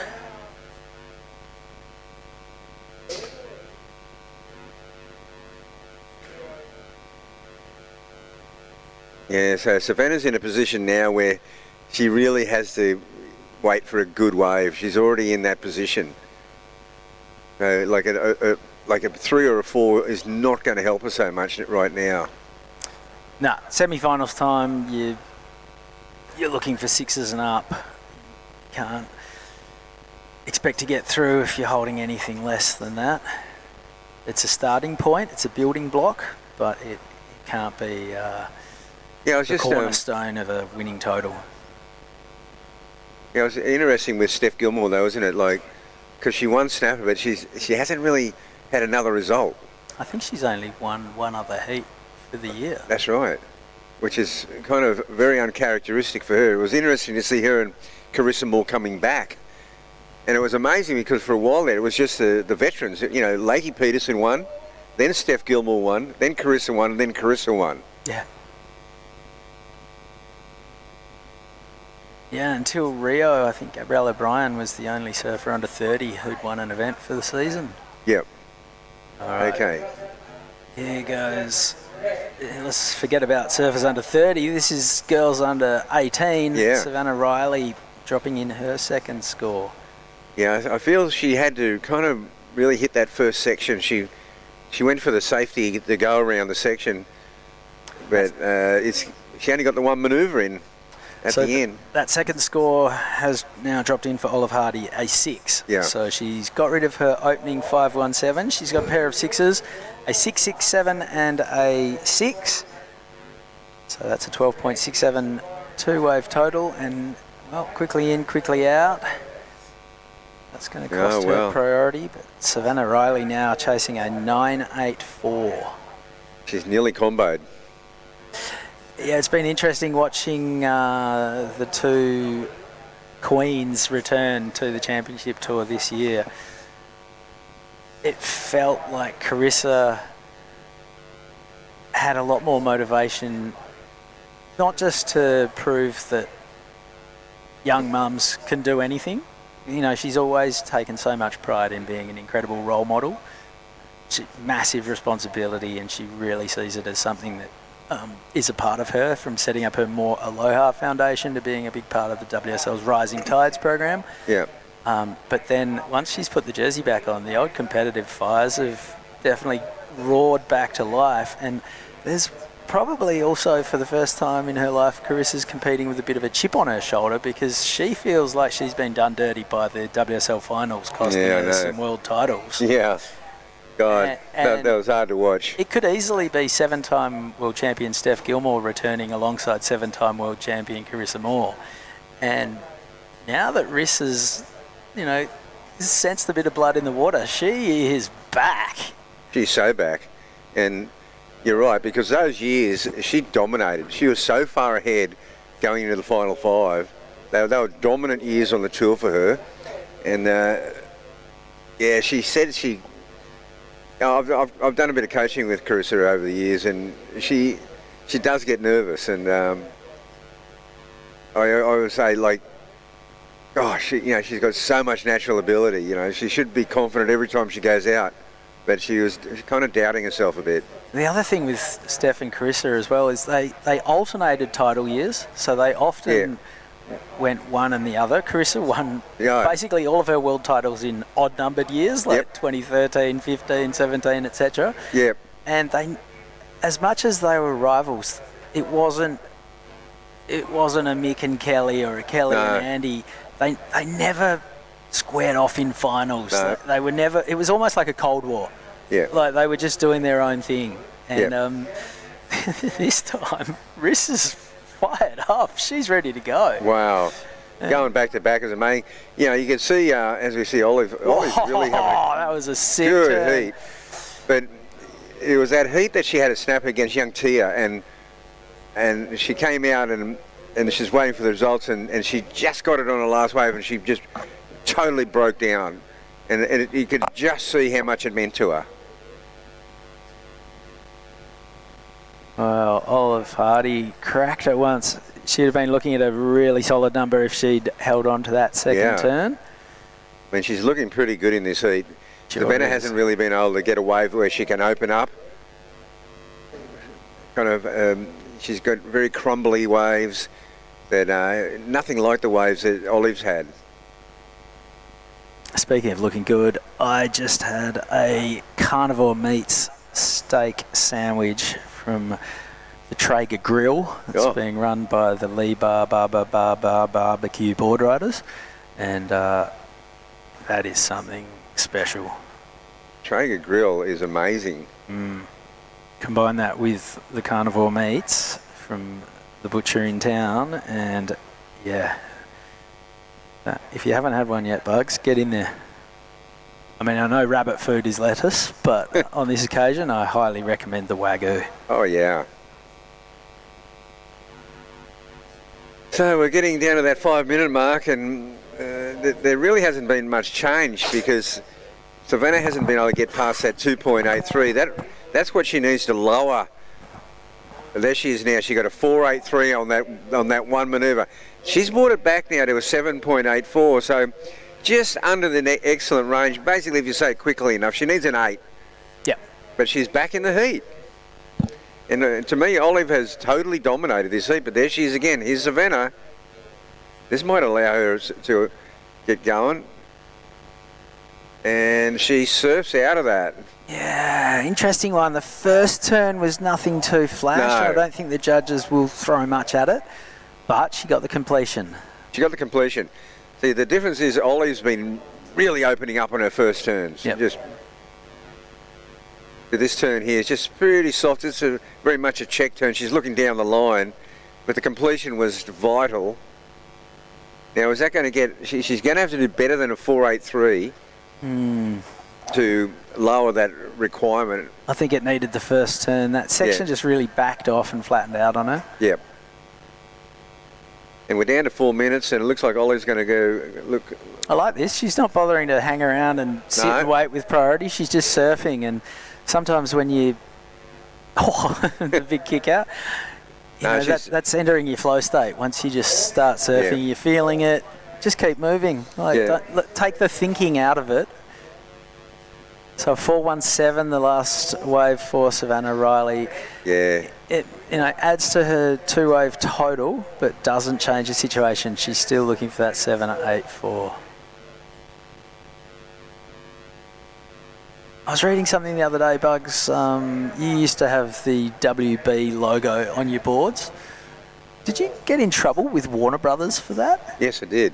Did MR ever get in trouble with the Superman people? No, he didn't. Only I did. So how does that... I don't know. Seriously, I just don't know. But they, when your name comes up at a board meeting, you're in trouble. It was a total shutdown. What was the fallout? A cease and desist? Oh, yes. Cease and desist overnight. And there's Superman just not a problem. Like, were you using it as a logo? Was it? Oh, so you could buy T-shirts and whatnot. I was using it on my surfboards. But like in California, you're allowed to spray paint whatever you want on your boards, right? Yeah, but no, it was a double whammy. It was WB, my initials, but it was Bugs. It was Bugs. Bugs is very famous. The perfect storm of... It was a double whammy. Yeah, right. It was just a tongue-in-cheek. That's really, great. It was just a funny thing, and it was small-time surfboards, like...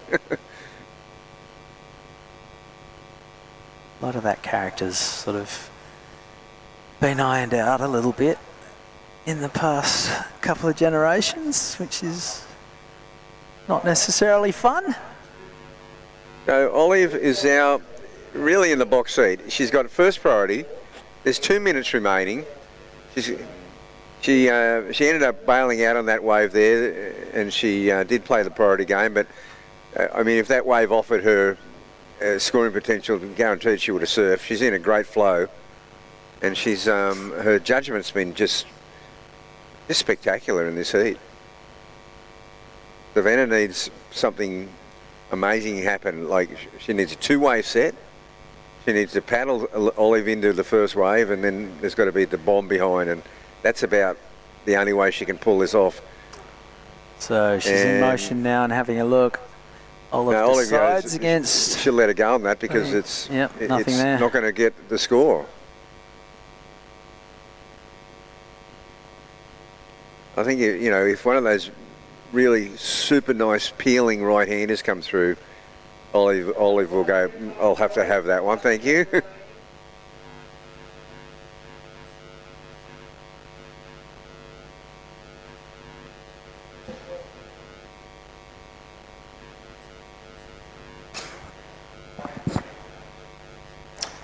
So inside the last minute, Olive Hardy has led from the start. Can she go tape to tape, or can Savannah Riley conjure up a 7.84?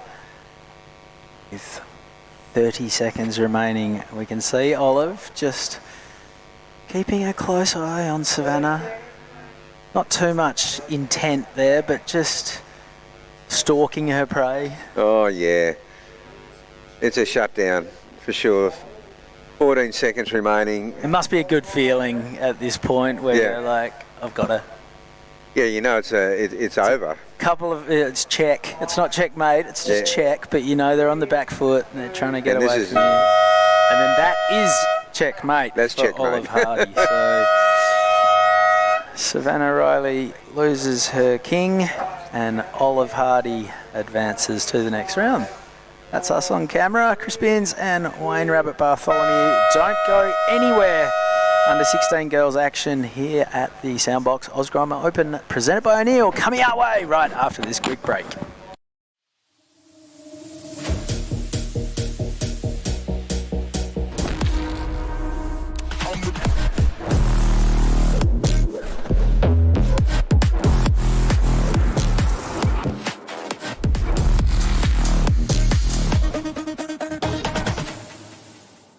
In a place where every corner tells a story and neighbours are more like family, having someone you can trust by your side makes all the difference. For over 100 years, Somerville Laundry Lomax has been a cornerstone in our community, supporting individuals, families and businesses through the moments that matter most. When you need legal support, someone who'll stand beside you, turn to the team trusted by generations. Somerville Laundry Lomax, for all matters when it matters most.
Welcome back to all the live action here at Lennox Head. We are now into the under 18 girls semi-final, heat number 4 in the water. Layla Fraser in the red, Samantha Ardern in the blue. Well, semi-final heat number 2. This is of course our Soundbox Osgrom Open, presented by O'Neill. My name is Britt Nicol, joined back in the booth with Michael Crisp. How you going, Crispy? Yeah, going good. Just having a break off, walking around, and tell you what, Heritage Heat is firing up. There's already the talk, the cheap talk. You got Woody, Taipan Woods. Oh, there is Talia Tebb live on screen. Suiting up, waxing up. I'm talking about Heritage Heat. Chelsea Hedges, 2005 world champ. There she is. She's not looking ready for that Heritage Heat just yet. Oh, how's the special wax? The wax box. The wax box. Hey, high performance wax box, that one. Look out. Our world champ. Won't be melting in there, that's for sure. Sticky wax, like Lacana. Lacana's definitely, I want the wax, whatever. Lacana's donning. Mr. 5 waves in one heat. Biggest combo and scores of the event. Flies through to the final. Congratulations, Lacana Cullen.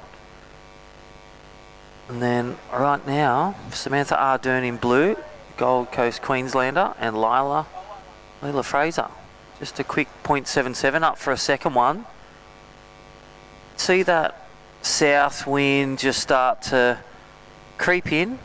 Light southeasters south wind today, but we're in a good spot here. That'll probably maintain the waves still around 2-3 feet. It's a great height. Look at this. Samantha Ardern up and riding. Good looking wave. Strong turn, nice snap, and well, speeds around. Great little carve there as she taps. This section's really tricky, really deep. 2 good turns, that will take it to the lead. Right in front of her fellow competitor as well with that first turn.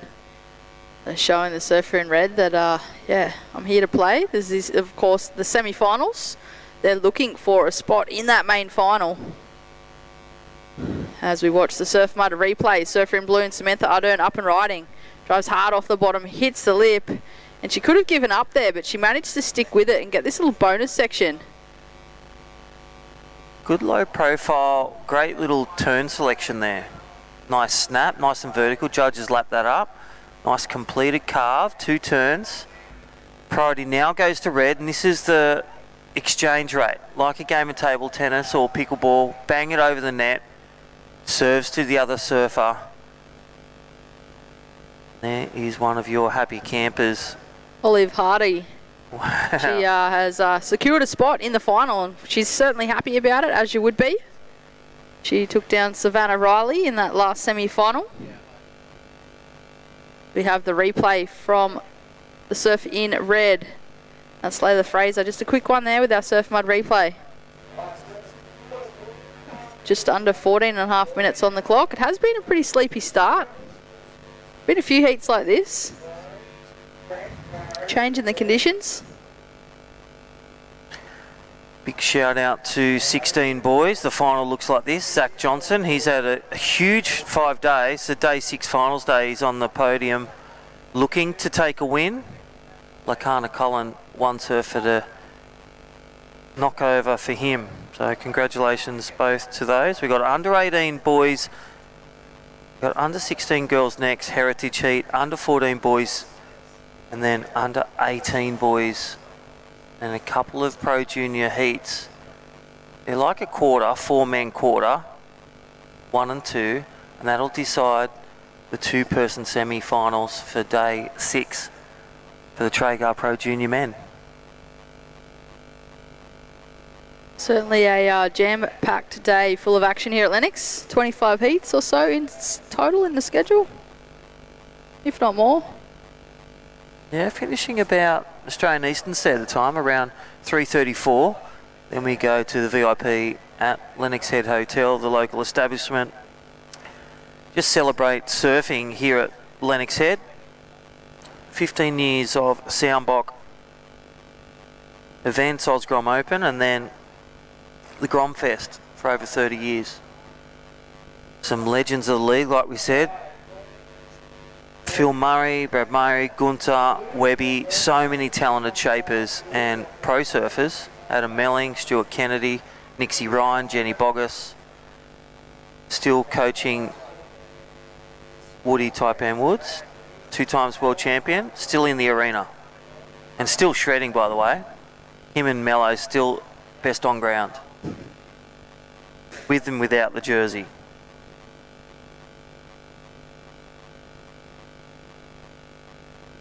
At the moment, it is Samantha Ardern out in first place with a 3.5, and the surfer in the red in second with a 2 and a 0.77. Well, look at the Grommies. They are going nuts in that car park. I nearly got taken out by one earlier.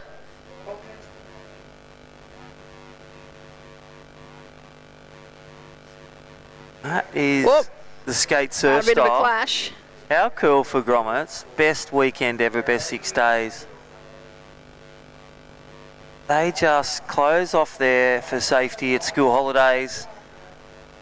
People can get more parking, which is great, but kids get to surf on the ocean, skate on land, and then tuck into the Lee Bar tent, some carnivore organic meat, as well as we had sushi today from Freewave. So a big shout out to Freewave, and a big shout out to all our sponsors. Lennox Head Ice Creamery, Lennox Head Bakery, Lennox Head Gelato. Thank you. Looks like the surfer in red has locked in a 2.67 for her last wave, so there was a situation change.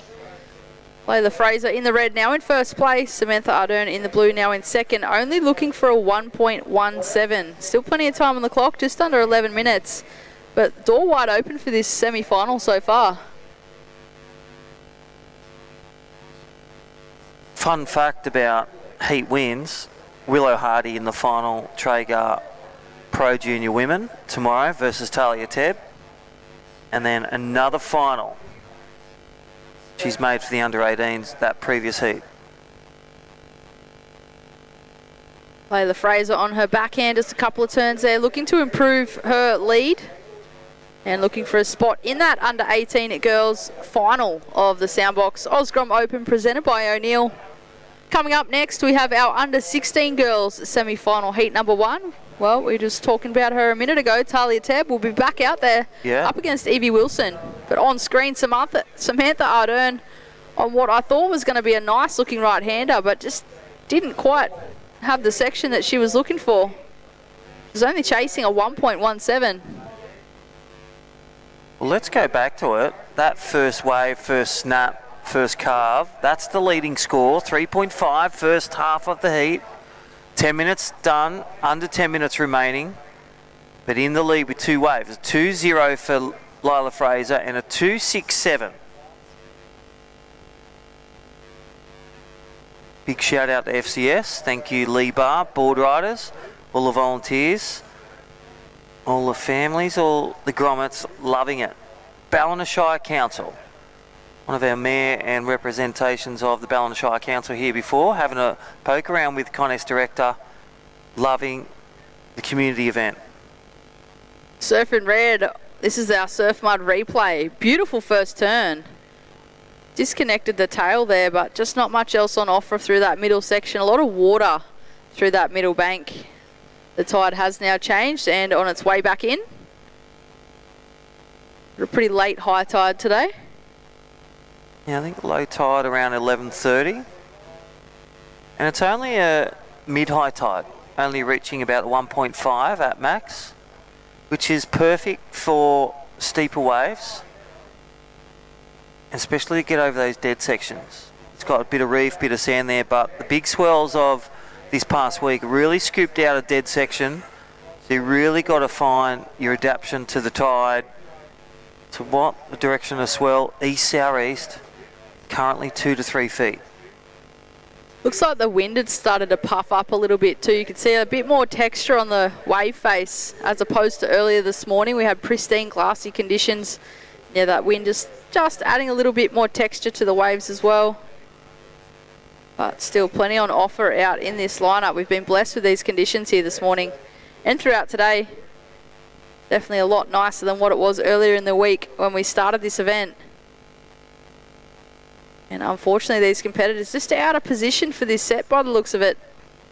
One of those really tricky beach breaks. It can be hard to identify where to sit on the peak. Here we go, Surfer in Red having a quick look at this one. This is the current heat leader and opting not to take off. It's not going to factor in. Surfer in Blue already had first priority. And well, what have we got on the forecast, Crispy? Yeah, well, don't forget Surfline, one of our supporters, 20% off for all competitors, 250 competitors enjoying 20% off premium monthly subscriptions or annual. Check it out for the long range forecast, but I've got it. 10-second period today, 149.51 degrees, pushing around more to the east, and that wind's actually dropping, Britt. It's puffing around 12 kilometres west-southwest, turning to the south, then going east-northeast this afternoon. Only light, 2 to 4 k's. So will we see the air show continue on the rights and the lefts, the vertical attack for these surfers, adjusting to the wind if it comes? Really see that south wind right now. Just protected by Lennox Head. But right now in the water, it's all about getting those waves, holding that first position. This 2-person heat. Here we go. Samantha Ardern, Queensland surfer, 3.5, looking to drop that small score, only needing a 1.24. You might think, well, she got it in board riders, yes, but this is under 18s, the best in the business. Soundbox Osgrom Open, presented by O'Neill.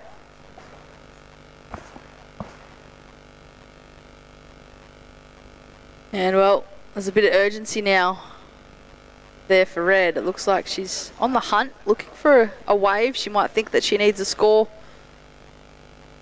That score for Samantha Ardern hasn't dropped in yet, but I feel like it will be borderline. I'm no judge, but I feel like she may have just got it. She does have the highest single wave of this heat so far, 3.5, the surfer in blue. We see some beautiful drone footage over top here at our Lennox Beachy.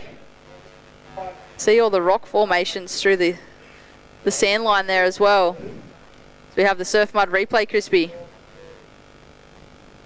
Yeah, nice little takeoff from surfer in blue. And stand by as that score to drop, as that 5-minute mark. Yellow flag comes up. Hey, check the forecast for tomorrow, finals day, 10 seconds, 3 to 4 foot in the morning, around 15 kilometres west-northwest, 124 degrees, swinging more east. There is that replay, nice snap, nice carve. 124, tick. It looks like the surfer in red has taken off on a wave. Wait and see what that was and where that sits on the scoreline. She's a little bit further in, so I feel like she might have got a little more length of ride or more opportunity to do a turn. But she is through that middle section of the bank, with a lot of water. So we watch the replay. Here we go. She elected to go left on a nice looking left-hander. Great steep section. Beautiful first and second combo. And she got critical. I feel like that might be the best wave of the heat so far. Yeah, I love that first turn. And here is Samantha Ardern, her reply. A carve, and then that second one, Phil, just finish it, hit that whitewash, just cut it a bit short on that second turn. Look at that beautiful drone angle. Thank you, Soundbox. Osgrom Open. This is your under-18 girls semi-final 2. One spot already taken up. That was Willow Hardy. Currently Layla Fraser's there, looking to drop that 207. Samantha Ardern looking to replace that 0.5. It's actually getting more aqua, more clearer. That westerly wind, love it. Just push it out, and especially with the big moon. We've had the change of moon, I think, from gibbous. 3/4 moon, 1.5 highs. Northwest wind throughout the night, in the morning. Conditions for finals day, perfect. Certainly are, and it looks like there has been a little situation change. Last of blue was a 2.6, but last of red a 4.83, so it pushes Layla Fraser in the red into first place. Samantha Ardern in the blue now in second place, looking for a mid-range score of a 4.01, so it would have to be her best wave yet. With just over 2.5 minutes remaining, first priority is with that surfer in blue. So she does have right away to any wave in the lineup. And well, she's having a look, Crispy. Yep, here we go. This is a better wave. Got to smash and grab. There's the first snap. Draws up. Scoops deep. Comes down. That nose just digs out. I liked her intention of the first one. It was a quick snap. We'll get a replay on that for Samantha Ardern. Definitely the wave to take it to the lead. But just didn't complete that second turn. She certainly went for it. I love the way she went. She had to. She's made herself, found her in the finals for the under-18s. Look at this takeoff. Surf mud replay. Took off behind the section. She's looking for that steep section. Bit of a setup turn there, but nice bottom to top combo. Just caught that inside rail on the way down. Weight was a little distributed towards the heels and just not able to get the completion. Just kind of buried on that way down, but her intention was set and she was committed to that section. Had she have landed that last turn, that score would have been right there with what she needed. With 1.5 minutes on the clock, the benefit with this break is the fact that she's now back in the lineup within a minute. And well, considering red just also took off on a wave, it does mean that that surfer in blue now has first priority. So she does have the priority system in her favour, but time may be the enemy. She is chasing that 4.01. Will there be another set and another opportunity for Samantha Ardern to take that win over Layla Fraser and move on into the final of the under-18 girls division here at Lennox for the Soundbox Osgrom Open, presented by O'Neill.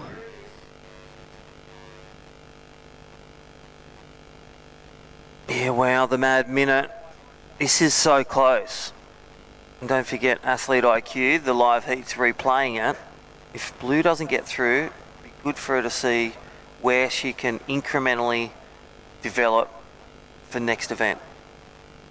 For sure, there's always a growth opportunity. Even when you're winning, there's still room for growth. Totally. 1% games. Here we go. This might be the last opportunity for Samantha Ardern. She is chasing a 4.01. Bit of a check set up turn. Gets the last section and gets the finish. I'm no judge, but I don't feel like that's going to be the score that she's chasing. She did well for what was there. Yeah. Yeah, we'll get this replay, but I like the way. And look at this. This is your heat leader. She gets one more chance. Did the hands get up before the bell went? We'll leave that with the judges, but she's going to come in anyway. Is that the victory lap straight into the final to meet Willow Hardy on finals day tomorrow? We'll get back to you after this short commercial break. Hear from our amazing sponsors. Thank you, Soundbox, Osgrom Open, winding down through day 5 of 6, presented by O'Neill. We'll catch you on the back end, get you some results of our finalists to match up with Willow Hardy. See you soon.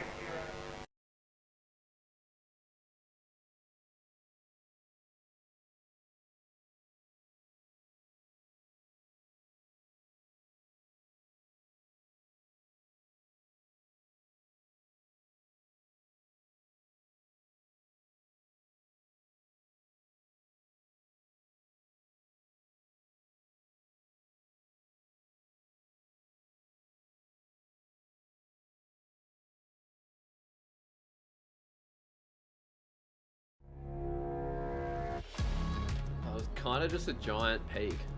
It looked like it was squaring up to the reef really good.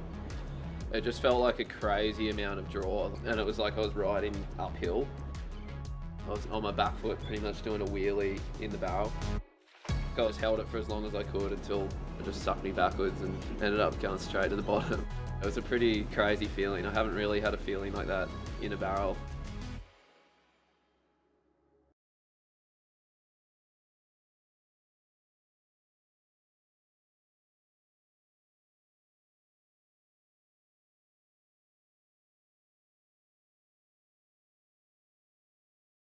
In a place where every corner tells a story and neighbours are more like family, having someone you can trust by your side makes all the difference. For over 100 years, Somerville Laundry Lomax has been a cornerstone in our community, supporting individuals, families and businesses through the moments that matter most. When you need legal support, someone who'll stand beside you, turn to the team trusted by generations. Somerville Laundry Lomax, for all matters when it matters. Alrighty, welcome back to live action. Girls rounds. And right now, under 16 girls semi-final. Talia Teb looking for the second person this week to make 2 finals. Made the Pro Junior final. Evie Wilson also coming into the under 16s. She'll take Talia on. My name's Crispy. Welcome back. Day 5 of the 6-day event. Soundbox Osgrom Open, presented by O'Neill. Don't go anywhere.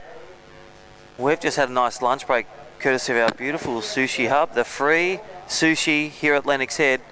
Their karage chicken meals are amazing. Right now, 20-minute heat on day 5. Join with me. Chris Enova. Yeah, cheers, Crispy. It's good afternoon to you, Chicken.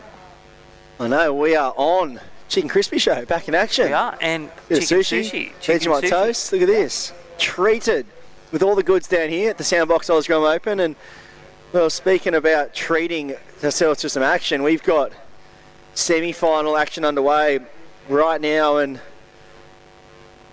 that's Lila Fraser. Congratulations. How's this? Last wave, 297. Last of... How's that? Last exchange, I'll go back to it. She actually, with a second to go, went to second and got a wave right on the bell, Lila Fraser, and got it back. So Samantha Ardern got the score with a wave 30 seconds ago, a 4.1, and then Lila Fraser took off on a wave 2.97. here we are. Yeah, Evie Wilson. Wow.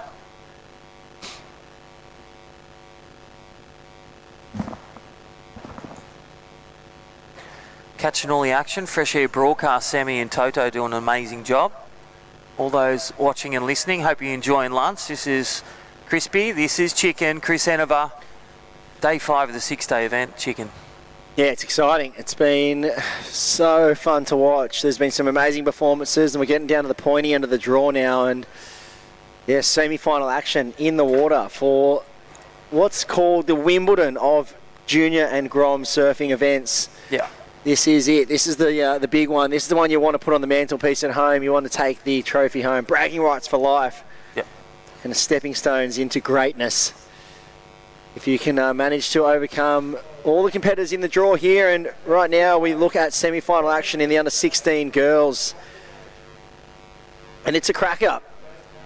Talia Tebb versus Evie Wilson. Talia has been hands down the standout of surfer of the event so far, and with surfing like that, that is why. Because she's just got such great rhythm. She's looking super confident, and just her approach to this lineup is second to none right now. I mean, the way she's identifying the right waves, the selection of manoeuvres, the patience she's showing in maturity, and also how hard she's pushing her board. You can see a level of confidence that's just standing out.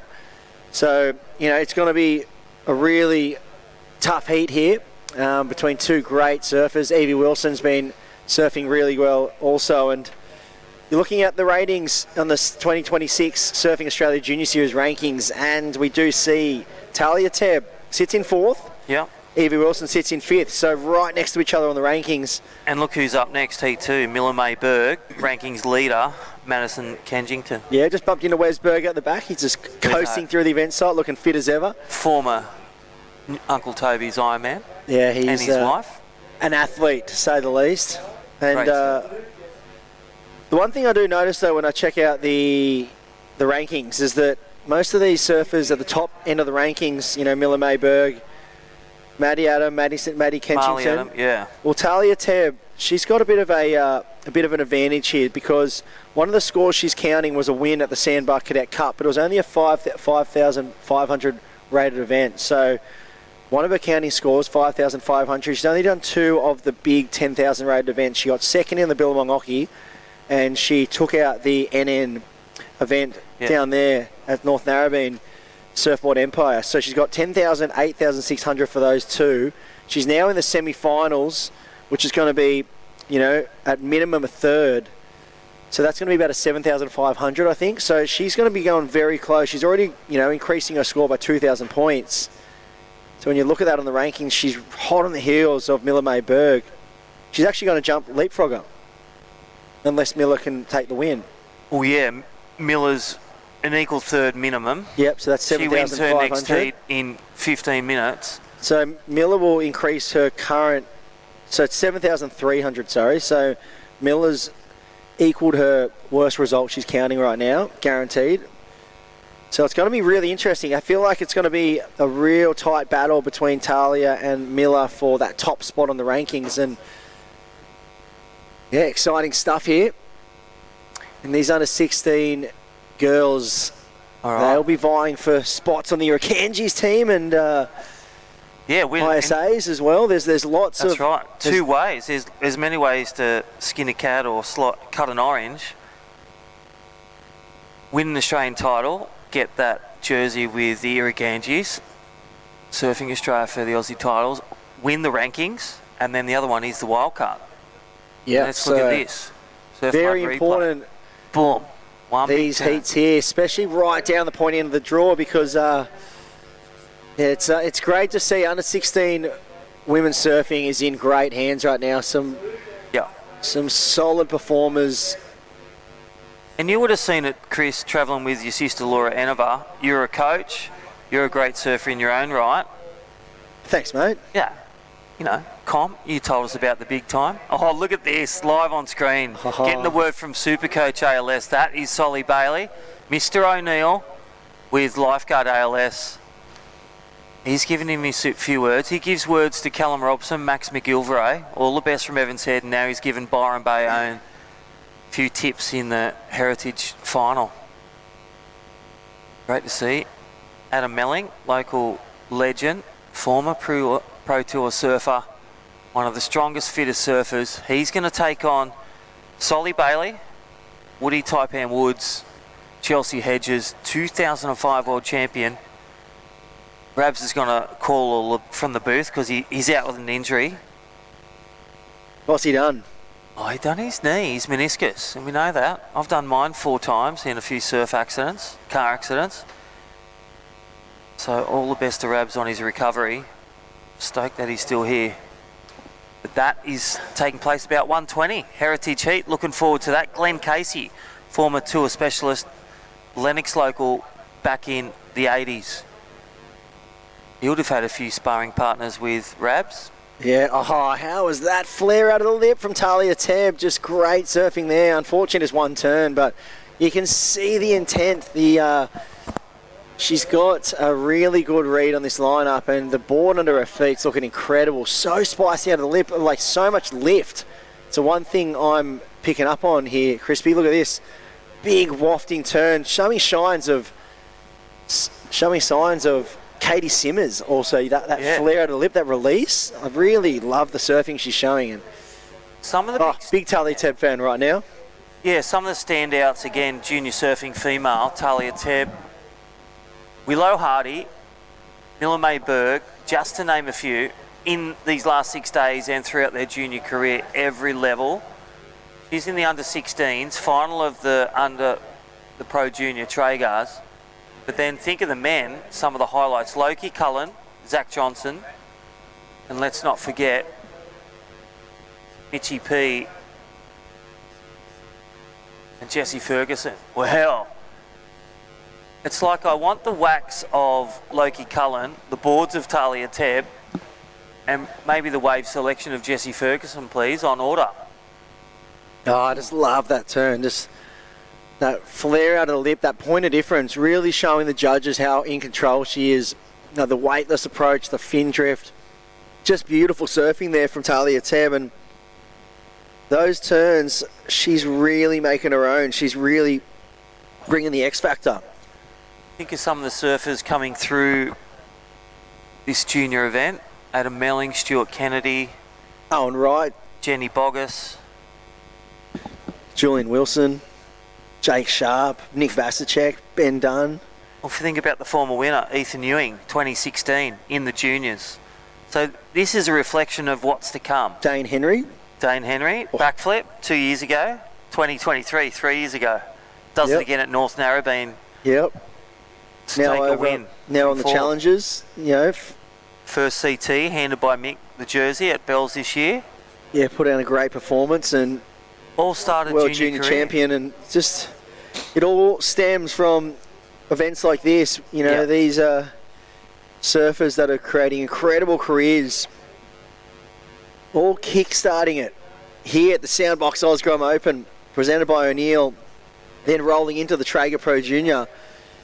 But I love it because there's not many events where you get to roll the dice in two divisions. And like you see, like Talia Tebb right now, she's in her age division right now, the 16 girls, but now in the final for the Pro Junior. Yeah, you know who that is? That is Glenn Casey. And look at the board he's got, equipment. That is Tomo, local shaper Daniel Thompson. And wow. Yeah, I remember when Stewie Kennedy was on the tour, and that one event at Snapper, he rocked up and he was riding the Tomo boards. Everyone was just going, what is going on? He looks so incredible. I think he went on to make the semis or the final of that event. Semis against John, who went out to take a win. Yep, that's right. Taken down by the winner, only just. It was incredible. Just the flow, the speed. Those flaring tail blows and the reverses he was throwing down and the club sandwiches, just the board had this level of spice that no one else on the tour had at the time. And there's Kinghorn. Yeah, great to see the juniors here and all the local Lee Bar members, and that is one that made the Pro Tour back in the 80s. Glenn Casey, and still around supporting in the industry. He's working for Yeti, one of our great sponsors. Thank you, Yeti. All right, situation, Talia Tebb in the lead. That's 6-5 in a 5-0 chicken.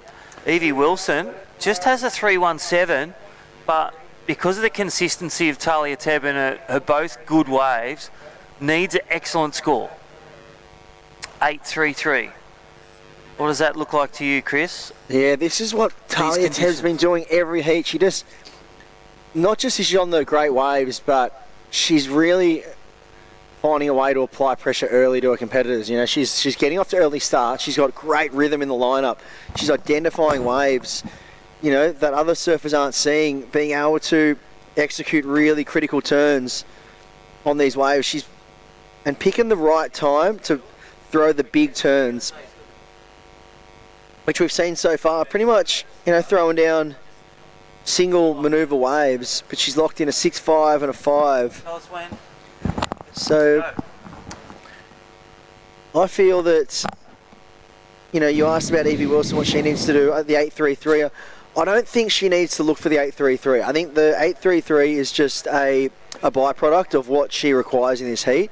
She needs to probably, you know, not focus so much on that, but focus on locking in 2 good numbers. So surfing a brand new heat, and not like waves like that, obviously. Yeah. It's because it's tricky out there with this onshore wind. It is fast, so she just needs to identify some waves that do have a corner on them, and really find, you know, try to get some speed. And I think just 2 big turns is all she really needs. And it's not that it's a tough ask. The platform's there, the waves are there. Just being in that position, and you can see they've moved all the way from the South Peak, where it was scooping up for days. This is day 5. Let's look at the Surf Mud replay. A little bit of onshore south wind, but, well, Talia Teb, this is what's taken her to the lead. 1 big turn. There it is. That first 5. And score to come. That was her last one. No score for that yet. Will it improve her 5? And we can see it's gonna sustain her in first. A few locals popping up to check out all the action here at the Soundbox Oscrom Open. They want to get in close and personal with Talia Teb. They are loving the action she's showing down. We can see on the screen there, lovely pot of dolphins just infiltrating the comp site. Yeah, a little smart drum lines there as well. Thank you, Hato and the DPI. Big shout out to our ALS safety team. I think we're going to do a cross down the Glen Casey and all the crew for the Heritage Heat. Is that true? What about that fresh air? Oh, hell, look at that dolphin. Jumping up. Dolphins joining the show, stealing some perfect waves. Wow. How was that? Flipper. Yeah, it's incredible. Live scenes. Glen Casey. It is. Take it away, Glenn. He's forgot to hit the button. Sorry about that. Yeah, just turn the mic on, mate. Yeah. Yeah, Glenn, turn the mic on. Thank you. Okay, we've got the mic on. Sorry about that technical difficulty. Robbie Page. We've got legendary pipe master. What was it, Robbie? 1988. Robbie won the Pipe Masters. He's turned up today to show us the fitness and the strength of the big fella. He's ready to take it out there like Wayne Lynch in 1968. How you feeling, Robbie, today? Like a 1966 EH Holden up against the new model Commodores. So if you see me clunking down the line, me and Case, you know we've started in this game way long back in the time. But it's an honour to surf with Solly and Adam and the big boy, the big goofy footer, Conor O'Leary. It turned Jeffreys Bay upside down and said to everybody before he paddled out, I'm going to put on a show here, the greatest show ever that any goofy's ever laid down. And that's what he did. Conor O'Leary, respect. So just to be in the water with all you young spunks, as we call them, powered up. Yeah. Me and Case are both honoured. So, you know, we're a bit long in the candle, but it's an honour to be here. Well, about an hour ago, we got some Botox, so we're trying to stay beautiful. As we always say, don't let the old man in. It was a Morgan Freeman line. Try and stay young, try and stay in the ocean. I didn't keep surfing. Surfing kept me, as one of our great lines. I just want to invite Solly over. Solly's, thank you, Robbie. Here's the man himself, charging it all around the globe, pulling into massive barrels. Great to have you here, Solly. What do you think about today? Oh, mate, it's a blast from the past. You know, was just reminiscing, chatting about, it was 22 years ago was the first ever time I surfed here in the event. So, I mean, yeah, it's just cool to be back here, and it's cool that it's still going. Yeah, mate, it's awesome, and yeah, you must have had some good waves here and just up the hill there a bit. No, it's going to be fun out there. We'll try and dodge a few dolphins and make sure Robbie doesn't drop in. I suppose that's the main priority. But thanks for coming, Solly, and appreciate this day. Heritage Heat, still old buggers giving it a go, you know. Thanks, Solly. Cheers, mate. Well, thanks, guys. We gave it a shot. We can't find Connor, and but we'll come back to you. He'll be back. He's getting his sweaty on. Thanks, boys. Yeah, thanks, Glenn Casey. Robbie Page, you heard it from Mr. O'Neill. That is Solly Bailey from Byron Bay, and yeah, Connor O'Leary, the dual passport holder. Well, he's got 3. Cronulla, Lennox Head, and Japan. Talia Tebb still in the lead. 2 minutes to go. Chris, I'm looking forward to this Heritage Heat. So much experience on offer, but right now this is the junior experience. Looking for the fight back. That's what we're talking about. Big jam finish, and then, well, don't execute that last turn. Judges can't reward that big score required, and it's an 8.33 required. She may be, that first turn, she may get a best wave, but she will need another one with 90 seconds remaining. Talia Tebb is looking the dual athlete in this event to make 2 finals. Yeah, she's well on track with 1:30 on the clock, and well, that was the wave that Evie Wilson needed for the fight back. She done all the hard work there. She had iced that first turn, and well, I feel like she was well on her way to an excellent number. Had she just finished that second manoeuvre, we'll wait and see what that one falls in. Yeah, it was her best, a 3.6.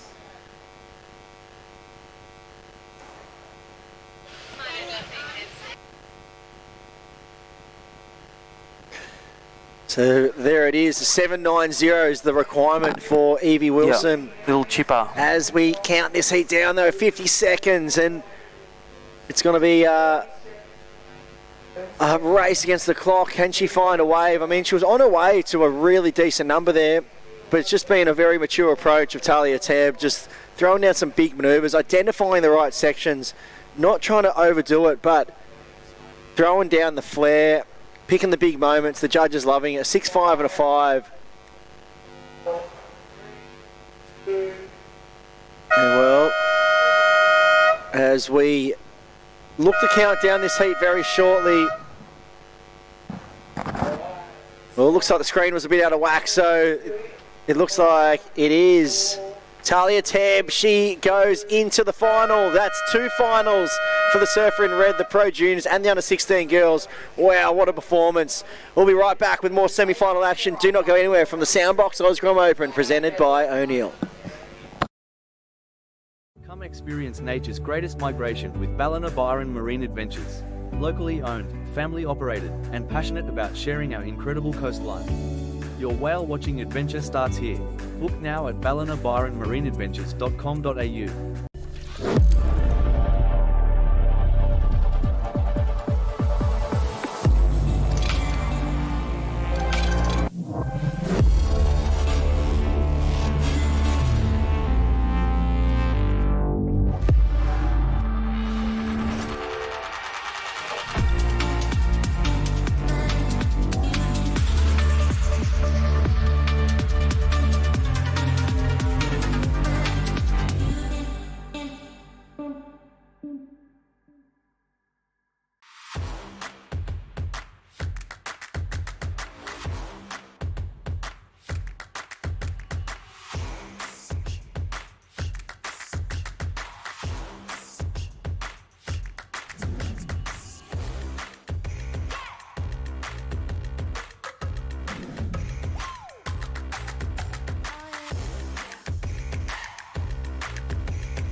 Welcome back to all the live action here at Lennox Head for the Soundbox Osgrom Open presented by O'Neill. We are into the under 16 girls semi-final heat number 2. In the red we have Mila May Berg, and in the blue we have Madison Kensington. Another great matchup. We just saw the end of the under 16 girls semi-final heat number 1. It was an in-form Talia Tebb taking the win over Evie Wilson. So Talia Tebb in another final. She is already in the, I think, the Pro Junior final. So she's well and truly on her way, hopefully, to a win. And well, on screen there, that's Connor O'Leary, World Tour surfer, getting ready for that Heritage Heat. Interesting boards on offer here. And here we go. I bet you there's so much banter between all these surfers in the Heritage Heat. Robbie Page looks like he's ready to go. Always full of energy. What a lineup they have. Taipan, Mello, Connor O'Leary. This is going to be an incredible Heritage Heat we're going to see down here. Last year it was James Woods getting... Woody got the win. Some incredible surfing. He just threw down some big punts. I remember just steaming down the line. He got a few really nice waves in that and went to the air on a couple and just blew the field away, which was and then he blew the roof off the Lennox Hotel that night as well. So we'll wait and see who gets the win here. This is going to be just for bragging rights, you know, and it'll be good fun, but it's going to really ignite the competitive juices in all of these surfers.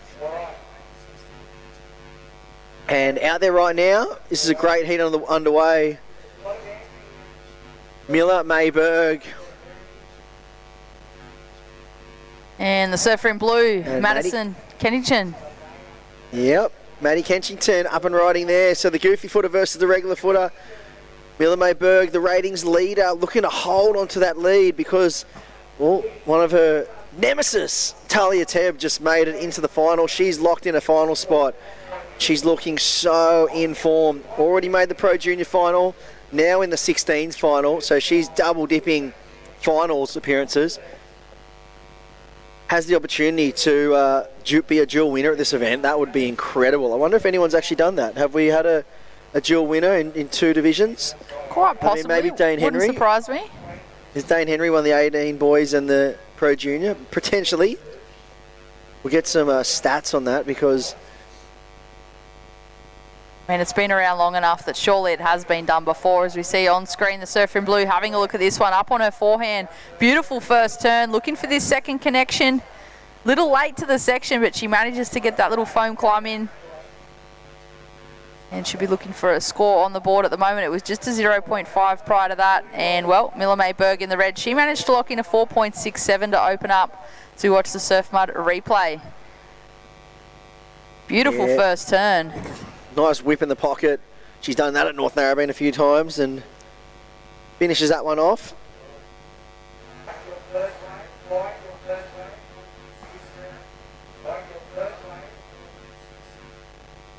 Yeah, it's going to be a very important semi-final here. Maddie Kensington sits in 3rd on the rankings. Miller Mayberg in 1st. We look at Maddie's scores coming off that big win up there at the Oki. There's your Heritage Heat lineup. Who are we putting forward? Who is your money on? Oh, I don't know. Bailey. Solly is, Woody. Yeah, he'd be hard to beat out here. Connor O'Leary, he has just been in devastating form though. And, well, if he finds a good right-hander, watch out.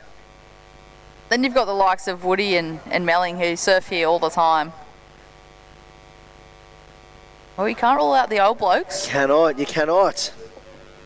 Interesting to watch. Originally Chelsea Hedges had her name down, but looks like she might have been wiped from the draw. I know that she's coaching a lot of these athletes throughout this event, so obviously prioritising that as her full-time role with Surfing Australia. Wouldn't put it past her to prioritise all the Groms over getting out to Lennox Beachy for a Heritage Heat. Not exactly what she came here for. No, not at all. Would have been a bonus. At the moment, Miller Mayberg in first place with that 4.67. Maddie in the blue, she managed to lock in a 3.67 on that last wave. We've got Miller Mayberg having a little look at this one with 13 minutes remaining. Here we go, she's going to take off on her backhand, Chris. Yeah, squares up. Big first whip in the pocket. Does hold on. So we're looking at the results. Obviously, Miller Mayberg sits in first on the rankings. She had a first at the Taj Small Fries, 10,000 rated points. She came second runner-up at the Parco Junior Pro, which was 8,600. And last week at the Billabong Oki, she locked in a third. So she went down in the semi-finals, currently where she's right now. So that is her worst result out of the best 3 results counted. And, well, if she wants to improve her situation on the rankings, she will need to make the final because she has matched her worst result currently. Whereas Maddie Kenchington, she's got Taj Small Fries the third. In the NN Surfboard Empire, she got third. So she's had 2 7,300 rated points. They're her worst results. That's where the little difference is. Miller Mayberg has that second place at the Parco, whereas Maddie Kenchington has 2 third rated events counting, and then she had the win at the Oki. So if she can make the final, she's going to be on at least on level playing field with Miller Mayberg if she came second. Has the opportunity to overtake her if she gets a win in the event. So there's a few different scenarios, and also with Talia Tebb, she's guaranteed to lock in now an 8,600 at worst. Her lowest scores are 5,500. So she's the real danger person here. She's already, based on the scores she has locked in with this final, she's currently on the live ranking, she'd be leading. 2 seconds and a first. Looked like Blue had priority then. That was an interesting situation that unfolded. I think Red took off on the inside as we were talking through those results. Sure, we'll catch a replay of that. Yeah, that's a big difference in points, 5,000 and something compared to 8,000 and something. So that's a huge improvement already. Yeah, that's where the big improvement is. So she's guaranteed an extra 3,000 points, 3,100 points by making the final already. There's Maddie Kenchington. She is fighting for that top spot. Miller Mayberg did want that wave, but had to pull back because she didn't have priority. Maddie Kenchington was chasing a 4.93. We'll wait for that score to drop. Yeah, so it's a really interesting situation. It just comes down to now with the 3 servers left in the draw, Miller May, Madison and Talia, whoever wins the event is going to be your rankings leader. That's as simple as it is. I probably didn't need to go into all the Pythagoras' theorems behind every single result they've got. Just need to say if you win it, you're at the top of the rankings. That's pretty much what we're looking at. Connor, he looks like he's got some type of unique board there. I wonder what he's riding. It's like a bit of fun. I feel like he's taking the pressure off. Go on the alternate route. Got one of the Woody boards. Looks brand new. It is one of James Wood's designs. Got the 20, it looks like. Maybe a +1, 20 +1, or just a straight up twin. Straight twin. Wow. So Connor jumping on Woody's local design board, built for Lennox Beachy. That board, in specifically Pub Audi's section. It's probably called the Pub Audi 20. And there they go, the lads making their way down. What a lineup that is. Sully Bailey on the left there in the blue. Mello, Adam Melling in the yellow. Taipan. Woody. All the Grommies, look at them all. And, of course, Connor O'Leary, current CT surfer. Miller Mayberg on a great looking left-hander here, linking a couple of turns. It kind of fizzled out for her through that middle section, but she got at least one decent turn done out the back before it started to taper off a little bit. A lot of water through that middle bank now as we have an incoming tide. Tide's not high until late in the day. Yeah, so this is going to be, this is the time of the day yesterday we saw some conditions start to change. I don't think it's a bad thing that the tide is coming up with the onshore we have, because With the onshore and the lower tide, we'd see a lot more closeouts out there because it's quite straight. But with the higher tide and the onshore, I think we're going to see a bit more peaks starting to form. And you just need to find those end corners. But the one thing I noticed about yesterday, Britt, was the big one was when the tide did fill up, it put a real emphasis on being on the sets. I feel like you had to be on the bigger waves.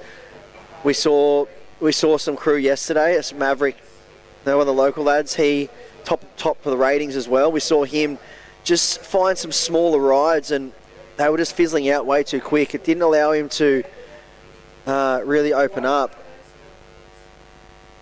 And the sets were offering those big major sections, and they weren't tapering off and hitting that dead water as quick. So there's the Heritage Heat. Oh, we do have Chelsea. She's making her way out. Just didn't get in all the photos, all the photos and opportunities. Looks like she's pinched one of the lifeguards' rashies. She's gone last minute as we watched Maddie Kenchington going to town on this one. Yeah, Chelsea, I feel like it was just last minute. Do what I need to do in my coaching role and then jump out. How's that rashi she's got on? The bright orange long sleeve rashi. And here we go, Maddie Kenchington using priority, identifying this one. Gets up nicely. That was a big major turn. And a second one, I really like that there for the surfer in blue. Oh, she's only chasing a 4.48 at this stage of the heat. Based on that one first turn, it was pretty strong. Okay, so she's chasing a 5.07. Last the Reds dropped in at a 4.53, so Miller Mayberg's got that 4.67 and a 4.53 in her scoreline. Surfer in blue chasing a 5.07. One solid turn to start with, and the wave kind of backed off a little bit. Here we go. Miller Mayberg opting not to utilise her priority on that one with 6 minutes remaining. I'll wait for that score to drop, and well, it looks like there has been a situation change in our live scoring system. Last of blue A6, so the surfer in blue has gone into first place. Surfer in red, Miller Mayberg, now in second, chasing a 5.47. So just like that, flip the switch, rotation in the leaderboard.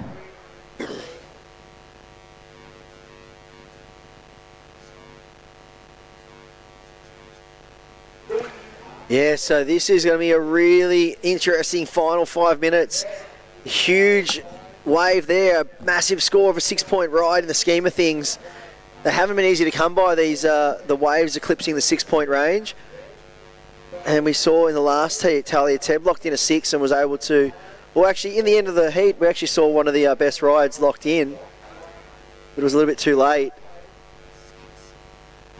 Maddie Kenchington, the 6-point ride and a 4.13, holds down the lead. So this is a massive moment for the surfer in blue, keeping her dreams alive to take out the rankings, put herself on the top spot.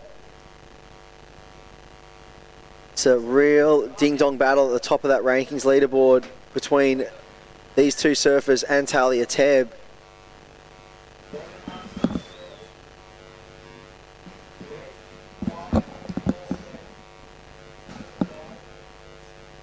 So a 5.47 is the number required for Miller Mayberg. This is where all the training, the time you put in, the mock heats you run. How many times are you out in the water and you're just even saying to yourself in a free surf, I'm going to get a 6 with 4 minutes on the clock. That's where you just come back to it, and all those free surfs, those moments in the water where you're just visualising. But these are the opportunities you live for as a competitive surfer as well. Your back's against the wall, you need a score, the pressure's on, and you just have to, essentially just find your instincts and just step up and deliver. Here we go, Surfer in Blues having a look. Up and riding is our current heat leader. Great first backhand turn straight up into the second. So two-turn combo on that wave. That was Maddie Kenchington. She's looking to replace a small score of a 4.13 from her scoreline and make things that little bit harder for Miller Mayberg. with just over 3 minutes remaining. The surfer in red on screen there could be chasing a higher number than that 5.47 that's currently on the screen once all those scores are locked in as we watch the surf mud replay, Chris. Yeah, that first turn was lovely, squared up again, and then the second carve under the lip, so a two-turn combination. Where does that fall? I think that does improve her situation. The low score of the 4.13, I think that's going to be thrown out the window right now, and that's going to put even more pressure on Miller Mayberg. So the rankings leader, she has been so strong this whole year.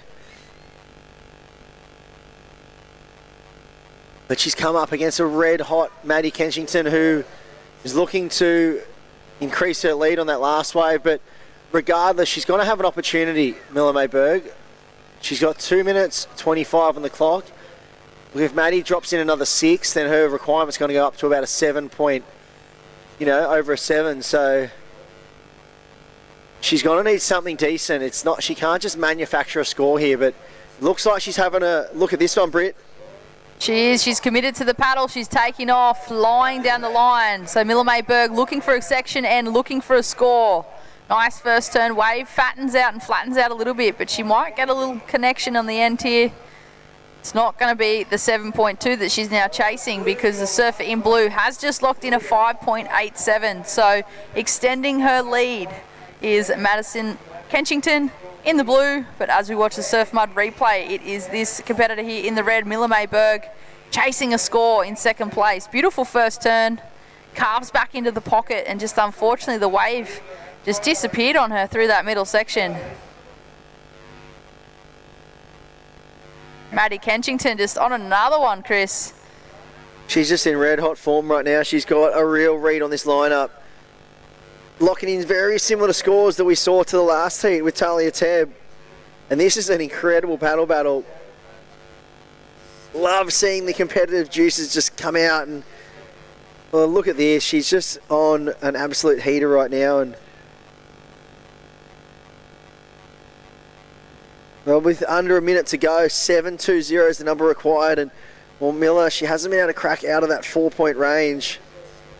She's got a 4.67 and a 4.53. The 7.20 is the number. It's going to need to be something pretty special. So blue, that was a really critical paddle battle there. So she's managed to retain priority, and with 30 seconds on the clock, she's holding all the aces now.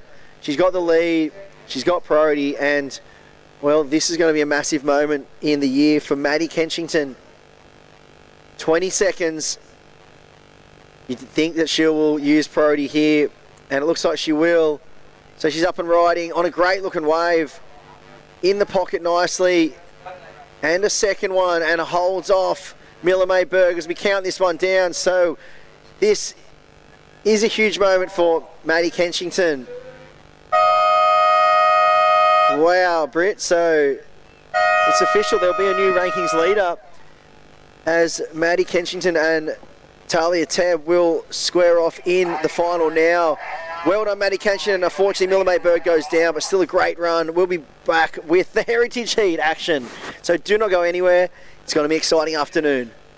It was kind of just a giant peak. It looked like it was squaring up to the reef really good. It just felt like a crazy amount of draw, and it was like I was riding uphill. I was on my back foot pretty much doing a wheelie in the barrel. I just held it for as long as I could until it just sucked me backwards and ended up going straight to the bottom. It was a pretty crazy feeling. I haven't really had a feeling like that in a barrel.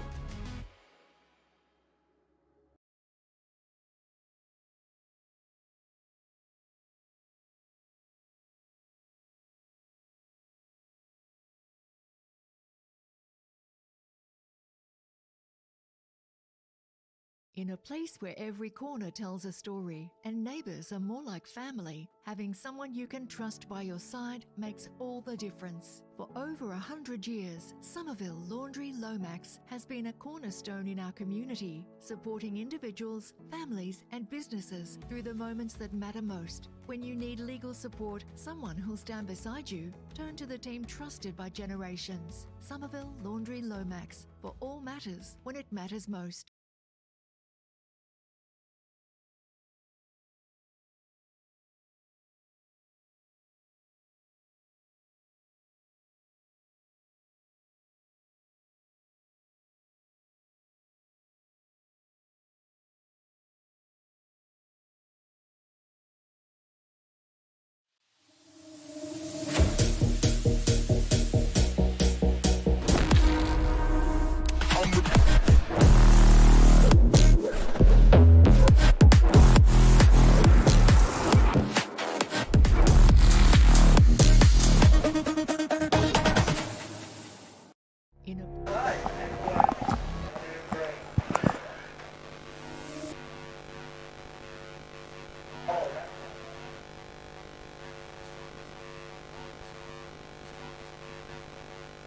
All right, welcome back to the Soundbox Osgrom Open, presented by O'Neill.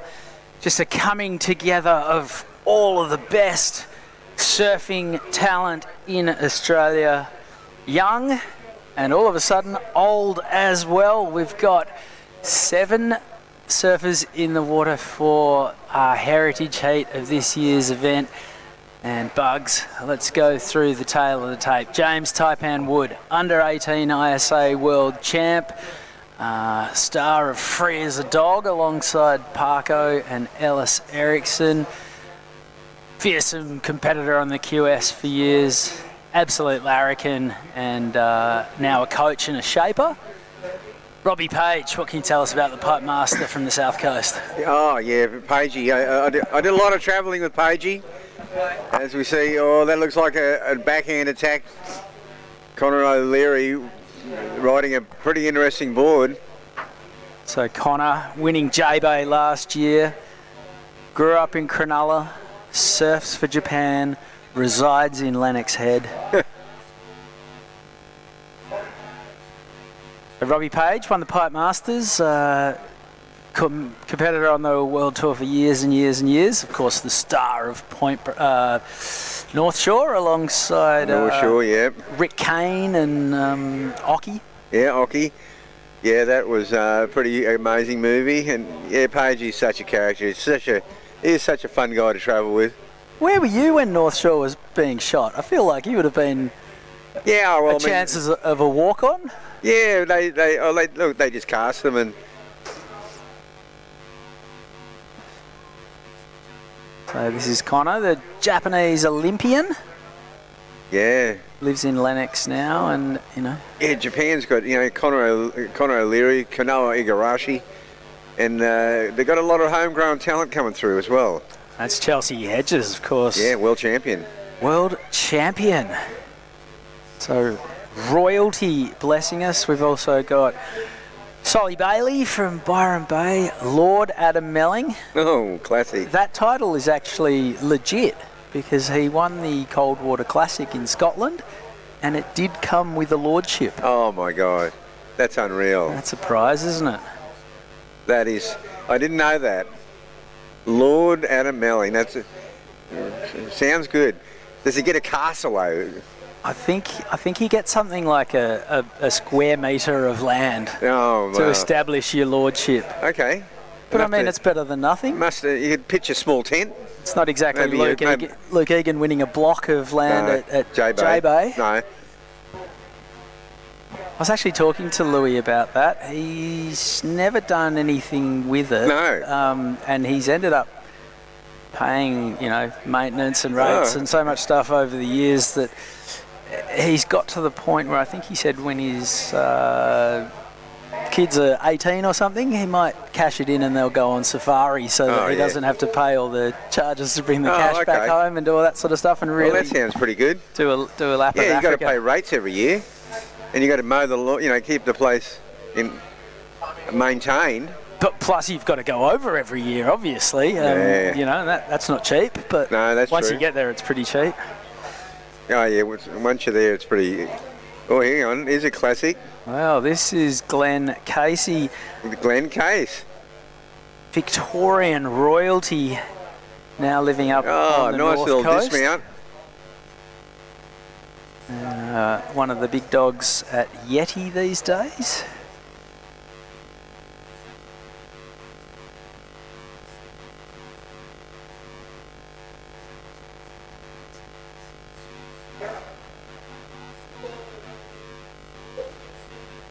Okay. So the O'Neill Coldwater Classics, they were awesome for a few years. The trophies were sensational. Tasmania, I think Geordie Smith won, might have won some kind of paddle or oar. Yeah. The trophies are very unique. If you won at Thurso in Scotland, it was a sword. Yep. There was a couple more as well. I think there might have even been one in Canada at one point. I won a World Masters in France and got this incredible Basque. It looks like a cane, but you take it out and it was a sword. Really amazing.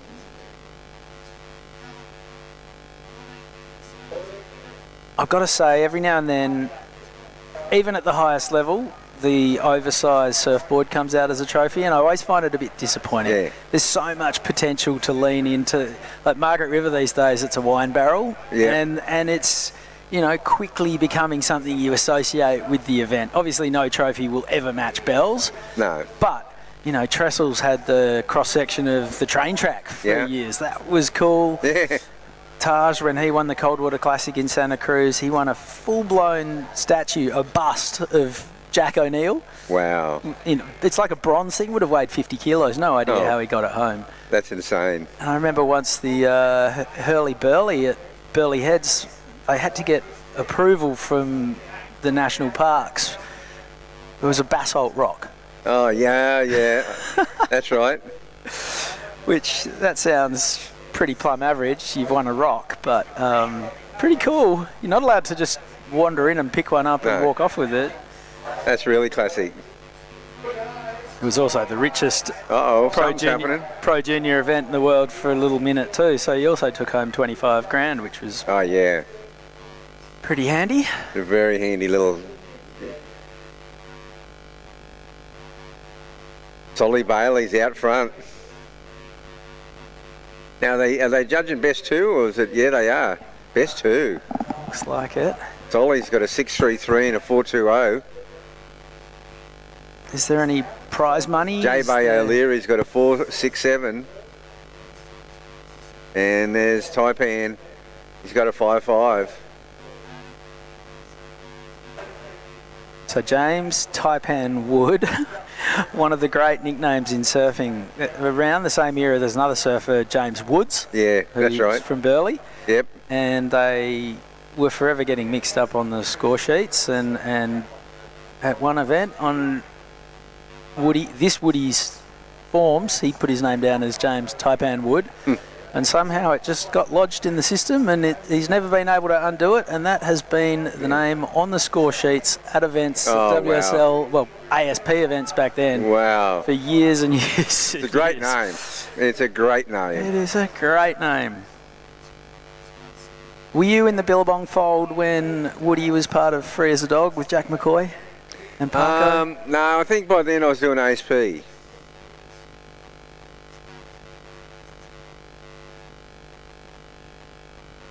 I've spent far too much time on YouTube looking up that video, because any time I ate it on the rocks at Burleigh, I'd have to go dig up Parko getting absolutely flogged out there to make myself feel better about life. Oh, yeah.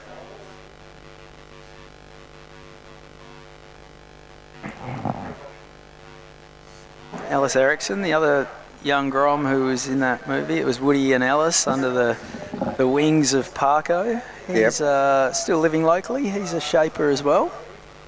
Yeah, wow, that's cool. Incredible surfer and shaper in his own right. Chelsea Hedges, she's part of the Surfing Australia High Performance. Yeah, the High Performance Centre, yeah. Yeah, Chelsea does a great job there. She's just amazing. Here goes Well, Woody. that's pretty cool. We need to get Woody in the booth. He is one of the great talkers. Oh, he sure is. He usually does come into the booth. Podcasting these days as well. Man of many talents. Yeah, well, that's going to improve his position, I'm sure. Here we see Pagey, classic Pagey. Here he goes. Oh, that one still came out of the middle of the bat. We can call it your initiation. Oh no, that was Oki. He was Alex, wasn't he? Alex, up ahead.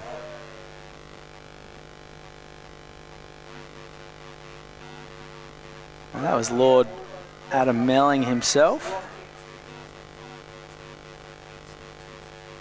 Were you in Fiji in 2012, the thundercloud swell year? Oh, no, I mean, I would have been running. If I was there. If I was running ASP, that event would have been on. I think they ran 2 heats that morning, and Mello and Bede were in the first of the day. Yeah. And watching them paddle out was like watching the guys run out of the tunnel of the grand final, because it was cauldron, gladiator Coliseum stuff. Yeah. And they were the real canaries down the coal mine paddling out. It was 25 foot plus. They were probably on 6/8s. Yeah. And the guys who were paddling in later on in the day were on 8/0s. Oh yeah, they're on proper guns. If the forecast showed it was going to happen, all those guys turned up with 9-foot boards, and they came ready to surf. They could have called the contest on. I'm sure they would have loaned those boards to the surfers. Oh, here's Connor. Wow, he lit that one up.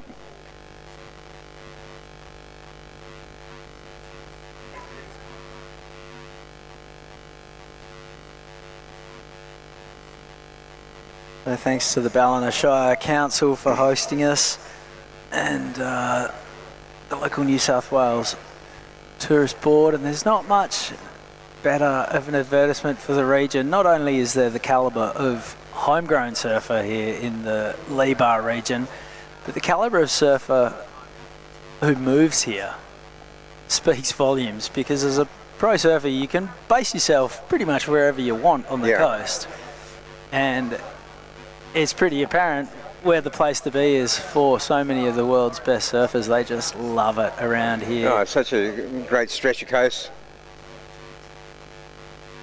Not quite as busy of a city as the Gold Coast. Bit more room. Tons of waves of all sorts. It's not just beaches and points. There's little coves and river mouths and the occasional reef. Yeah. Catch a swell from all kinds of different directions. There's a classic reef break over there around by Flat Rock that I went down there with Gordon Merchant and Keith Paul one time. We got it about 10 foot. It was like pipeline. Solly. Pretty I don't think it's surfed that often. And this is Chelsea on her backhand.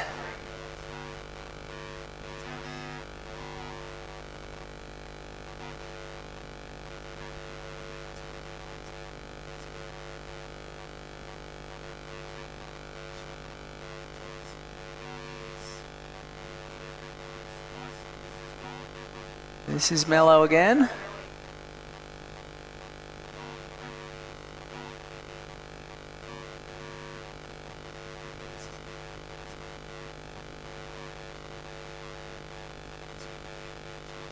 I love the variety of rashies. I was watching the surfers all prepping out the back, ready to paddle out, and it's just your classic board rider scenario that Case looks like he's surfing in a longboard heat from the 70s. He should have a number on his pink jersey. Oh, he's so sure. It's just classic. Chelsea's got the long sleeve orange vest that looks like she could be on a rubber ducky with the clubbies. Yeah. And there's all kinds of different. There's Traeger Grills Pro Junior rashies kicking around out there. There's Lee Bar rashies. It's awesome. So Lord Adam Melling, he's moved up the leaderboard.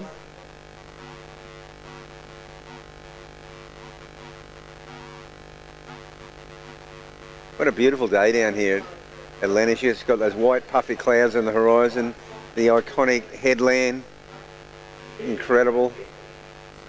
Imagine there'd be a few waves sort of sneaking under the headland. Yeah. Nice and tight in against the rocks today. Definitely a few days ago there was waves there. Yeah, I took a brand new board out there on Tuesday, which was a risky exercise, especially given the rain that was, the rocks were extra slippery. I love that point. That's something we lack in WA, is just point breaks. Unless you get up to the desert. But yeah. There's not too many long running rights where you can do turns and go down the line for a couple of 100 metres. No, that's true.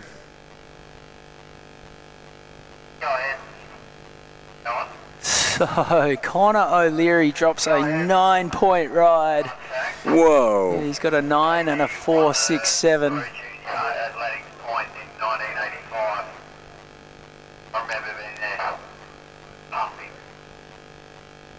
James Wood has a 5.5 and a 4.67. Here goes Robbie Page deciding he doesn't like that one. The judges operating on a...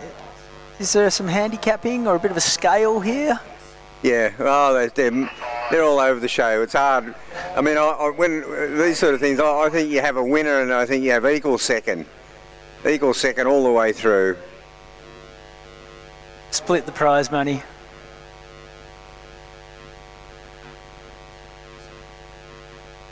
Yeah, 7-man heat's tough. Really tough for the priority judge upstairs. Just yeah. Flipping the board around.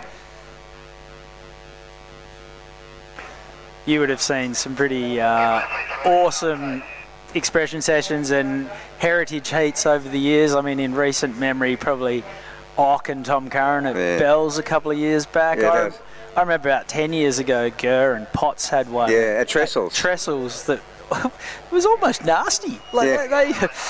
There was a bit of feeling in that one. Gurr had been training. Gurr was fit. Gurr came out firing. Really firing. Yeah, he was ready for a world title, you know, comeback on that one. He did a photo shoot in the lead up, put out a press release telling the world how much he'd been training and how much he wanted to take down Potts. Unbelievable. And he did. Potts was laughing. He was like, yeah. Is this guy for real? Yeah, I know. He really was. He was there to win. The World Masters, what's it going to take to bring that back to the WSL? Yeah, I know. It was a lot of fun. Oh, Woody. Yeah. Still got it. Needs an 818. Oh, that's awesome. So you won a World Masters in the south of France? I won one in south of France and I won one in Makaha, Hawaii. And we got second to MR in Ireland and second to Ratto in Brazil. Yeah, so I had a pretty good run there. I worked on the last one in the Azores, which Oh yeah, I didn't get to that one. I say that was about 2015 or 2016, and yeah, that's right. Was won by Bainey and Dave McCauley. Who were only about 6 months apart, but they fell into two different categories. Yep. And it was brilliant. It was one of the more special events I've ever been part of. Just everyone was a caricature of how you remembered them 10 years earlier. Yeah, that's right. Yeah, no, that was the one I missed. I had an injury at that one. I couldn't go. That was brilliant. And the level of surfing, Lane Beachley took out the women's. You know, Sonny Garcia was calling the judges kooks. Oh, that's so good. Michael Ho was calling the rest of the competitors kooks, and Simon Anderson was laughing at everyone, and Gary Elkerton and Matt Hoy were not sleeping. It was oh my God. It was pretty special. That would have been unbelievable. And then there were surfers that, you know, were a bit before my time who I'd never seen, and someone like Frida Zamba came out and she rips. Really? Absolutely rips. Oh, that's amazing. Yeah, I remember she's a really good surfer. Well, something that was very obvious at that event was you could tell who was still surfing and who wasn't. Glenn Winton came out. Yep. He was ripping. Oh, that was a false alarm, hearing from the beach commentators. Oh yeah, they've hit the 20-minute mark. So here goes Case. Head to head with Pagey. And look, they're coming in. They're going to bring it in. They're going to have a little cuddle. Oh, classic. So this is a 25-minute heritage heat, but I'm going to take a guess that the timer was still set on 20 minutes. Yeah, but they're coming in. They're coming in on the 20-minute mark. They've had enough. Oh no, they're having a bit of think about it. I've worked on the Champions Trophy in the Maldives quite a few times, and the way they handicap that one is you get more time in the water the older you are. Oh wow! And which event's that? The Surfing Champions Trophy, which is held at the Four Seasons every year. Yeah.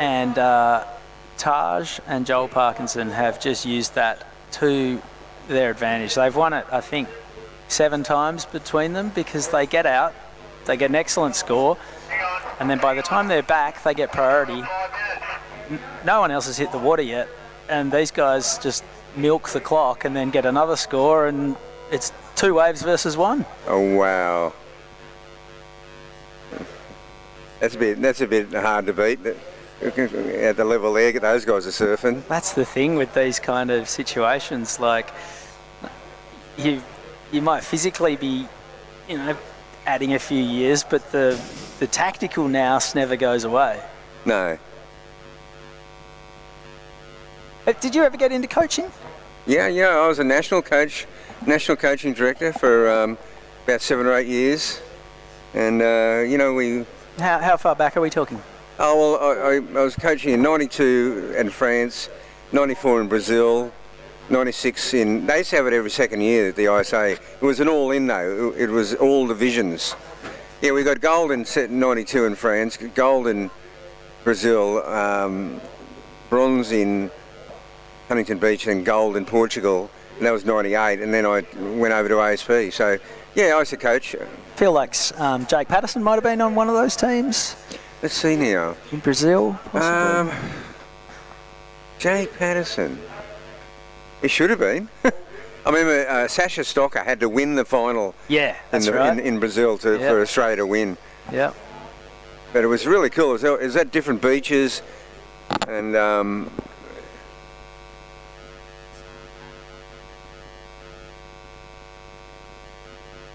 was. And I was coaching.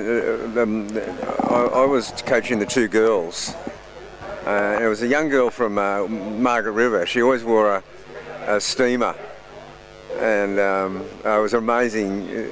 She did really well. Mel Redmond? Pardon? Melanie Redmond? No, not Mel Redmond. I got to remember her name. Ollie Monkman, Misty Ellis. I haven't heard of her since. But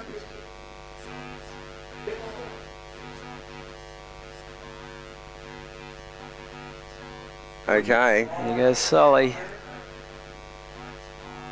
Oh. Solly Bailey.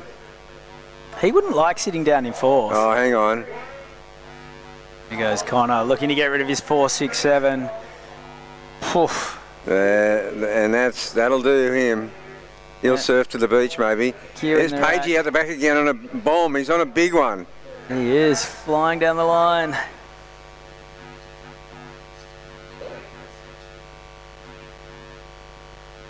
All time. 1 minute 20 seconds remaining. Boom. Bang, Connor. The Surf Mud replay is showing us a big heavy-footed goofy from Cronulla. Imagine he'll get rid of his 4.67 and further build on his total. So it's Connor O'Leary, James Wood, Adam Melling, Solly Bailey. Oh, Mello's still got it.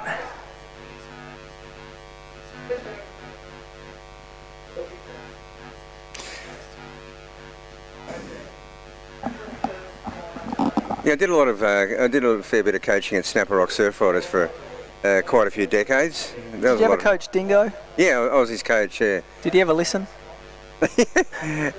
Yeah, he was fun to. I raised Dean. Like, he lived with me from when he was about 11 till 20. But yeah, I was his coach. It was a lot of fun. But then when I took on ASP, I wasn't allowed to coach, obviously, and that's when him and Mick and Joel arrived on the scene, on the international scene, that exact time.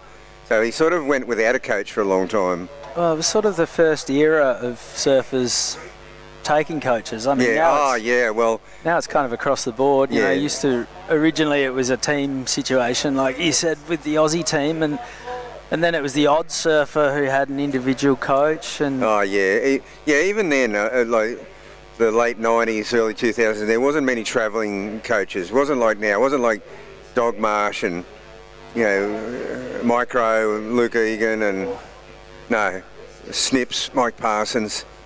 A lot of the coaches these Jake days Patterson. as well, it's less about technique and more about, it's almost like you're a caddy in golf. Like it is. You're a sounding board. Oh, totally. You're talking about conditions, you're talking about equipment, you're making sure that they're getting places on time, It's not so much. No, it's here's what's wrong with your cutback. It's it's man management. It's it's well-being and welfare.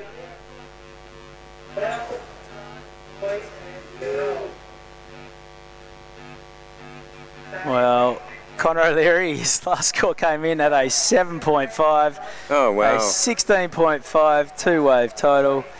And that was a delight to be a part of. So thank you to Connor, James Wood, Adam Melling, Solly Bailey, Chelsea Hedges, Robbie Page, Glenn Casey. Have I missed anyone? I think that's it. 7 from 7. What a bunch of legends. Great to have them come down and have a rip. Don't go anywhere. We are back on with the Groms at the Soundbox Osgrom Open, presented by O'Neill, right after this quick break.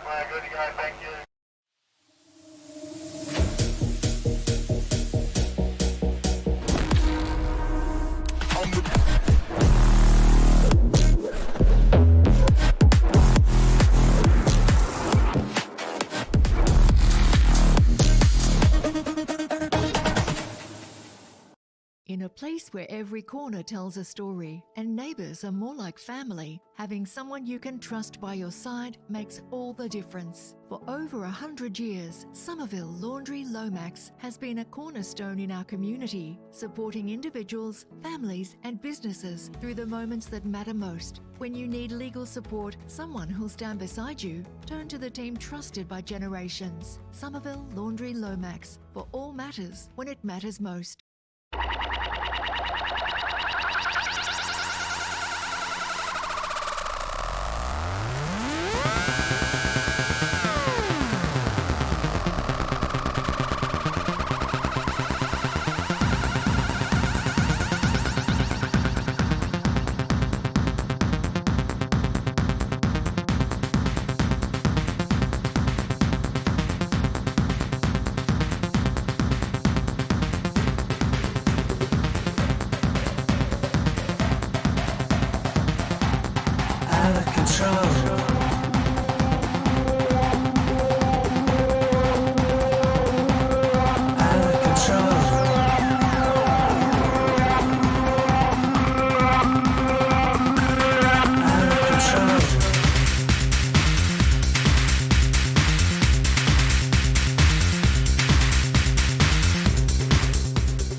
Welcome back to the Soundbox Osgrom Open, presented by O'Neill. We just saw Solly Bailey ripping in his O'Neill wetsuit in that quick TVC. Before that, we saw Solly Bailey ripping in his O'Neill wetsuit in real life as part of our heritage heat, alongside a cast and crew of local legends, and even one world champ.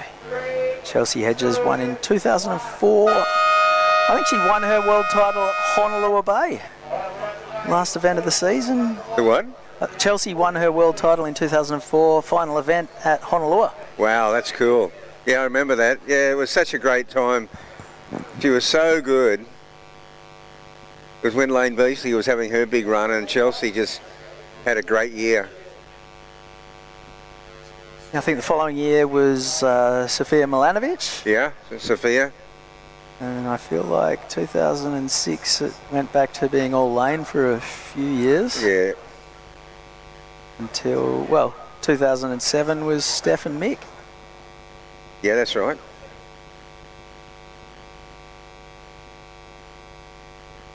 Well, here's a good wave. Oh.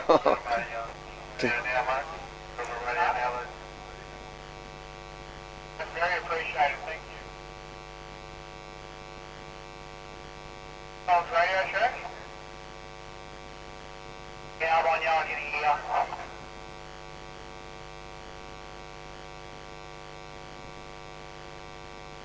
It's a bit madness down here, got dogs barking and people screaming and grommets. People want my autographs, don't know why. So, Bugs, what's it going to take to bring the World Masters back to the fold? Oh, well, it's got to take intention. I mean, you know, I guess they're not that cheap to run. You need, you know, a good sponsor. But it would be, it'd be great to see it happen again. The thing I liked about the one I went to in the Azores was that it was a destination, and I feel like there's a few places that would welcome it with open arms, like for example Bundoran in Ireland. That just seems like the perfect spot to roll it out. Yeah, that was a great event at Bundoran. Yeah, everywhere we went was well received. It was really fun. Oh. You know, even when, you know, I mean, when we did the West Coast Oahu at Makaha, that was just, there was, you know, luau's, and it was just super fun. It was such a good vibe. Yeah, I mean, Makaha can occasionally not be the most welcoming of spots, but when it's all about the heritage of the sport of kings. Yeah, we got a 15-foot day though. We got a serious 15-foot Makaha day. It was unbelievable. Does it barrel when it gets big? Yeah, it was.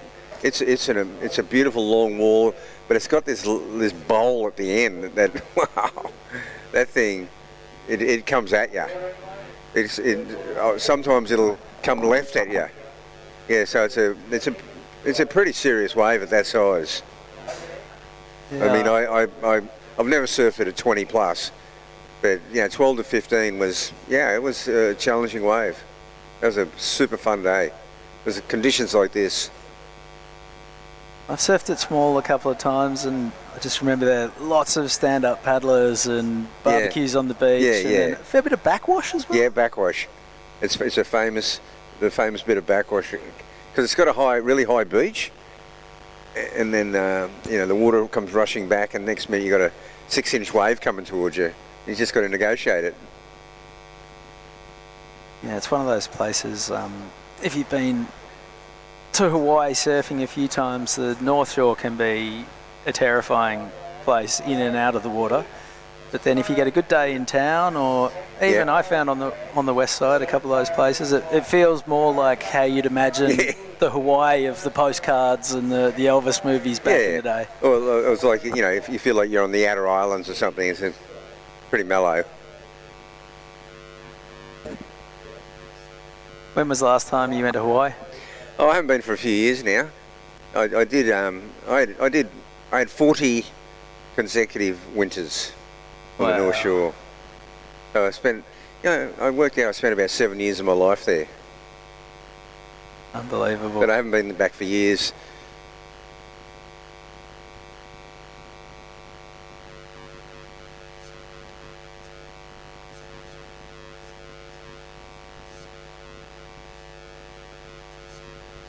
Well, 5 minutes into our first under-14 boys quarter-final, and it's just J.S. Sahendra with the only wave ridden so far, a 1.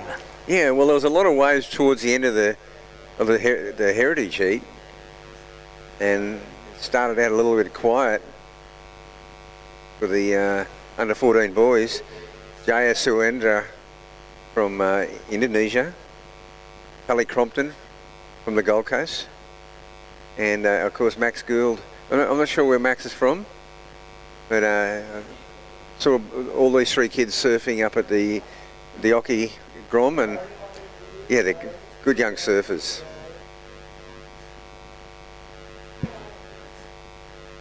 So Jaya and Tully Crompton are good mates? Yeah.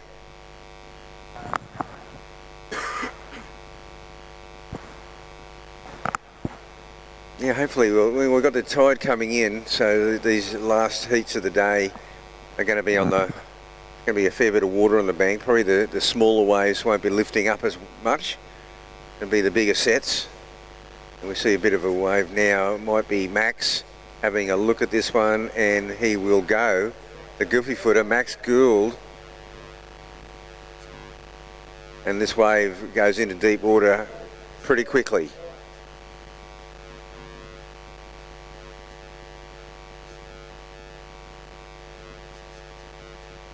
So J.S. Sahendra from Bali, but spends a lot of time in Australia? Yeah. on the Gold Coast? Or? Yeah, on the Goldie. You see him surfing around Snapper and Crumbanelli. And having a look at this one, looks like Jo is going to go. It's just in and out. He's got a great little style.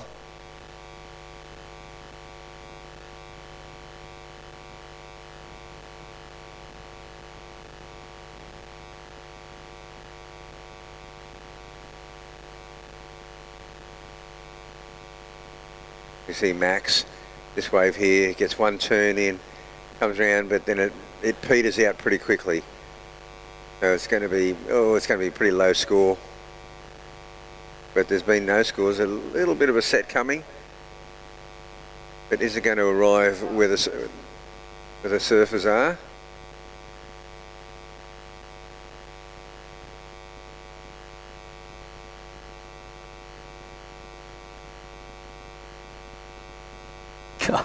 I'm just having a quick look at J.S. Ahendra's Instagram, and he's just winning events all over Australia, all over Indonesia. Wow. You can't pick exactly where he spends most of his time. I'm guessing between Legian and somewhere between the Goldie and Byron Bay. But yeah, there you go. Pretty cool life that he's living. That's not a bad place. Not a bad place to be shipwrecked between those places. I'm sure Winnie and all the crew up at Kanoa, Bali and Legian will be tuning in, watching the heat. So, oh, here's a wave. G'day to all you guys. Here goes Tully Crompton on his backhand, upside down once, twice. Oh, where is he? Yes, unbelievable. Oh. Jeez, I'll tell you what, I'm just about giving that a make. He was gone. I wonder how they will judge that one. He didn't come out in front of it. He didn't come out in front, but also it just dissipated. Yeah. So that there was nothing for him to be in front of. It's a cool move. That first turn's great. Look at this section, up and over, beautiful. There would have been a fantastic photo. Like, gosh, that's a recovery. That's incredible recovery. Really attacked the lip. Just put everything into it. Meaty turn. He deserves something for that turn. I don't know whether they'll give it to him.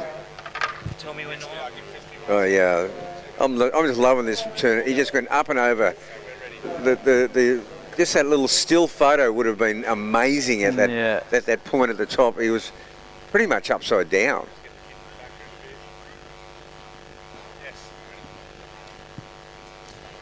Hey guys. All right, we're throwing down to someone for a live cross. Who have we got there? Yeah, g'day Binsy, Rabs, we are here. We've got some Groms there for off them. They're surf skating. We've closed off the road at Lennox. Thank you, Sutherland Shire Council, Ballina. We're going to give away a skateboard for a bit of skate style. Thank you, Santa Cruz. Here we go. Kids are coming. They're having fun. They've had a great weekend, day 5. Great food, great times, great surfing. How good was that heritage heat? Let's go! They're going to just come down and grab the old skateboard. First here, and look at the local. I think this is talent. They don't know to grab the board. Who's going to grab the board? Who won? Oh! No one's grabbed the board. Looks like Crispy's taking it home. Well done, Talon. There we go, the winner. How do you feel, Santa Cruz? I feel good. You play by the rules, look what you get. You got a Santa Cruz board. How good's the sound box on watching the pro surfers and all the best juniors? It's good, eh? It's sick. Awesome, mate. You were in the pie comp the other day. You also won. Was your name Chuck? Yeah, I think. Yeah, that's it. Thanks, Lennox Head Bakery, for that. Back to you in the booth, Rabs, Binsy. Wow, what a day. Skateboarding. We're going to give one more away. See you soon. Cheers, Crispy. Wow, that was a classic. What a character. I thought someone up the back was going to Bradbury their way to a new skateboard. Just with clearly the rules hadn't been too well defined before the starting gun went. But Talon taking the win in the end. Tully Crompton's dropped to 4. Max Gould to 217. Yeah, I'm thinking Tully. I think that 4 was for that first turn. There he is again. And this time on his forehand, this wave's coming into deep water, but And Jaya is going to get one turn in here. So. Okay.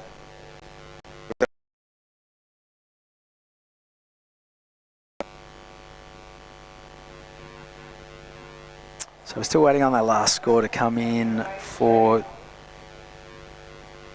Tully's under the lip hook.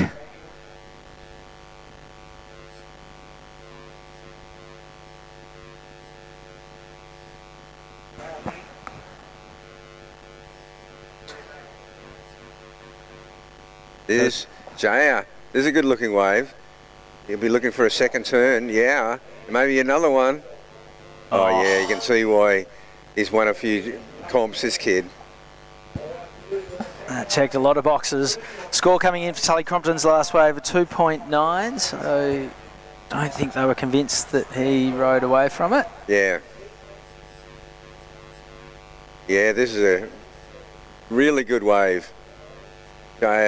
First turn, nice little carve. Second one, and he just flares it at the end, gets that board above the lip line, liking the finish. And the board just looking beautiful underfoot. Yeah.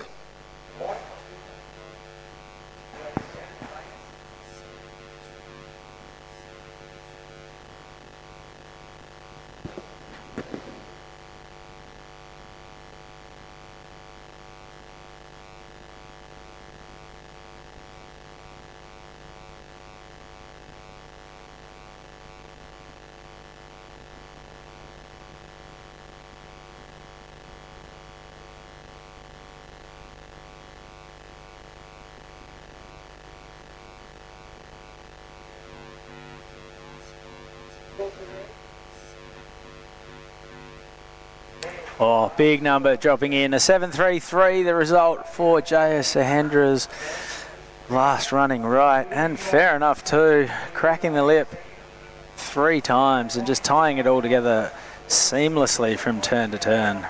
Yeah, he found a little sweet spot out there for these little running rights, and here it is again. Just loving this ride. First turn, just nice carve. Second turn throws a bit more spray, but here's where he flares it up. That's where the big points were on that finishing.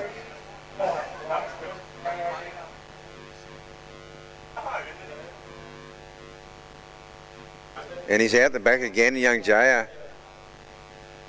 Oh, how good would it be having that kind of Grom energy? Oh, he sees it. They all see this big line coming through. Now, Max Gould, he must have priority, but he's too deep. So we've got Tully on the left, and it is nicely done. Nice finish there by Tully. And Jaya must have done something similar. There's a bigger wave. And Jaya's looking to better 3.67. Tully just looking better at 2.9. I feel he did that. It was only one manoeuvre, but we didn't see Jaya's wave. Look at the size of this wave. Yeah, clean green wall, big turn, so one and done. Wasn't exactly selling it with the body language. No, it didn't sell it. And that was pretty neat. Oh, he's a set. Where's Max? We haven't seen Max. Oh, he must have had one because he's paddling back out, or is he? Yeah.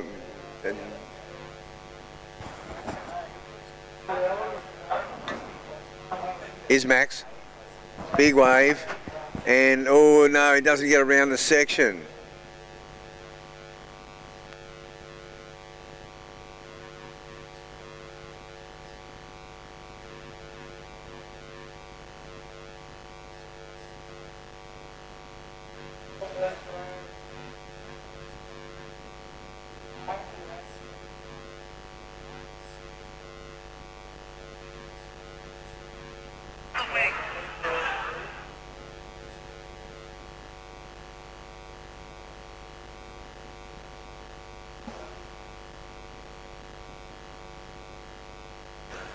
Four minutes remaining.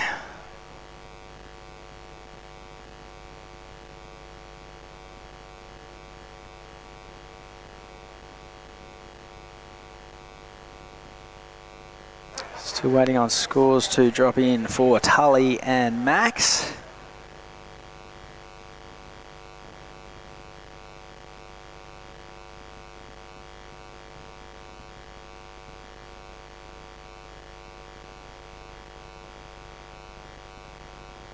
Okay, 3 minutes to go.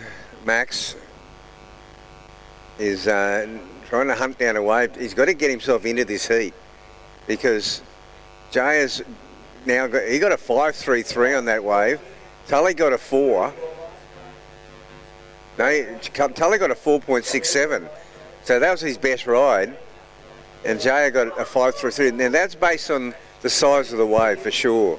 Even though he hung his head, it was a 5.33 is a pretty decent backup for a 7.33. Yeah, it was a great turn. I think he was a bit disappointed because he would like to have got another one in. But the one turn he did was very tidy. But Max needs a big score now. He needs a 6.5 to go into second. He's trying to get away from these guys to go to his own bank. Jay is going back to the honey pot, exactly where he's picked up his 7.33 from.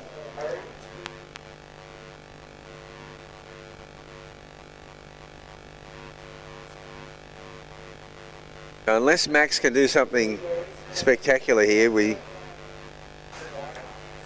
the surfers are on the move. They're on the move. They can see this wave coming. But is it going to come to them or is it going to come to Max? He's further north. He's down here somewhere. There he is. I like that he's not moving either. He doesn't need to go chase those two up the point. He certainly doesn't. Get yourself some separation and see if a stroke of good fortune lands in your lap. Exactly. And this looks like a nice little wave. Not interested. Only a small one.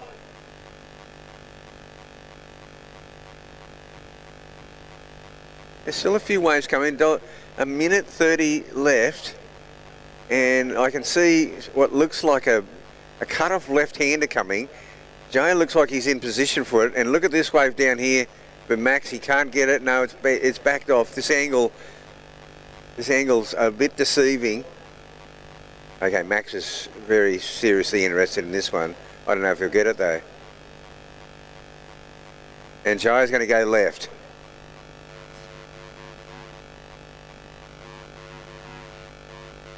Like all good Groms, he saw a wave, he went. 50, down to under a minute, the mad minute. Oh, Max will be disappointed that he just hasn't been able to find any rhythm in this heat whatsoever. He's come up now with Tully.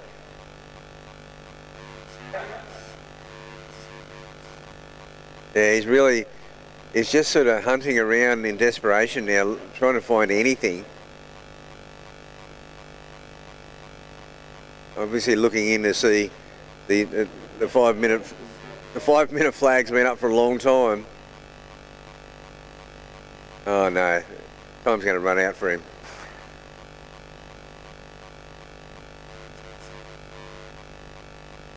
He might get this wave. It's only a small wave. Oh no, he won't get it.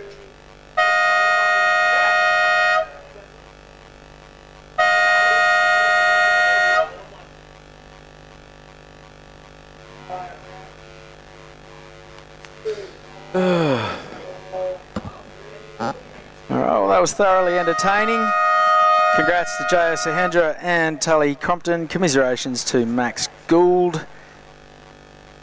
Our second quarter final is in the water. We will bring it to you after this quick break. Don't go anywhere. More action from the Soundbox Osgrom Open presented by O'Neill right after this.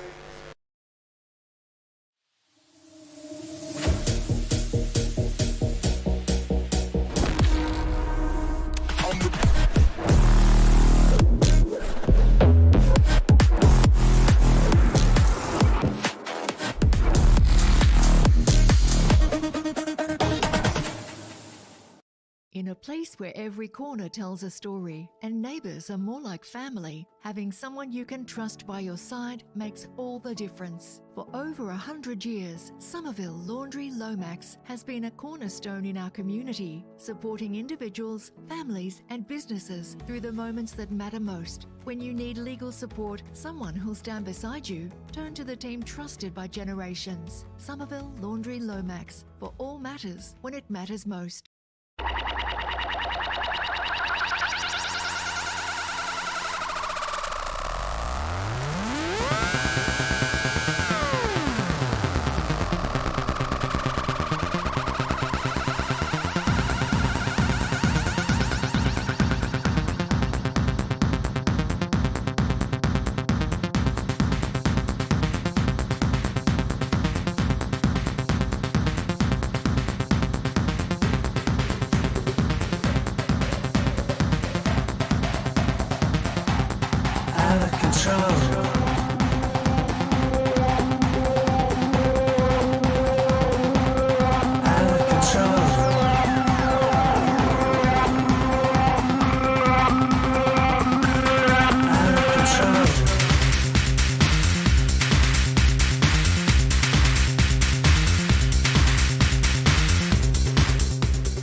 Welcome back to the Soundbox Osgrom Open presented by O'Neill. This is our third quarterfinal. Morrison, Massey, Hayden, me and Flynn Swicheski in the water right now.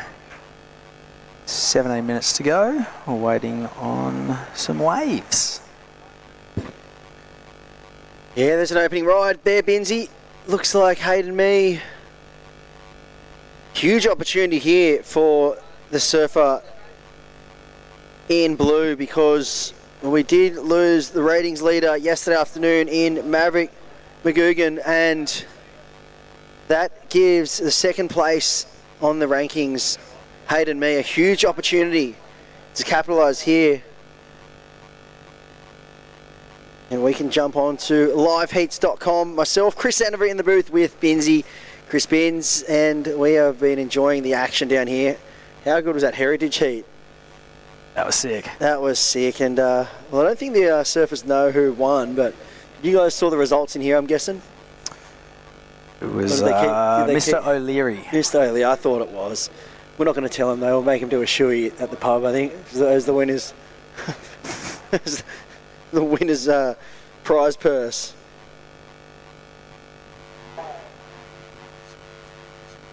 But out in the water right now, we do have a cracker quarterfinal matchup underway in the under 14 boys.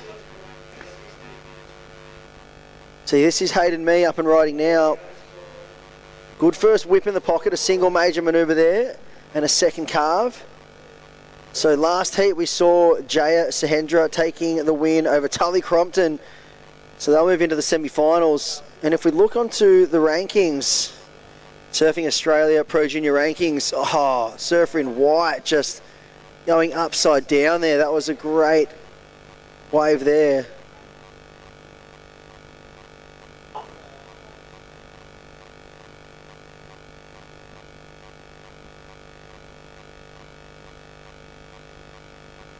So that was Flynn Swicheski.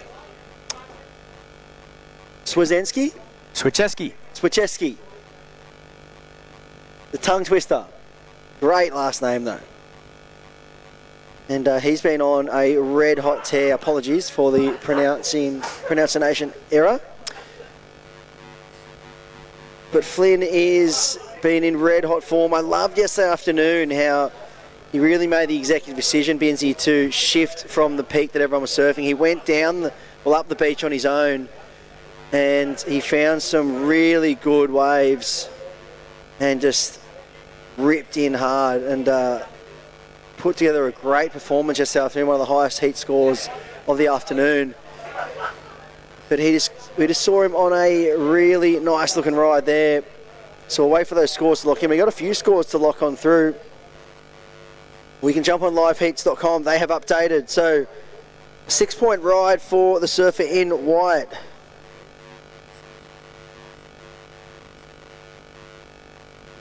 So surfer in white, Flynn out in the lead with a 6-point ride and a 2.33. Hayden Mee a 3.83 and a 0.70. So that left-hander that he was on the backhand for, giving him a 3.83. And Morrison Massey just 2 small throwaway scores to start, but he sits out there with priority now.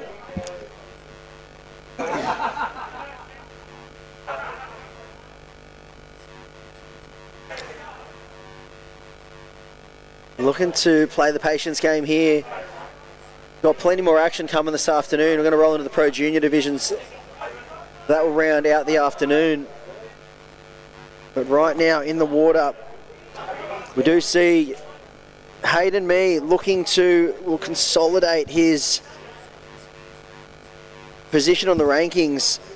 Currently sitting in second, but with Maverick falling out of the draw yesterday, huge opportunity. We did see Tully Crompton move on through. He sits in fourth, so as it stands, and Jaya Sahendra, he sits in seventh. Morrison Massey sitting in sixth, so all of the top end of the draw are still, well, top end of the rankings are still alive, and with a big shot to, well, claw back the top position off Maverick. That was a great ride there from Morrison Massey. Nice big whip in the pocket to start. Yep, getting his campaign underway. Just a couple of minor scores so far. Pretty sure that scoreboard should say quarterfinal 2. Yeah. Not 3. That's been giving me that's a technical error while, on the screen. This is quarterfinal action number 2. 3 surfer heats. Top 2 will go through and third place will bow out of the event. And we just seen another decent ride there. I think that was Hayden Mee.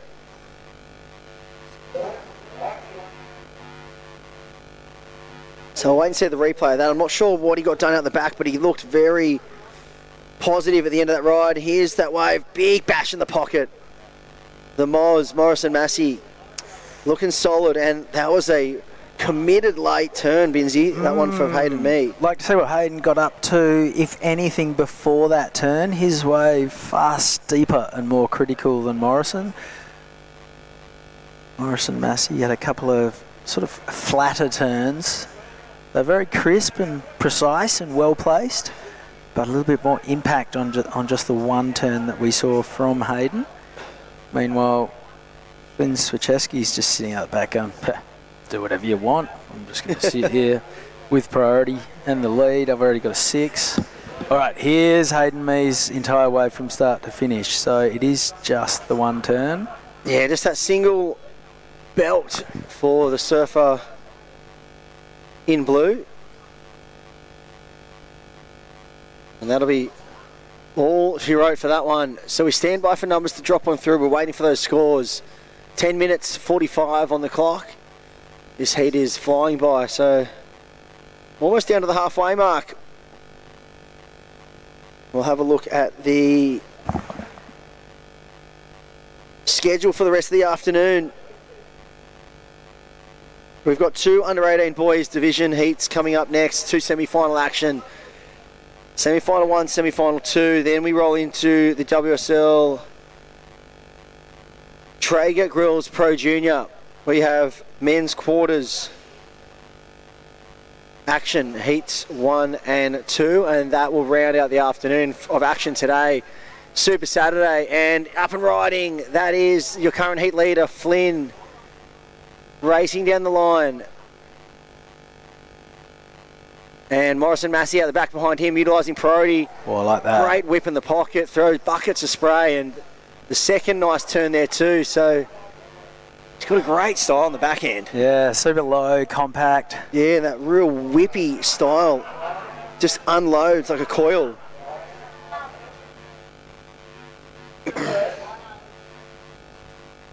And Hayden Mee up on the left, that's a good clean hit in the pocket. And the second one, you can see those lefts, they do tend to just hit that deeper water and get, well, quite fat very quickly. And here's the replay of the first wave we saw. Surfer in white racing in line. That was Flynn Swieczewski. Here goes Morrison Massey. Yeah, and riding out of that one cleanly. Looking very solid. These three surfers, there's not much between them. They're all looking very solid and sure-footed. Hayden Mee on his backhand.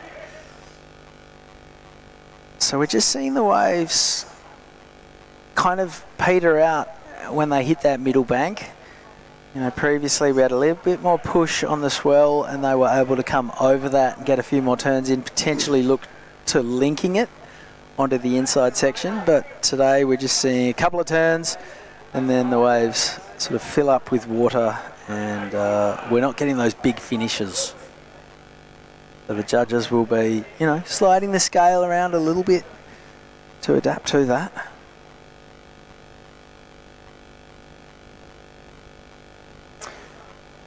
All right, scores are in. Morrison Massey's last wave, a 4.6, puts him into the lead. Flynn Swieczewski's last wave at 2.13 isn't going to go into his top two. Hayden Mee's last wave, a 3.27. That doesn't go into his top two either. So just under 8 minutes to go. Morrison Massey in the lead with a 4.17 and a 4.6. Flynn Swieczewski, he's got the trump card. That 6-point ride is the highest scoring wave of the heat so far. Needs a 2.77 for his second score to move into the lead. Hayden Mee has a 3.83, has a 3.37, has a 3.27. He needs to get out of the threes and getting up towards the 4s and the 5s to put himself back in the picture. Here goes Flynn Swieczewski looking to upgrade his 2.33. You'd imagine he's done it, and he's... Wow. Oh, we've just commentator cursed him. Big time. Sorry about that, Flynn. Yeah, he was on his way to a solid number. Love that last turn as well. The first one really placed in the pocket nicely, got really high and above the lip. And the second one, Bins, he had a bit more flair. He kind of blew the tail. Kind of a bit of Conor O'Leary inspired stuff on that one. Got that tail waft in the foam and then just got caught on the heels. That leaves Morrison Massey out the back. And Hayden Mee got a quick wave there. See Hayden really hunting these left-handers today.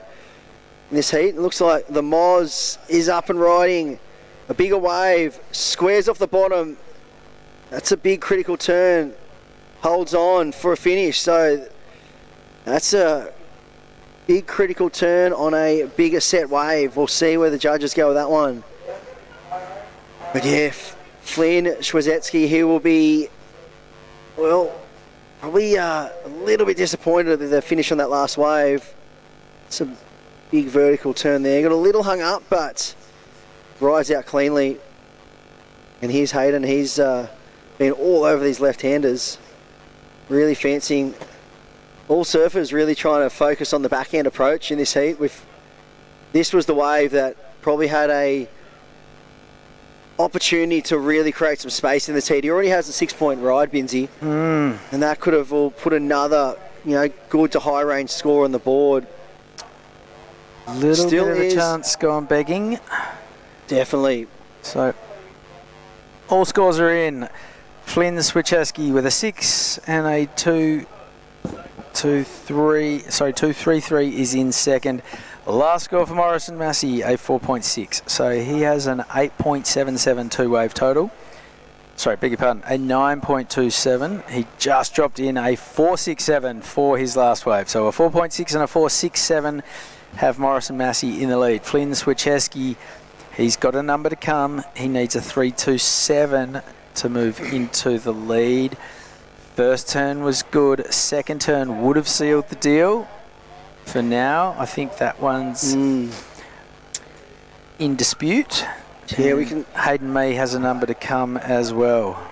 Yeah, we can see some contrast here. I feel like Flynn's been surfing a great heat. He's not been on the best waves for sure, but Morrison Massey, he's been hunting those sets and those big major manoeuvres. He's found himself with, two mid 4-point rides on the board. So he's laid a good foundation to really open up now and try to just build the house I think now, next wave, he needs to, try and match that wave of Flynn's, that 6-point ride, and he'll be in a very strong position in the back end of this heat. Hayden Mead just, he's had a very strong year. He's had 2 runner-up finishes in the Task Small Fry and the Parco. Had a 7th place finish at the Billabong Occy. So he's currently locked in a 5th here. So he'll be consolidating his position regardless, but he'd be really looking to crack the semi-finals or better. We look to Morrison Massey this year. He's, I feel like his year, he's just really built through the year. And, a 5th place finish in the Parco, 2nd in the surfing state titles, Queensland Junior surfing state titles. He had a 2nd runner-up and then a 3rd. So a semi-final finish in the Billabong Occy last week. So he's just going from strength to strength. Here's a very important ride. Wow. Hayden Mee.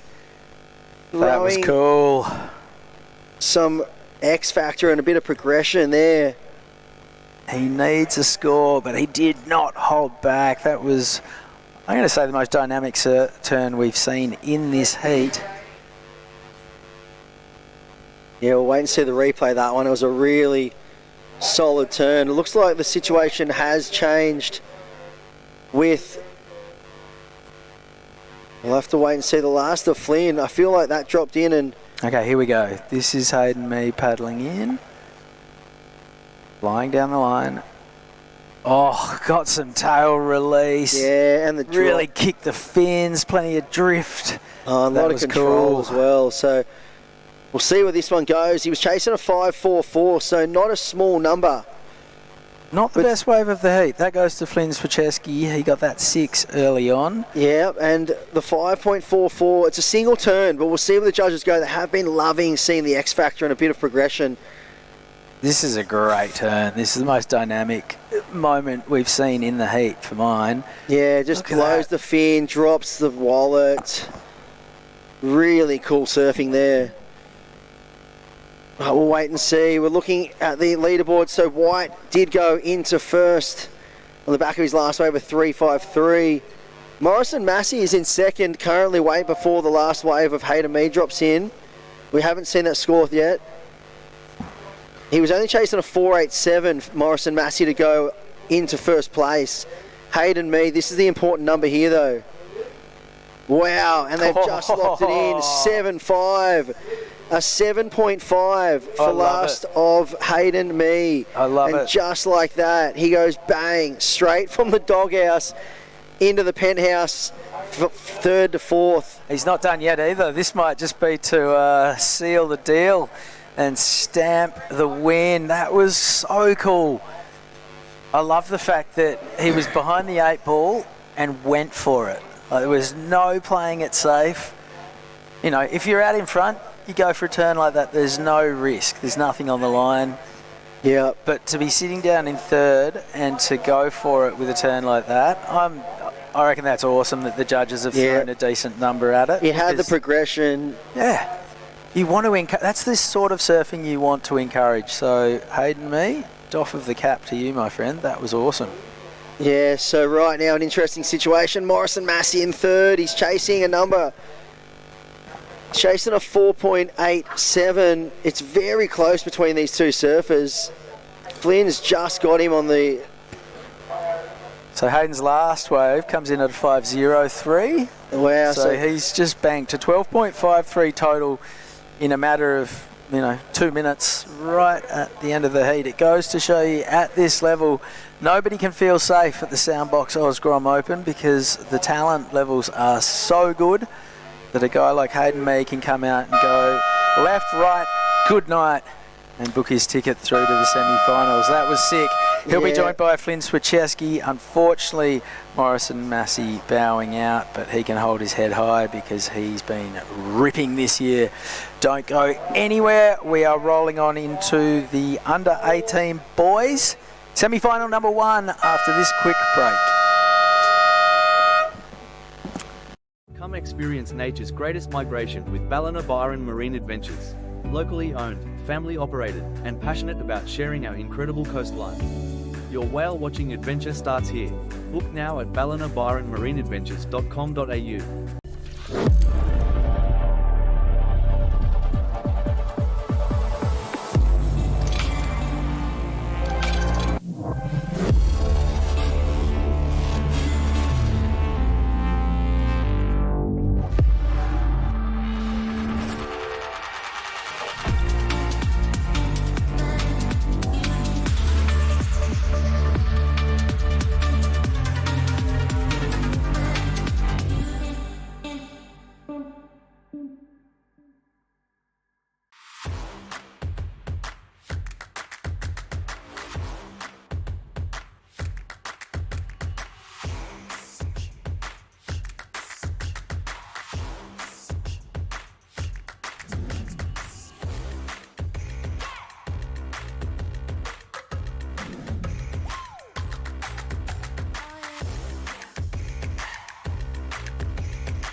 All right, welcome back to the Soundbox Osgrom Open, presented by O'Neill. Myself, Chris Enever, in the booth with none other than Michael Crispy, Shark Island specialist. And we just saw one of your Cronulla family members just go mad out there in the Heritage Heat, and Connor O'Leary, another expat that's come and moved up to the Lennox Head region. Wow, look at that little exchange. That was a bit like Woody and Connor. They're still arguing over the placements of their Heritage Heat. And they were going close like that.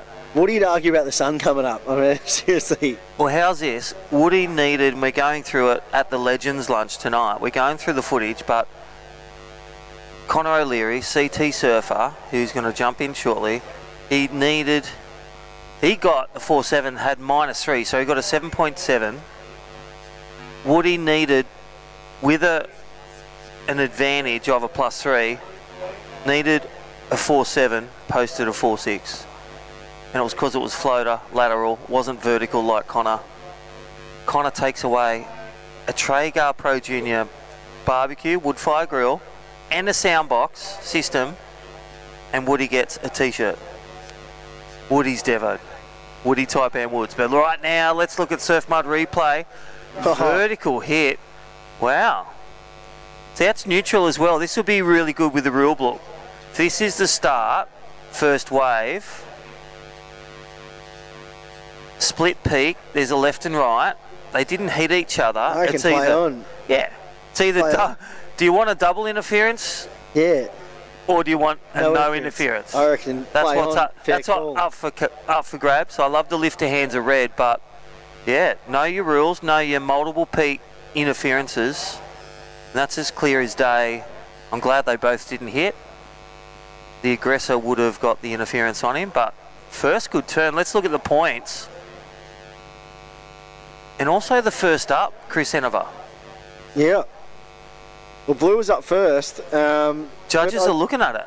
I don't know if getting to your feet first really matters in that situation, does it? I guess, or does it? I mean, I'll leave with the head judge. It's a very tricky situation, but they didn't cross paths. They didn't interfere in each other's scoring potential. I feel like the wave had already closed out, so I don't know why Red threw his hands up. I don't think he was going to get to the section.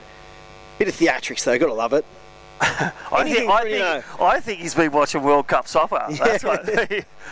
Come on.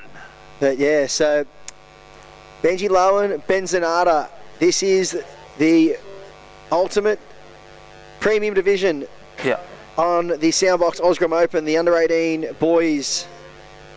And two very explosive and exciting surfers who have a long and exciting career ahead of them. And big shout out to Jesse Ferguson, Henry Dowling. They're coming up soon. Traeger Pro Junior quarterfinal action. And then quarterfinal to Rico Haybiddle, Fred Carmody.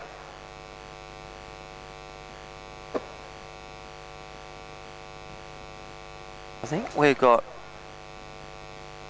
4 heats to go after this one, Chris Hanover. Nah, 4 including this one. So 3 more after this. We've got 2 semi-final action heats right now. Benji Lowen, Benny Zanata in heat number 1. Leo Matchett, Mitch Henderson. They're your 4 surfers remaining in the draw in the under-18 boys division. And here's that first exchange we saw, and I love that big open carve from Blue. Opens the wingspan up, gets a really nice rail carve in, and it was funny. It was 2 completely polar opposite reactions. One was grab and rail to alleviate the situation, and one had his hands up to try and And can I tell you, and can I tell you, he's been throwing his arms around Ben Zanata. He actually got not disqualified on a wave. He got a wave and threw his hands up, excited on day 1, and didn't get the score because he jumped off too early. And he celebrated it, jumped off too early, judges crucified, and not clean rollout. So Ben Zanata's actually learned a really good lesson, but right now we'll click on Ben Zanata. He has a 2-0 and a 2-8-3. 2-8-3 to Red and a 3-1. If anyone gets an interference or a double interference, because it's not in priority zone, it's only half the second score. So it's not a total second score loss if it does go there and we get told it's official. But otherwise, game on. Play on, I feel. Yeah, I feel no words from the judges as yet. So we just see that it's looks like fair game. They've both been standout surfers. This is the last one for Benji Lowen and Ben Zanata. Ben Zanata got knocked out of the other heat. Pro Junior.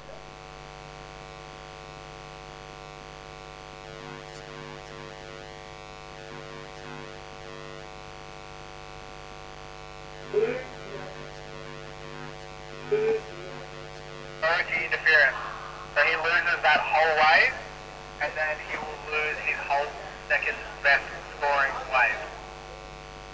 Wow, so an incredible situation just unfolding. We just heard the beach announcers just saying Benny Zanata has had interference. Blue on red. You can see the disappointment. So it's being classified a priority interference. So we came back from the break seeing that, but that mustn't have been the open exchange of the heat. We must have missed the first exchange, which meant that Benji Lowen had priority. And that's why they looked at it so much. Look at this. Yeah, so Red had priority based on the judge's decision, and well, Red would have tried to go for a foam climb there, and but by all means, smart play, lifting your hands. Well, I guess loss of he's saying what for? I could have done more. Yeah, saying in red. And the thing is as well, you have undisputed right away. Yes. In the entire wave. So if anyone gets in your way, you have to change your direction. You know, you have to paddle a different direction, you know, to get the wave, or, you know, it does interfere with any of your scoring potential. And, you know, safe to say he was going to go for a foam climb on that section. Because the spray was close to him as well. We were under the impression that this was the first exchange of the heat, that's so there was no priority, but it's a big difference and a very different situation when priority is already established. And so now, well, Benji Lowen is in a very strong position here, and I think he's, you know, goal right now is just to, if he can just eclipse 10 points, he needs to just eclipse 10 points and it's heat over. Because with Benny Zanata in the water, one thing you've got to understand is that he can drop 8s and 9s, and he's a very, very savvy competitor. And he's going to be swinging for the fences now after what happened recently. And there's a good 2-turn combination. Wow. But yeah, you could see the disappointment, but that's the thing, you know, once priority's been established, you can't go near your other competitor. The rules are clear, it's in black and white, you know. Another word that is in the rule book, Surfing Australia, WSL, it's aggression. So if you're aggressive and someone else has priority over you, whether it's whitewash hits them or you cross the line, and this is that interference that puts red in a position Yeah, and well, that was the thing. There was nothing at all aggressive about his approach, Benny Zanata. But I'm saying he took the wave when he should have just gave way. Gave way. 100%. Gave way. That's what I'm saying. Yeah, exactly. So and he can go aggressive on this. Yeah, now he can get aggressive out there and blow up on the wave. Definitely. But as soon as he hits the 9s or hits the 8s, that's an 8. Whatever his two wave totals required, Benny needs that in one wave. Yeah, exactly. So, so a very interesting situation here on Saturday as we come to the close of the day. A very interesting situation. Ben Zanata been awarded a priority interference based on the fact that he did interfere with the wave of Benji Lowen, who had priority. And now we can see Ben Zanata really open up, I feel, because he's got nothing to lose. He's going to swing for the fences right now because... Yeah, he's going to do the haymakers like that. Nice little air rev. He's just got to keep building on that too. He's got a 5.93 to grab as whatever Benji Lowen's wave is. Because he's got 2, he gets a 5.93, takes the lead. Second score 0. So Benji Lowen currently has a total of a 6.93. Ben Zanata has a single wave score of 5.67, so he's got another wave to come, which is this one. I don't think that'll eclipse the 5.67, but 6.7. And so cool, just like last night. And right now, he would actually be in the lead though, if it was just based on 2 scores. But he's going to be, he's going to be looking back to that priority interference situation and take a big lesson out of that. Yeah, I think he's got a couple of lessons. I love his energy, I love his attack, and sometimes when people go red line, sometimes you blow an engine, and that's all he's done. He's just had a few learns, really important learns that the judges have made the final decision. So go back to the rule book, go back to your surfing, how can I get better, how can I learn? You lose, you learn, but right now here is your heat leader, Benji Lowen. And a lot of these heats, there's really different challenges that have come out. This is pro surfing. This is the best juniors. Over 250 on day 1. We're down to day 5 of 6. And we'll get down to the pointy end where there's 8 finals tomorrow, Chris Enover. And we'll have the top 32 in 8 divisions doing for 8 crown champions 2026 Soundbox Osgrom Open presented by O'Neill. Heat leader up and riding. Yeah, some good whippy turns there, looking like a lot of energy. He had this link up. He actually fully had it, but then he just went into that one and just caught rail. So deep. That's because Conor O'Leary's been there blowing the back out of the waves. There's no sand left. Yeah, I feel like when you actually look back at the situation of that priority interference, you did see in the moment Benny Zanata did everything in his power at the very end to avoid disrupting the wave of red.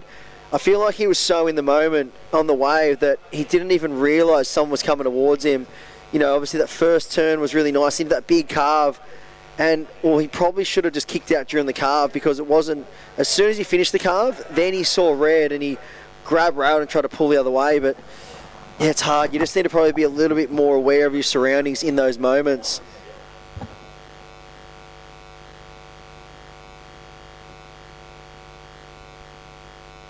But the interesting situation is here that, Benji Lowen, he just locked in a 3.83 and he's got a 3.20. So Benny Zanata's chasing a 7.03. This is not by no means out of his reach. I mean, he's one of the most explosive surfers in the draw, and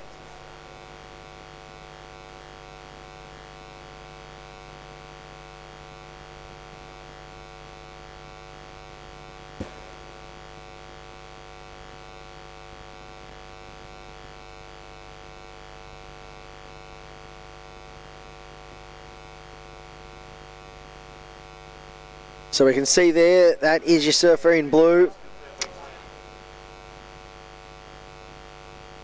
Currently sitting out there, if you did miss it, Benny Zanata did get a priority interference awarded to him based on a situation where, Benji had priority.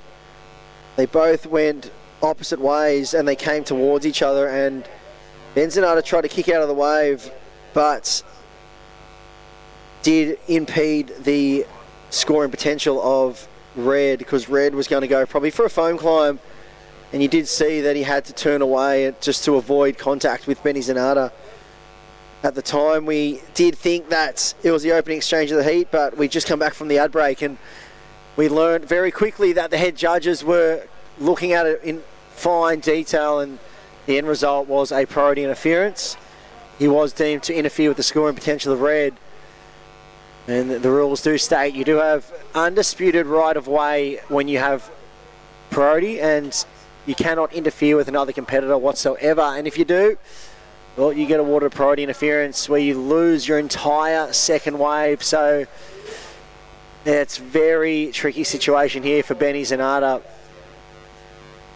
He's only chasing a 7.03 though. You can see the total heat score of Benji Lowen is 7.03, a 3.83 and a 3.20. Benzonata has the 5.67. But Benzonata, he does, well, there's going to make life a lot harder. We can see the last of Benji Lowen. Smart surfing there, a 4.5. So he's pushed his heat total score to 8.33. Now that's the requirement for Benny Zanata, and this just keeps getting that little bit harder with every point that gets added by Benji Lowen. He's putting it just that slightly more out of reach for Benny Zanata. But as long as it's in a one wave number, as long as that number stays below 10 points for Benji Lowen's total, Ben Zanata does have a chance. And I've seen him drop some huge numbers in events. And he has probably scored so many excellent waves in his young career in the jersey, so it's not something that's out of reach at all. But what does an 8.33 look like? What does Benny Zanata need to do to give himself some form of a shot? You'd have to say a big turn and then maybe go to the air, but, well, there's the air, but that wave just did hit the deeper water and fizzle out. He's probably going to need a really big set, I would feel, and a wave that holds up nicely but then offers a big end section, and he's going to have to swing for the fences. It's going to have to be one of the biggest numbers of the event so far. Because what I've noticed is that excellent numbers have not been easy to come by in this event. Well, here he goes. This one's going to have a good end section to it. No, it won't. So it's going to close out. And that will be a reset for Ben Zanata. He's going to head back out. You know what I find interesting is that, well, Benji Lowen, he's just letting Ben Zanata have free rein down the beach. I don't know if that is the best idea, because with someone of the likes of Ben Zanata only chasing a single wave score and he's not comboed, it's by no means out of reach. But with a minute 38 on the clock, it looks like Benny Zanata, he's found himself a bit of a dream runner. And he goes to the air, and wow, this wave is not done yet. So we're going to stick with this one right to the inside. Incredible drone footage here. Ben Zanata is getting so much work done on this wave. Will he get another end section? He's already thrown one air on this wave. Oh. And wow, he just comes unstuck. And well, there is, well, the current heat leader, Benji Lowen, with a minute on the clock. This is going to be a very important ride. He's looking to, well, if he locks in, you know, about a 5.5, he's going to put it, Benny Zanata in a combination situation. Let's see the last wave of Ben Zanata on the replay. He was chasing at 8.33. It's a big number, Crispy. And yeah, I think by the looks of the body language there, I think Benji Lowen may have just improved his situation. He just surfed the wave all the way to the beach and finished off very strong. So that's probably a good sign that 3.83 could be getting replaced. But here's Benny Zanata's wave. So first nice hook in the pocket. And this one just kept on giving. It just went straight from the pub outies to the pub innies section. And here he goes. This is where it got a bit funky. He went that flat spin air reverse. Yeah. So a lot of work done on this wave. And don't forget, conditions are changed as well, so judges privy to that. under 18s division, I'm just feeling this turn there. He sticks that. It does come close. Yeah, I can see this one, maybe going into the 7s. I'll see lots of work done, but no real major wow turns except for that one air. But it was a bit of a flat spin. Didn't get a whole lot of projection out of it, but still a cool manoeuvre nonetheless. I mean, I'm not doing that. And either. Hey, and I'm he not either. is. It just shows the talent of Benzenata. I love the never say die attitude as well. He has the interference. He's kept fighting all the way to the end. There's a replay. It was a long ride, and here's the last ride for Benji Lowen, and didn't get a whole lot at the back, and he did finish on the shore, so he may not improve. But so it looks like we're going to count in the next semi-final very shortly. But I guess we're going to go to an ad break before, and I dare say the results of that last heat is more than likely looking like Benji Lowen will take the win over Benny Zanata, Crispy, and that'll be all she wrote. And we're going to go to a short ad break after this, and there is your finalist. He's into the final, Benji Lowen, you'd have to say. We'll wait for the official results, and we'll head to an ad break and be right back with more action from the Soundbox Osgrom Open presented by O'Neill. Kind of just a giant peak. It looked like it was squaring up to the reef really good. It just felt like a crazy amount of draw, and it was like I was riding uphill. I was on my back foot pretty much doing a wheelie in the barrel. I just held it for as long as I could until it just sucked me backwards and ended up going straight to the bottom. It was a pretty crazy feeling. I haven't really had a feeling like that in a barrel.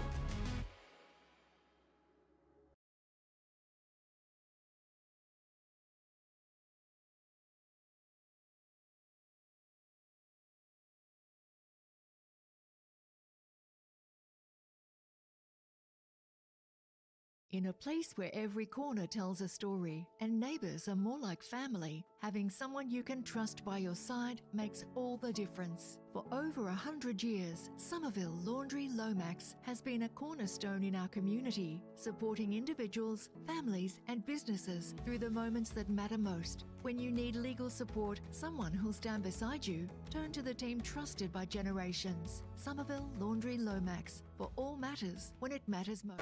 Alrighty, so welcome back. Yes, 5 heats to go. That's 5 times 20. That's an hour 40. I nearly said 120. It's not. Well, this is a match-up.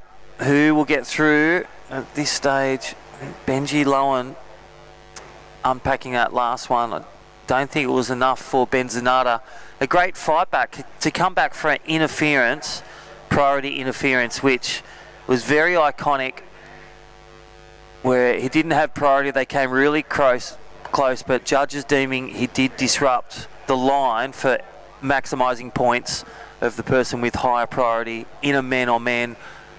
And it's a big lesson for Benny Zanata. He learned it the other day in the Pro Juniors about claiming, and he learned it again about priority interference. Again, know your judge's rule book. Have a chat, take it away, watch the footage, have a chat with a coach. You can chat with the head judge and that, but it's the ultimate. Once the score's in, it's in. You can debate it, show the footage, but go back to the rule book, go back to blasting up. Great performance by Ben Zanata. Congratulations, Benji Lowen. Moves on through. Right now, under 18s too. There's the Surf Mud replays. Well, we heard from our great sponsors here at Soundbox. 5th last heat of the day. Leo Matchett, the Gold Coast. Incredible, smooth, attacking surfer on his backhand. Mitchell Henderson. He has been clinical in packing the best in the 20-minute heats, coming out strong or swinging middle and finish every time. Sees himself in the top 4 under 18s. Great points, and all having that guideline. They manage their heat. They could see finals day at the world's biggest junior event. And off to an early start is the surfer in the blue, Mitchell Henderson. He's locked in a 3.17. Leo Matchett just a 0.7. Plenty of time on the clock.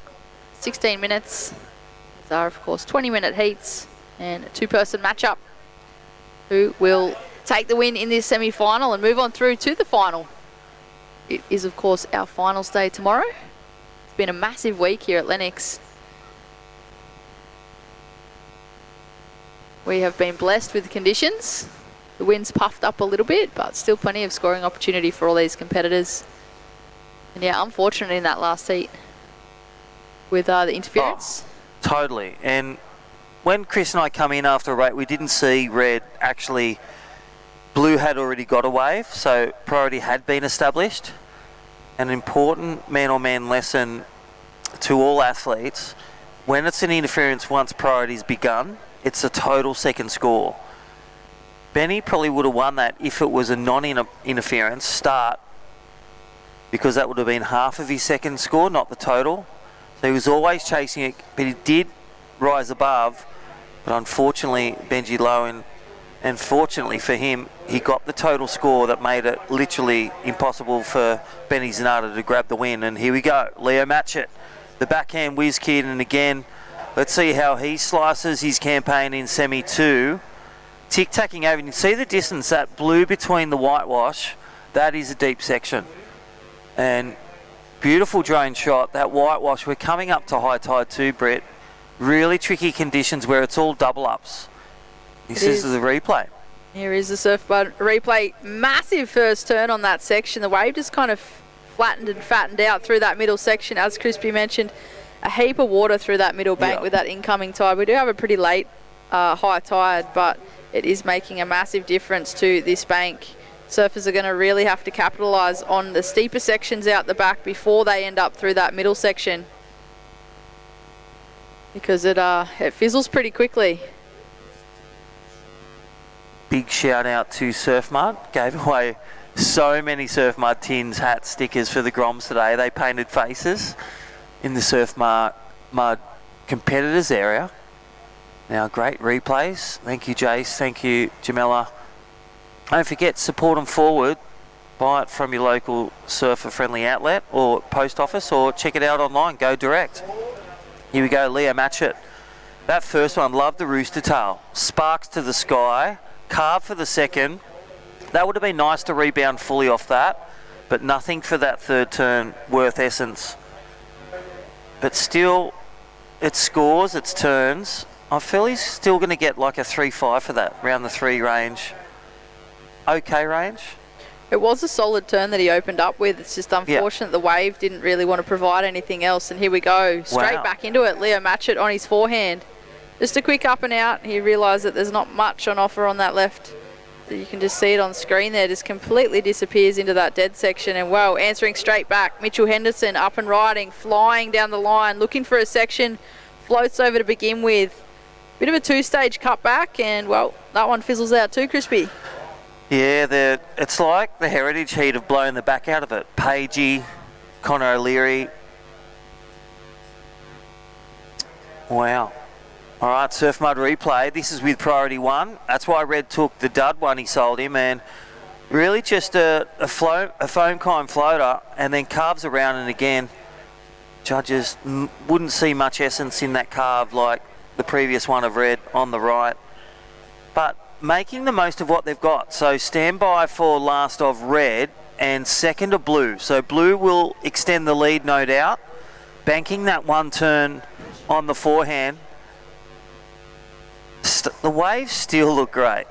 Like Groms have been out here every day, even in the 40k wins. And here's under priority. Is it a win under priority 2? Blue is up. Heat leader, Mitchell Henderson. Gets one vertical hit. There's some coping to hit and a nice rebound. That is the way to consolidate that second turn. Little under priority 2 win there for heat leader. Britt, what do you think? I think it was a smart move just to catch that wave under priority. Get another score on the board as we watch the Surf Mud replay. Surfer in Blue just trying to keep busy and get another score locked in. Nice vertical turn to begin with, but not much else on offer. You could see the fellow competitor in the red actually looking back and watching to see what his competitor in the blue was up to. Yeah, is this the same one, or we'll tell by that first turn? There it is, first snap. And I love the way he's pretty light on his foot, and you could see through the back. From the athlete view, from Leo's view, he would just see spray, then see fins, and then see completion. And here we go with priority. Nice little air rev, dynamic manoeuvre, whips it around. Let's see if he got one in the first, if we've got that one, and I reckon we will. 10.5 minutes. Bringing a bit of progression in. I like it. Starts to live the Richter. Look at the takeoff. Smooth takeoff and just one turn. But I dare say, nice little air rev like that might go high threes. Yeah, you can see that the surfer in red now looking for those points of difference. Opting to get the board out of the water, get a bit more progressive. We have another surf mud replay. Surfer in blue. Nice couple of turns. Solid turn out the back. You got the 2-turn combo. Little phone climb to finish. Now we'll just get those scores. First of blue 317. A throwaway for red, a 0.7, but two important scores for red. The right, 2-turner. The left, little air rev. Mitch Henderson, the heat leader, also scored a come. Yeah, so here we go. Here is Reds. Little pop, nice little cork tail, and again, nice spin. They look at how high, how corked, how off axes, and then also ridden out clean landing. So ticked all the boxes. And I feel that, and there it is. Last wave, a 4.5. So 4.5 for that air rev, 4.67 for that vertical turn and carve. Leo Matchett just gets the nudge over Mitch Henderson, 3.17 and a 3.5. There is the point of difference we talked about. Vertical and a progressive air rev on the forehand. Yeah, and I feel like competitors are going to have to think that way as well, because it can get, a little bit repetitious when the conditions get like this. It can be really hard to separate the surfers on their waves sometimes, doing similar turns, similar manoeuvres, but if you can really stand out to the judges and show them something different that everyone else isn't doing, it kind of leaves them no other way than to actually give it a score, rather than kind of maybe hover around the possibility of, was it better, was it not? Yeah, I feel Leo really stuck to his consistency and he stuck to his clinical attack.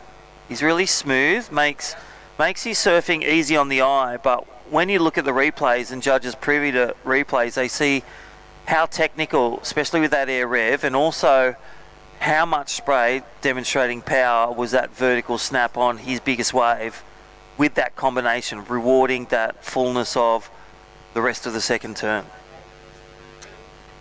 What a beautiful view we have here on screen with the drone. See Lennox Point in the background. Well, look at the clarity in the water. So we have surfer in blue up and riding. Mitchell Henderson chasing a 5.67. Gets a couple of turns in. He's looking for a steeper section to finish with, but just gets on out of there as the wave just disappears with that incoming tide.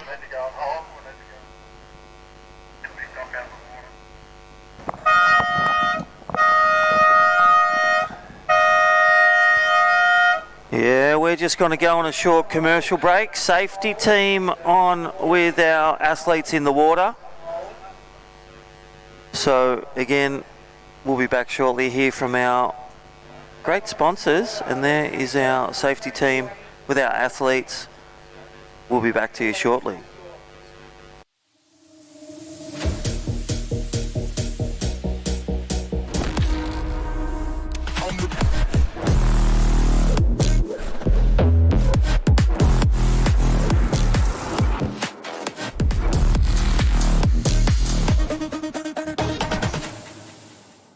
In a place where every corner tells a story and neighbours are more like family, having someone you can trust by your side makes all the difference. For over 100 years, Somerville Laundry Lomax has been a cornerstone in our community, supporting individuals, families and businesses through the moments that matter most. When you need legal support, someone who'll stand beside you, turn to the team trusted by generations. Somerville Laundry Lomax, for all matters when it matters most.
In a place.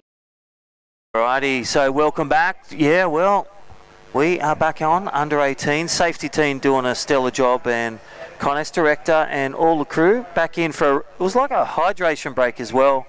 There, Britt Nicol, welcome back. We're going to finish this heat, go to the Traeger Wood-Fired Grills, heats 1 and 2. So safety team doing a stellar job with our athletes. Just with any disruptions, athletes head straight on the jet ski or head straight in.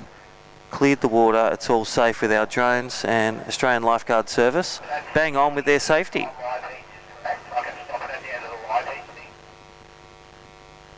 At the moment, we are straight back into the action of the under-18 boys semi-finals. Heat number 2 in the water of the Soundbox Osgrom Open, presented by O'Neill.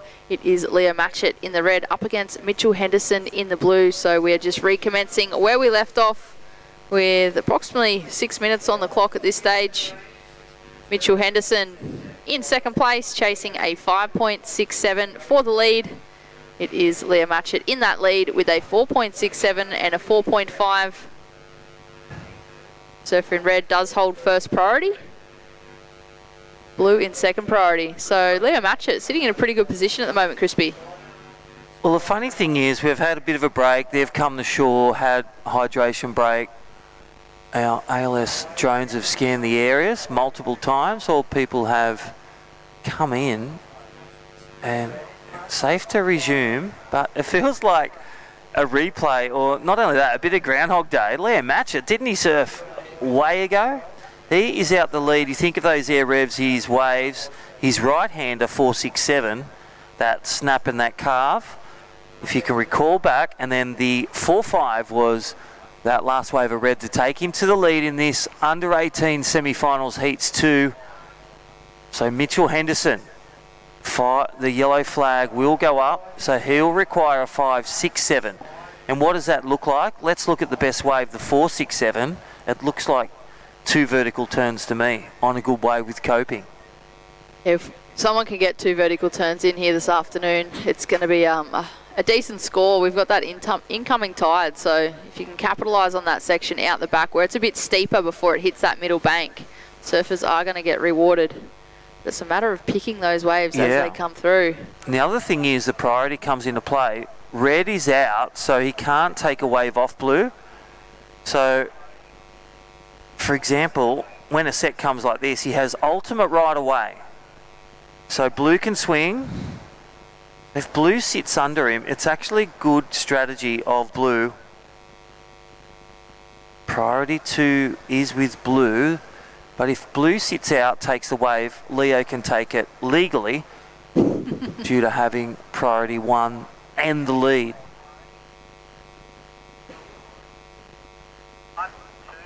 They are just going to sit nice and close to each other with about 3.5 minutes on the clock. We're running only 2. The surfer in red sitting nice and close. Second quarter.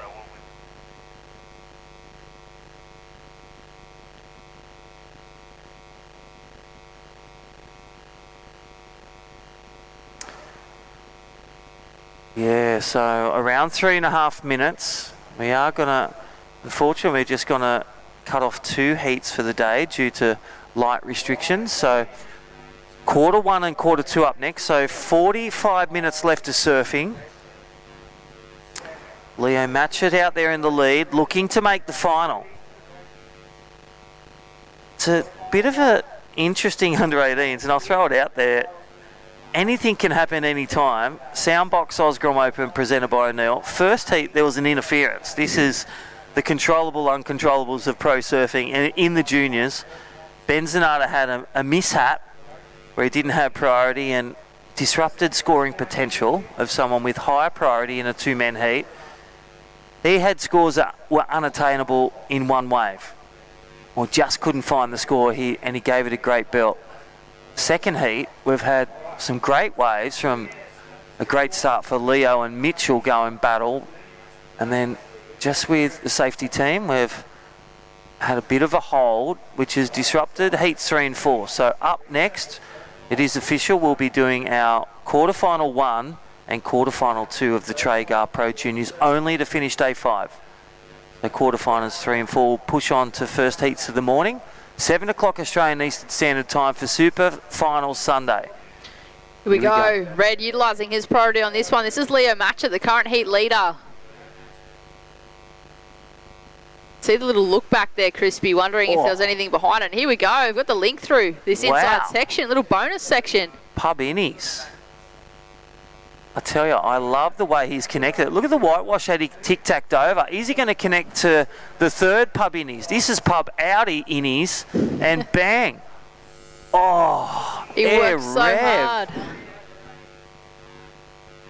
Can I tell you a story? This is where Nixie Ryan, Stuart Kennedy, Connor O'Leary come. You can find gold out pub innies if you get the right wave, whatever size. It really challenges you to really... Some waves you can do 7 turns, and let's look at this. Leo Matchett's replay. Out the back on a 2-foot day, high tide.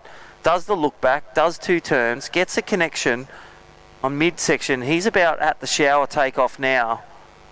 High tide, just weaving rail to rail turning. And then he's tic-tacked over. I love his rail game. Such a smooth surfer. And then bang, twangs it on the inside. Just doesn't get the 7/8 finish. That is why it's such a breeding ground for amazing development of surfers, especially on the north coast here. Would have made an epic photo for anyone who was standing near the shoreline there. Yeah, it's good glistening light. And he literally nearly landed that air rev right at pub innies. This might be the last opportunity here for Mitchell Henderson. Drives hard off the bottom, gets the release and just gets bounced off. Just a bit straight-legged, but he poked the nose, went round 180. Air revolution. Air rev. All right, 2 hoots. That is the end. There is your heat winner, unofficially, Leo Matchett. Look at that body length. Mr. Slinky from the Gold Coast, a la Rob Machete. All right, we'll go to short break and we'll be back with, we've got 2 final heats. The Traeger Pro Junior commencing up next, taking it out. Jesse Ferguson will be in red. Henry Dowling in blue. Well done, Leo Matchett, unofficial winner. See you on the back of this short break. Come experience nature's greatest migration with Ballina Byron Marine Adventures. Locally owned, family operated, and passionate about sharing our incredible coastline.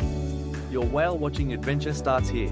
Book now at ballinabyronmarineadventures.com.au.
Well, there's our presenting sponsor and Joel Vaughan going bananas. A bit like Solly Bailey today, our amazing free surfer from Byron who came for the Heritage Heat. And we have 2 heats to go. Welcome back to day 5 or 6. Soundbox Osgrom Open, presented by Anil. They have, we'll see them tomorrow. This is the start of Traeger Wood-Fired Grill. Heat 1 and Heat 2 up next. Pro Junior, day 5. My name's Crispy. Welcome back, Brittany. We'll run us through this second last heat of the day. 20 minutes, mano a mano, 2-person heat again. And again, adjusting their tactics priority. Leo Matchett on the back foot at the start really packed his heat well with vertical manoeuvres on good waves, good completion, and a nice air rev, and sealed the deal with that last wave as well. Sealed the deal into the finals. We are now into the Traeger Wood-Fired Grills WSL Pro Junior. We have quarterfinal heat number 1 in the water. Jesse Ferguson in the red and Henry Dowling in the blue. Another great matchup for our Pro Junior division.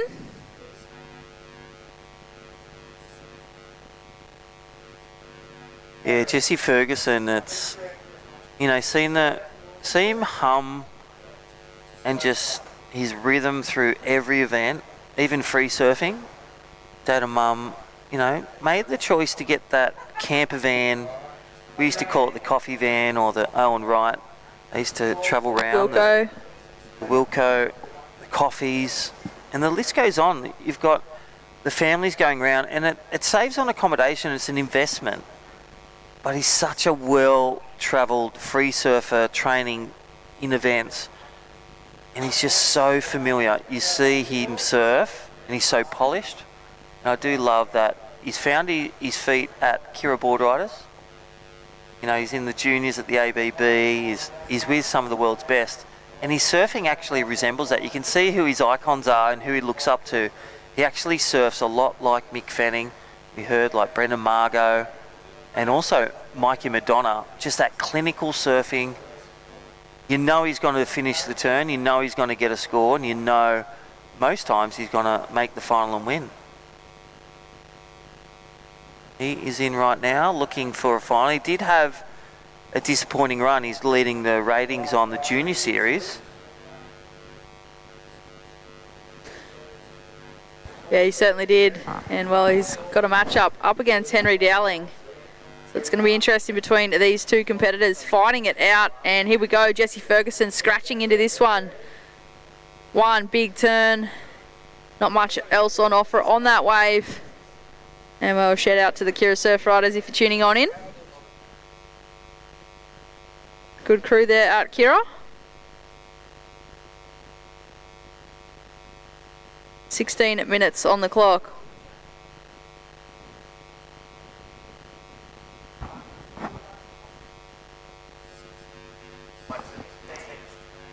We have the Surf Mud replay. Jesse Ferguson scratching. Lip very well compressed as he makes his way back down, and well, he's going to have a number on the board. He's up against Henry Dowling.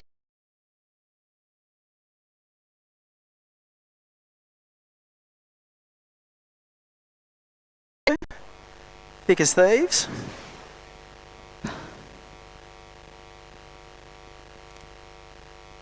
Wonder how friendly they are in the water right now.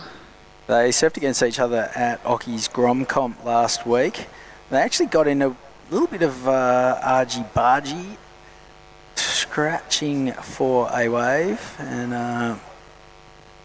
at the end Henry went for a punt that probably would have got him the win, didn't stick it. I did a post-heat interview with Jesse, and he was like, oh, I hate beating him. Yeah, such good kids. He's just like, I hate beating him. I was like, mate, if Henry had ridden out of that last air, he would have beaten you. So yeah, it's got to go one way or the other, doesn't it? Oh, conditions are looking not too shabby right now. Does look pretty fun. Feel like, yeah, as long as they're getting a turn in out the back, it's fattening up on that inside. Bomb. We saw in that previous heat, the semi-finals, that previous division, one of the competitors actually linked one all the way through the shorey. So with that incoming tide, that inside bank is starting to run if you're on the right ones. We have the Surf Mud replay of Henry Dowling paddling into this one. He had to work hard. From hard off the bottom, throws a fan of spray, and it manages foamy section at the end pretty well. There wasn't much else on offer on that wave. We've still got a score to drop for Jesse Ferguson as we watch another replay of his wave. Critical turn to begin with, but just the wave just fattens and flattens out. The judges still locking in that score. Early indications. Looks like Jesse Ferguson will still be out in front of Henry Dowling with just over 13.5 minutes remaining. Henry having a little look at that one, opting not to take off. Smart choice as we watch that wave fizzle on screen.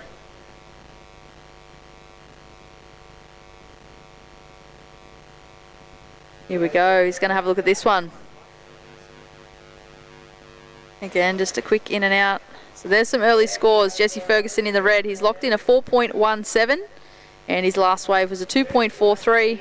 So he is out in first place, and Henry Dowling in the blue in second. He's locked in a 3.5. At this stage, he's only chasing a 3.11 to take the lead. Plenty of time on the clock, 13 minutes. Both competitors looking for a spot in the semi-final of the men's division. The Traeger wood-fired grills WSL Pro Junior is, of course, finals day tomorrow. Tis, and unfortunately only one of these mates can advance through. At least one's guaranteed. Positive way of looking at it. Yep. You'd just be hoping that you'd meet in the final rather than a couple of rounds out. Here we go, son.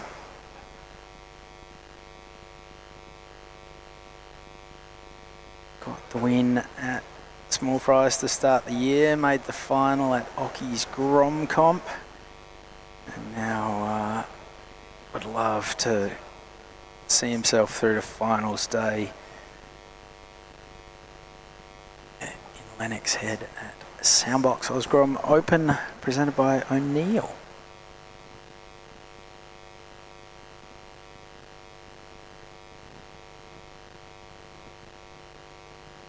Still clear skies out here. It's been pretty clear all day. Hopefully we're in for another sunny day tomorrow. We have live action in the water. Jesse Ferguson using his priority on this one, racing down the line, looking for a section. Bit of a foam climb through the middle. I was hoping that was going to continue to stand up, but that high tide starting to fill in this bank.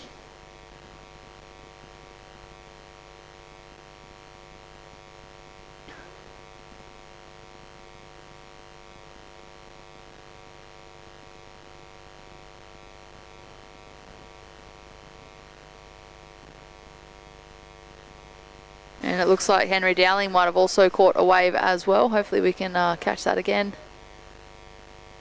See if that'll go into his scoreline at this point in time. He's only looking to replace a small score of a 0.7. So we have the Surf Mud replay. Bigger looking wave, floats over that section. Bit of a little windscreen wiper foam climb to finish. And here's the replay of Jesse's again. Just throwing so much water around the place.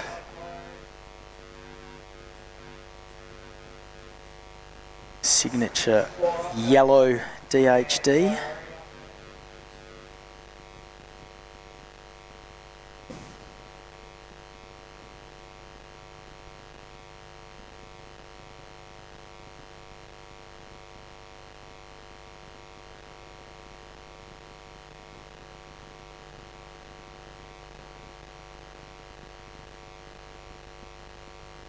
We are halfway through this quarterfinal. Bit of a slow quarter, but still some scoring opportunity. We just got one last score to drop for the surfer in red. So last of red was a 3.83. Jesse Ferguson extends his lead ever so slightly. The surfer in blue, Henry Dowling, now chasing a 4.5 to take out first. His last wave was a 2.63. At the moment, Jesse Ferguson out there with the lead and first priority. He's having a look at this one, Benzie. Now he's got some work to do, and now he is off and racing, putting the foot down, climbing up and over the first section. Hard to tell how steep this wave is from the drone angle, which can flatten the perspective out, but I think we can interpret that as being a fairly chubby wave without too much vertical wall to it. Jesse is out of there. The front angle by the looks of it. Oh, it stood up a little bit more on the first section, and then right about now kind of just starts to peter out.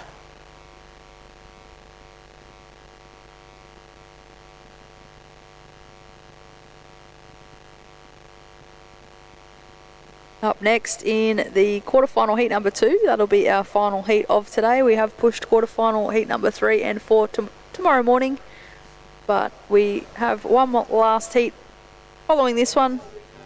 It'll be Rico Haybiddle up against Fred Carmody. Another great matchup. Last of red, a 4.2, goes into Jesse's top 2. He has extended his lead again, so slowly chipping away. But that score for Henry Dowling, quite achievable. He's only chasing a 4.87 as we watch Jesse on screen again, now on his backhand. Puts it up and over the lip, getting nice and vertical, but that is all that was on offer.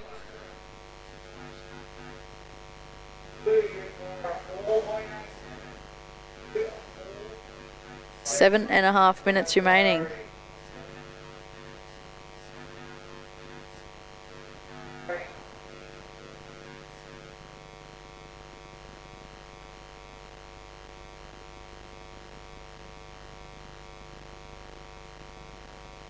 Last of red, just a 2.23.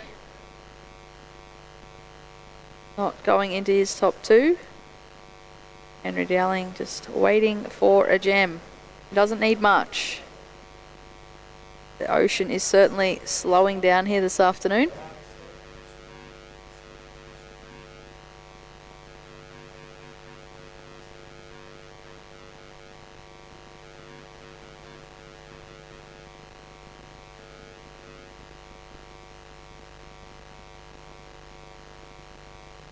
Did you ever have a mate who you used to run into in the draw all the time? I don't know. I feel like back in the day it was always one of the girls from home, Ashley. But yeah, I feel like throughout my junior career it was such a big draw.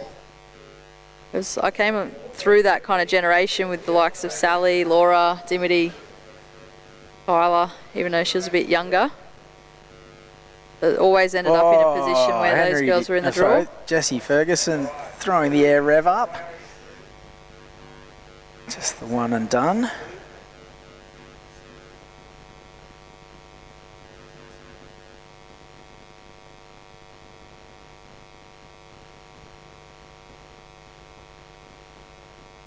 We have the surf mud replay. Well, we did. We might have a little glitch. Here we go. This is a left. Left. That's the one from earlier. That was the 2.23. Here's one we prepared earlier.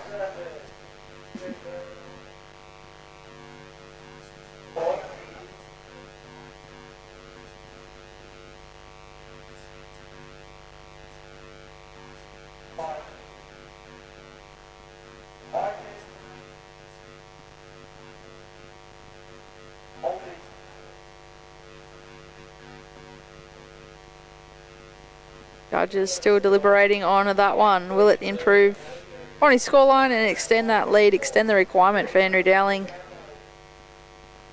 With just under 5 minutes remaining, yellow flag has gone up on the beach. Surfers in the next heat paddling out.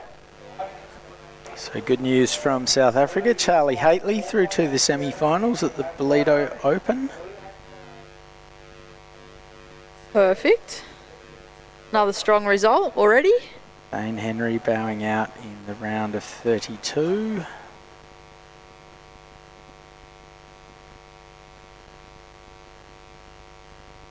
Olivia Huxtable getting through.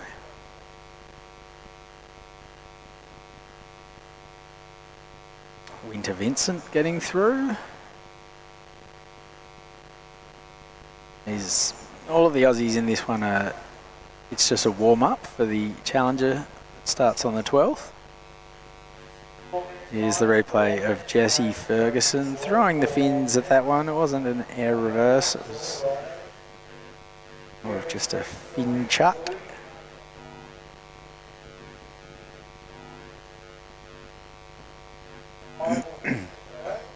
There's a big squad of Aussies On the women's side of the draw, India Robinson and Ellie Harrison flying the flag for Victoria in the second quarterfinal right now.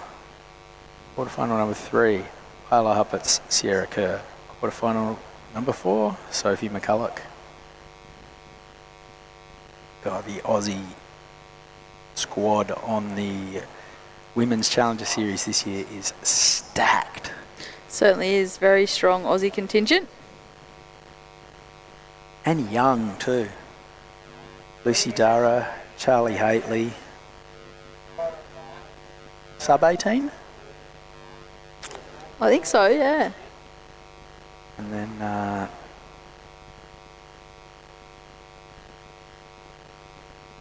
Isla, Sierra, Ziggy, not much older. No.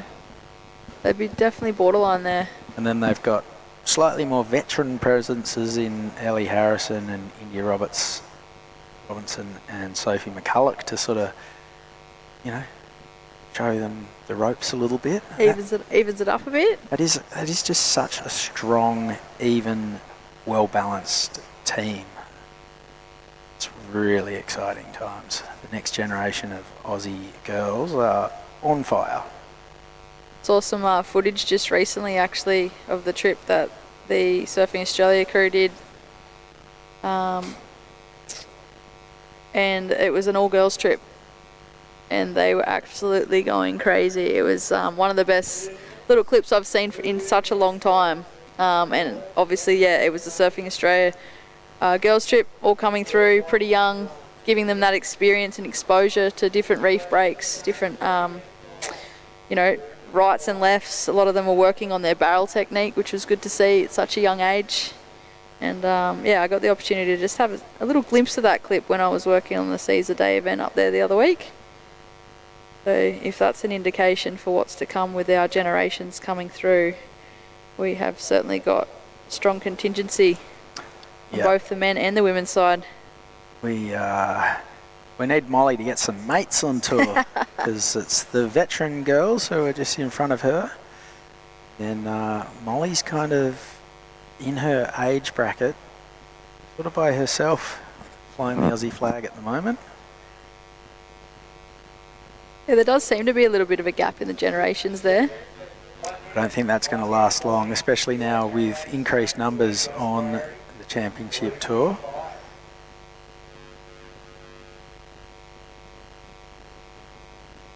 How many qualify from the Challenger Series for the CT at the end of this year? Because previously it was 5, and that was tough. Now you'd think it's closer to 8, maybe? Yeah, back in the day it used to be 7, and then it changed obviously with the Challenger. But I think it has gone back to 7 or 8 now, increasing from that 5.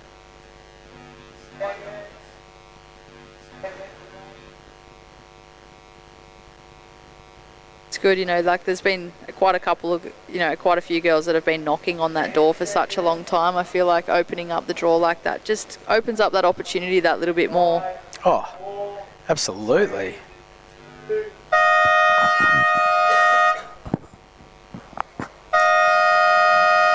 So Jesse Ferguson, whether that counts or not is irrelevant. He will take the win. No doubt he'll shake hands and commiserate with his great mate Henry Dowling. This is the last heat of the day. Rico Haybiddle and Fred Carmody are in the water. We're going to have a quick break and come back with the conclusion of day 5, I think, at the Soundbox Osgrom Open, presented by O'Neill, right after this. It was kind of just a giant peak. It looked like it was squaring up to the reef really good. It just felt like a crash.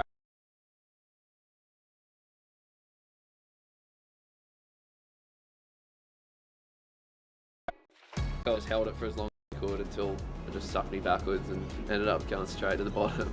It was a pretty crazy feeling. I haven't really had a feeling like that in a barrel.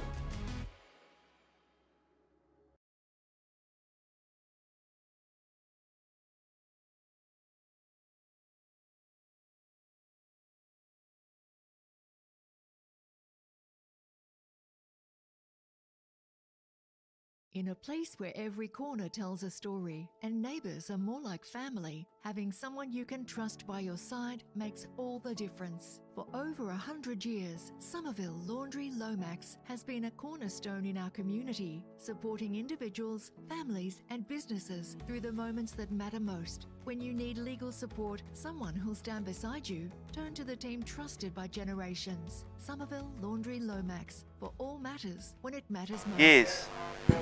Enova. And welcome back. There it is, last heat of the day 5. Name's Crispy, welcome back. Chris Enova. Rico Haybiddle out there in red. Surfer in blue, Fred Carmody. There is Bodie Williams.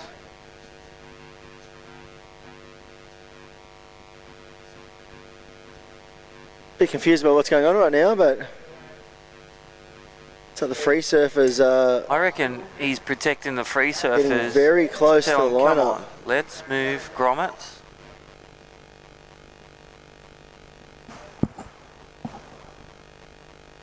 Yeah, that's Shorey. I was just out there watching with our local Bundjalung storyteller, Chris Cook. You got to meet him, Chris? Yep, he's an absolute legend. Welcomed us to the land. His grandfather, such an amazing history here. He's a school teacher, teaching stories in all the local schools over decades.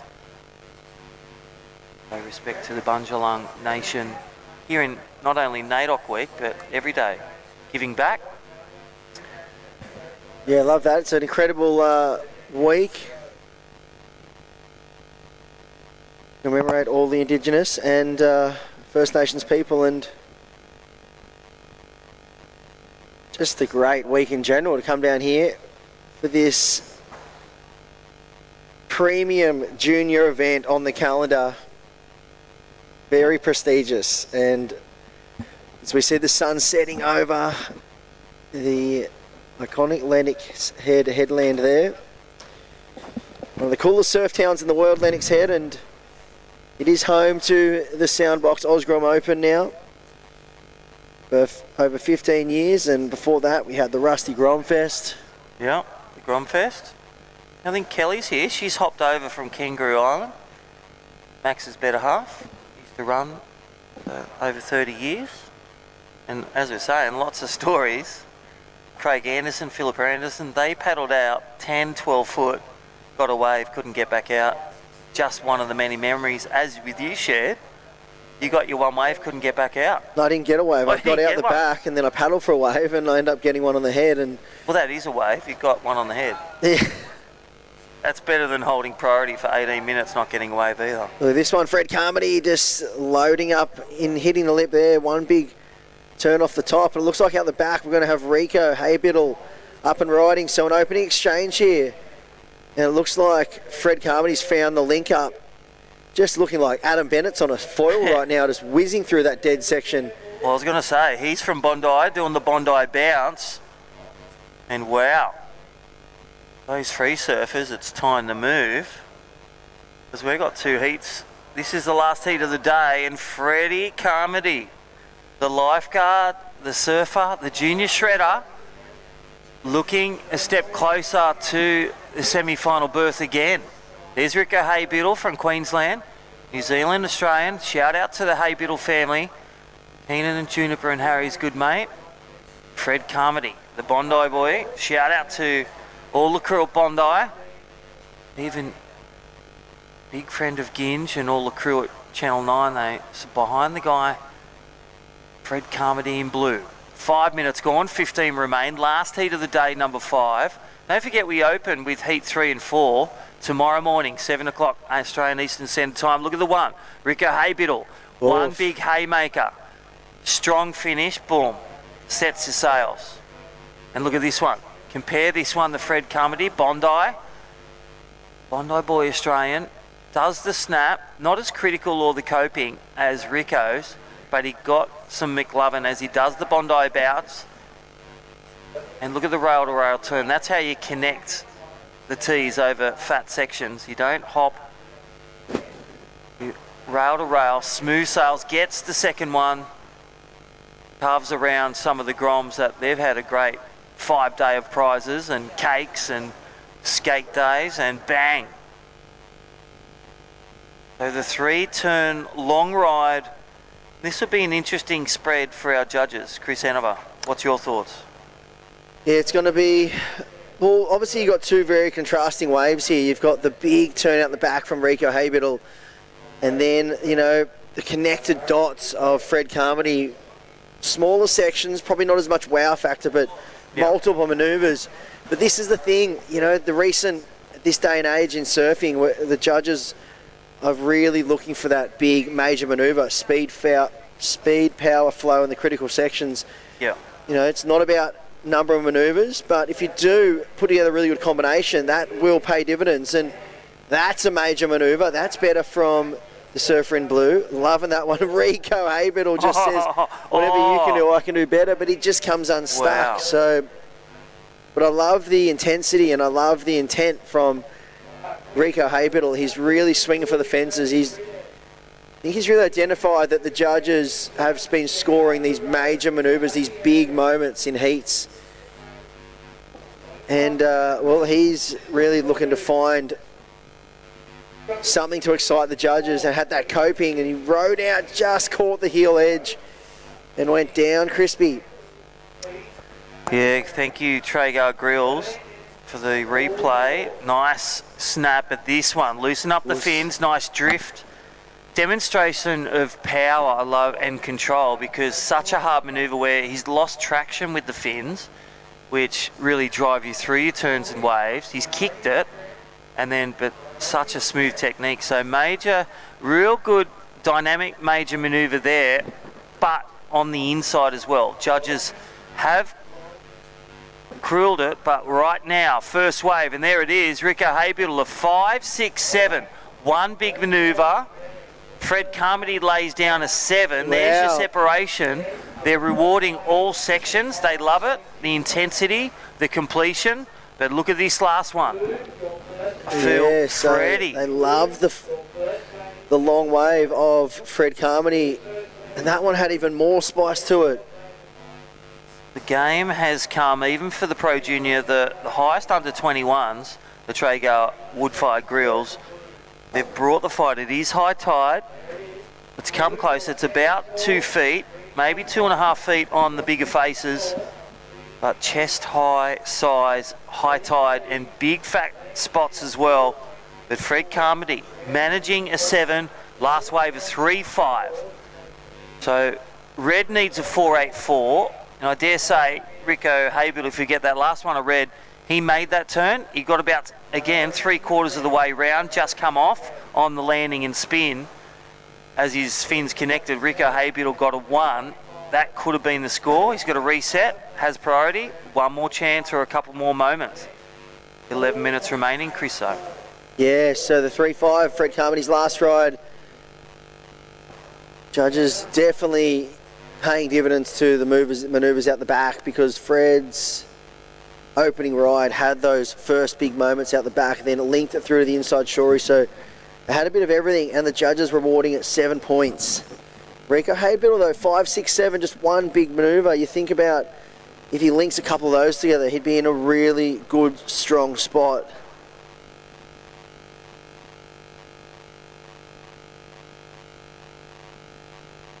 And so we'll wait and see this next exchange. It's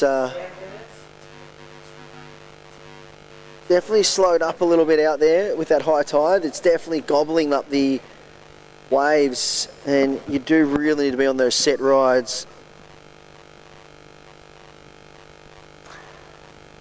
Yeah, this is the 4th stop. They're looking to complete another 2 or 3 on the WSL Pro Junior. This is the Australian Oceania leg. Leo Matchett moving on through to the finals. That'd be good for his rank as 12th. Let's not forget Jesse Ferguson, Henry Dowling, Sol Grunling and Lachlan Argios. All with valuable points, looking for a finals berth tomorrow morning, first heat. Fred Carmody currently ranked 19th from Bondi. Got got a 33rd in Phillip Island, and Shong Pro went in the QS 6000. 9th at North Narrabeen. That top 16 berth.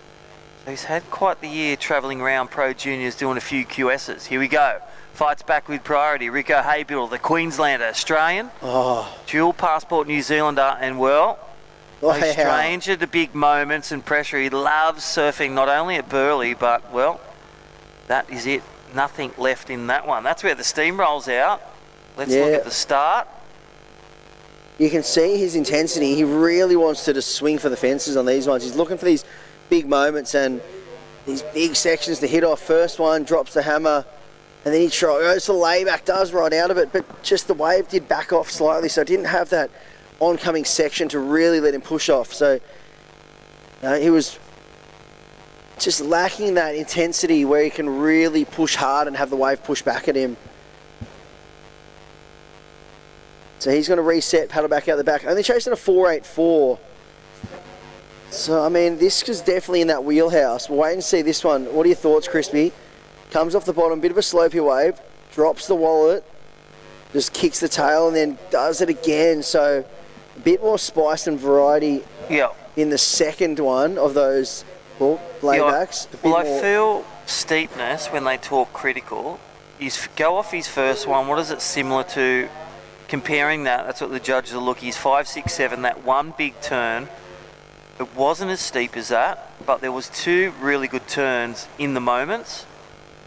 I feel it's either going to go 2 ways. It's going to be a mid-4, and there it is. I did say that before I saw it. Mid-4? Look at you. 4-5. Yeah, but just under.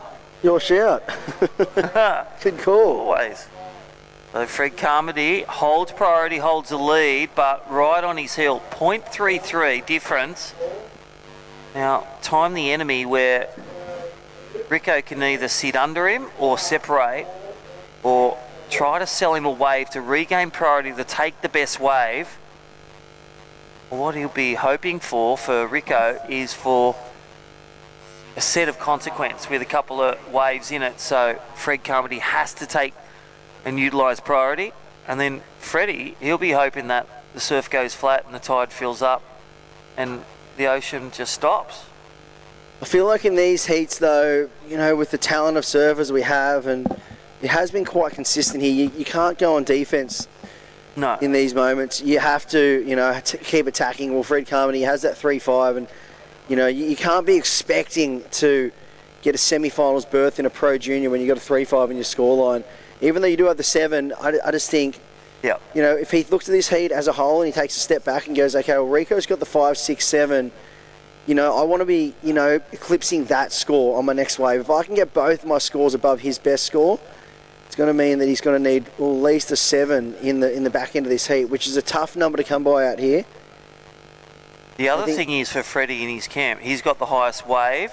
He only improves on a 3-5, so Red still has second priority. He can paddle whatever he wants, but it's all about Blue's intention for a wave. He's paddling and he's sitting pretty, whereas Red needs to do something. Bring it.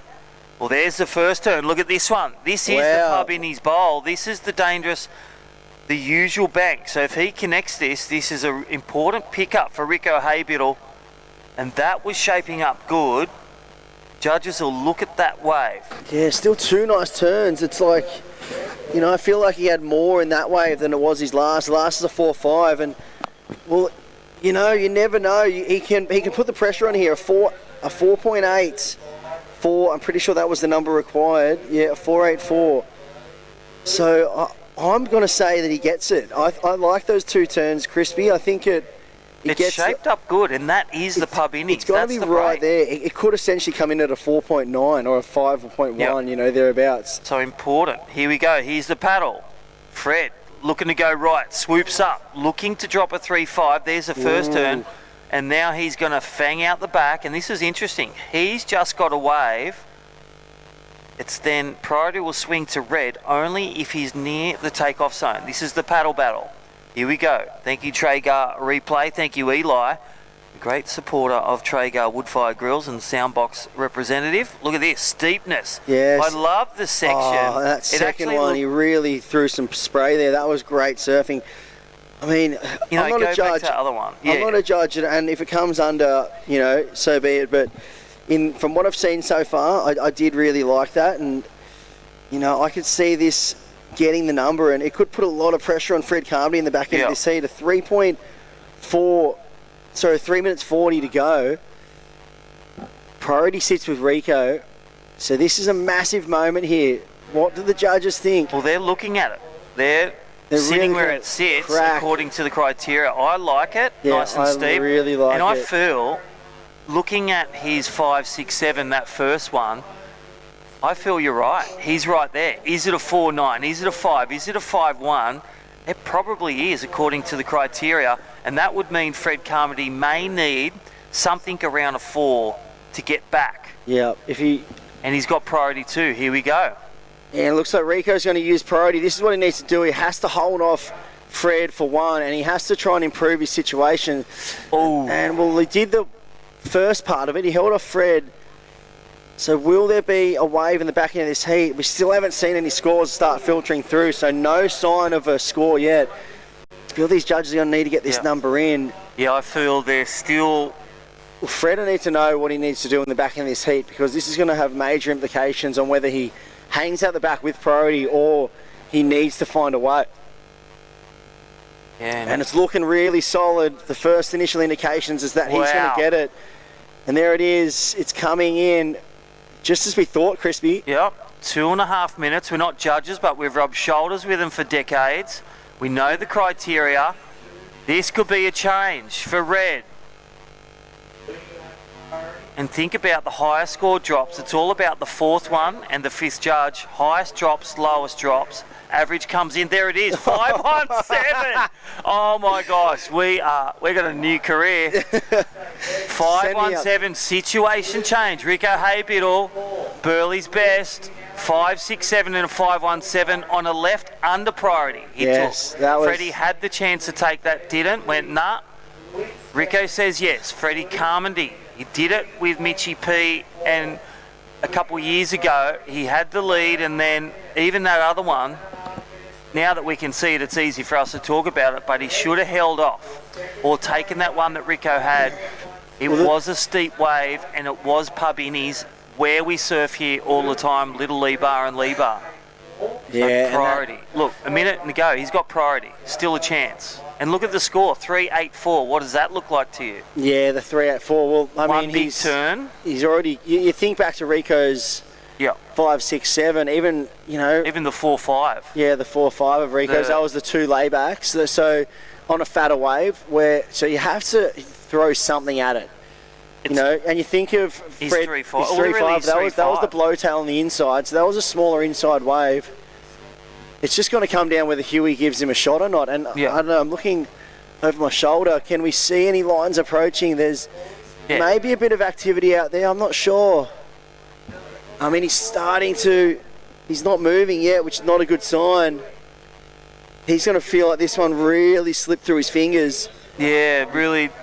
Yeah, devote for the Bondi boy if he does lose, because there was a couple moments he really had it, and he just thought nothing of that left-hander, where, again, when you got priority, you got to get under the skin of your competitor. You can't let them have no pressure. Wow, and it's going to be Rico Haybiddle, that last-ditch effort. He kept busy. He's Houdini. Yeah, he did it. Wow. And I'm going to go take my resume upstairs and give it to the judge. The judges, take a seat, take it out. Chris and Crispy are coming. Yeah, and keep in mind that they can't hear what we're saying up there in the judging booth. Totally. We are only on the webcast, but I mean, it just had that feel to it, didn't it? That 2 backhand turns, crisp in the pocket, threw a lot of spray. It really, it ticked all the boxes for what was required. And, well, that's going to round out the day of action That's for tomorrow us. morning, So Sol Grundling, Lockley Argos will open up the morning, 7 o'clock Australian Eastern Standard Time. And then Heat 4, Mitchie P from the Sunshine Coast. Caden Francis from Queensland. So it's a Queensland affair that'll be decided in the semi-final. So, wow. This is going to be big as well. We'll see you tomorrow. Don't forget, have a safe and great night. If you can come down to Lennox Hotel, they got some great food, some great bands on tonight. But I'll tell you what, Chris, we'll see you back, and we'll have finals day tomorrow. Don't go anywhere tomorrow, but log in on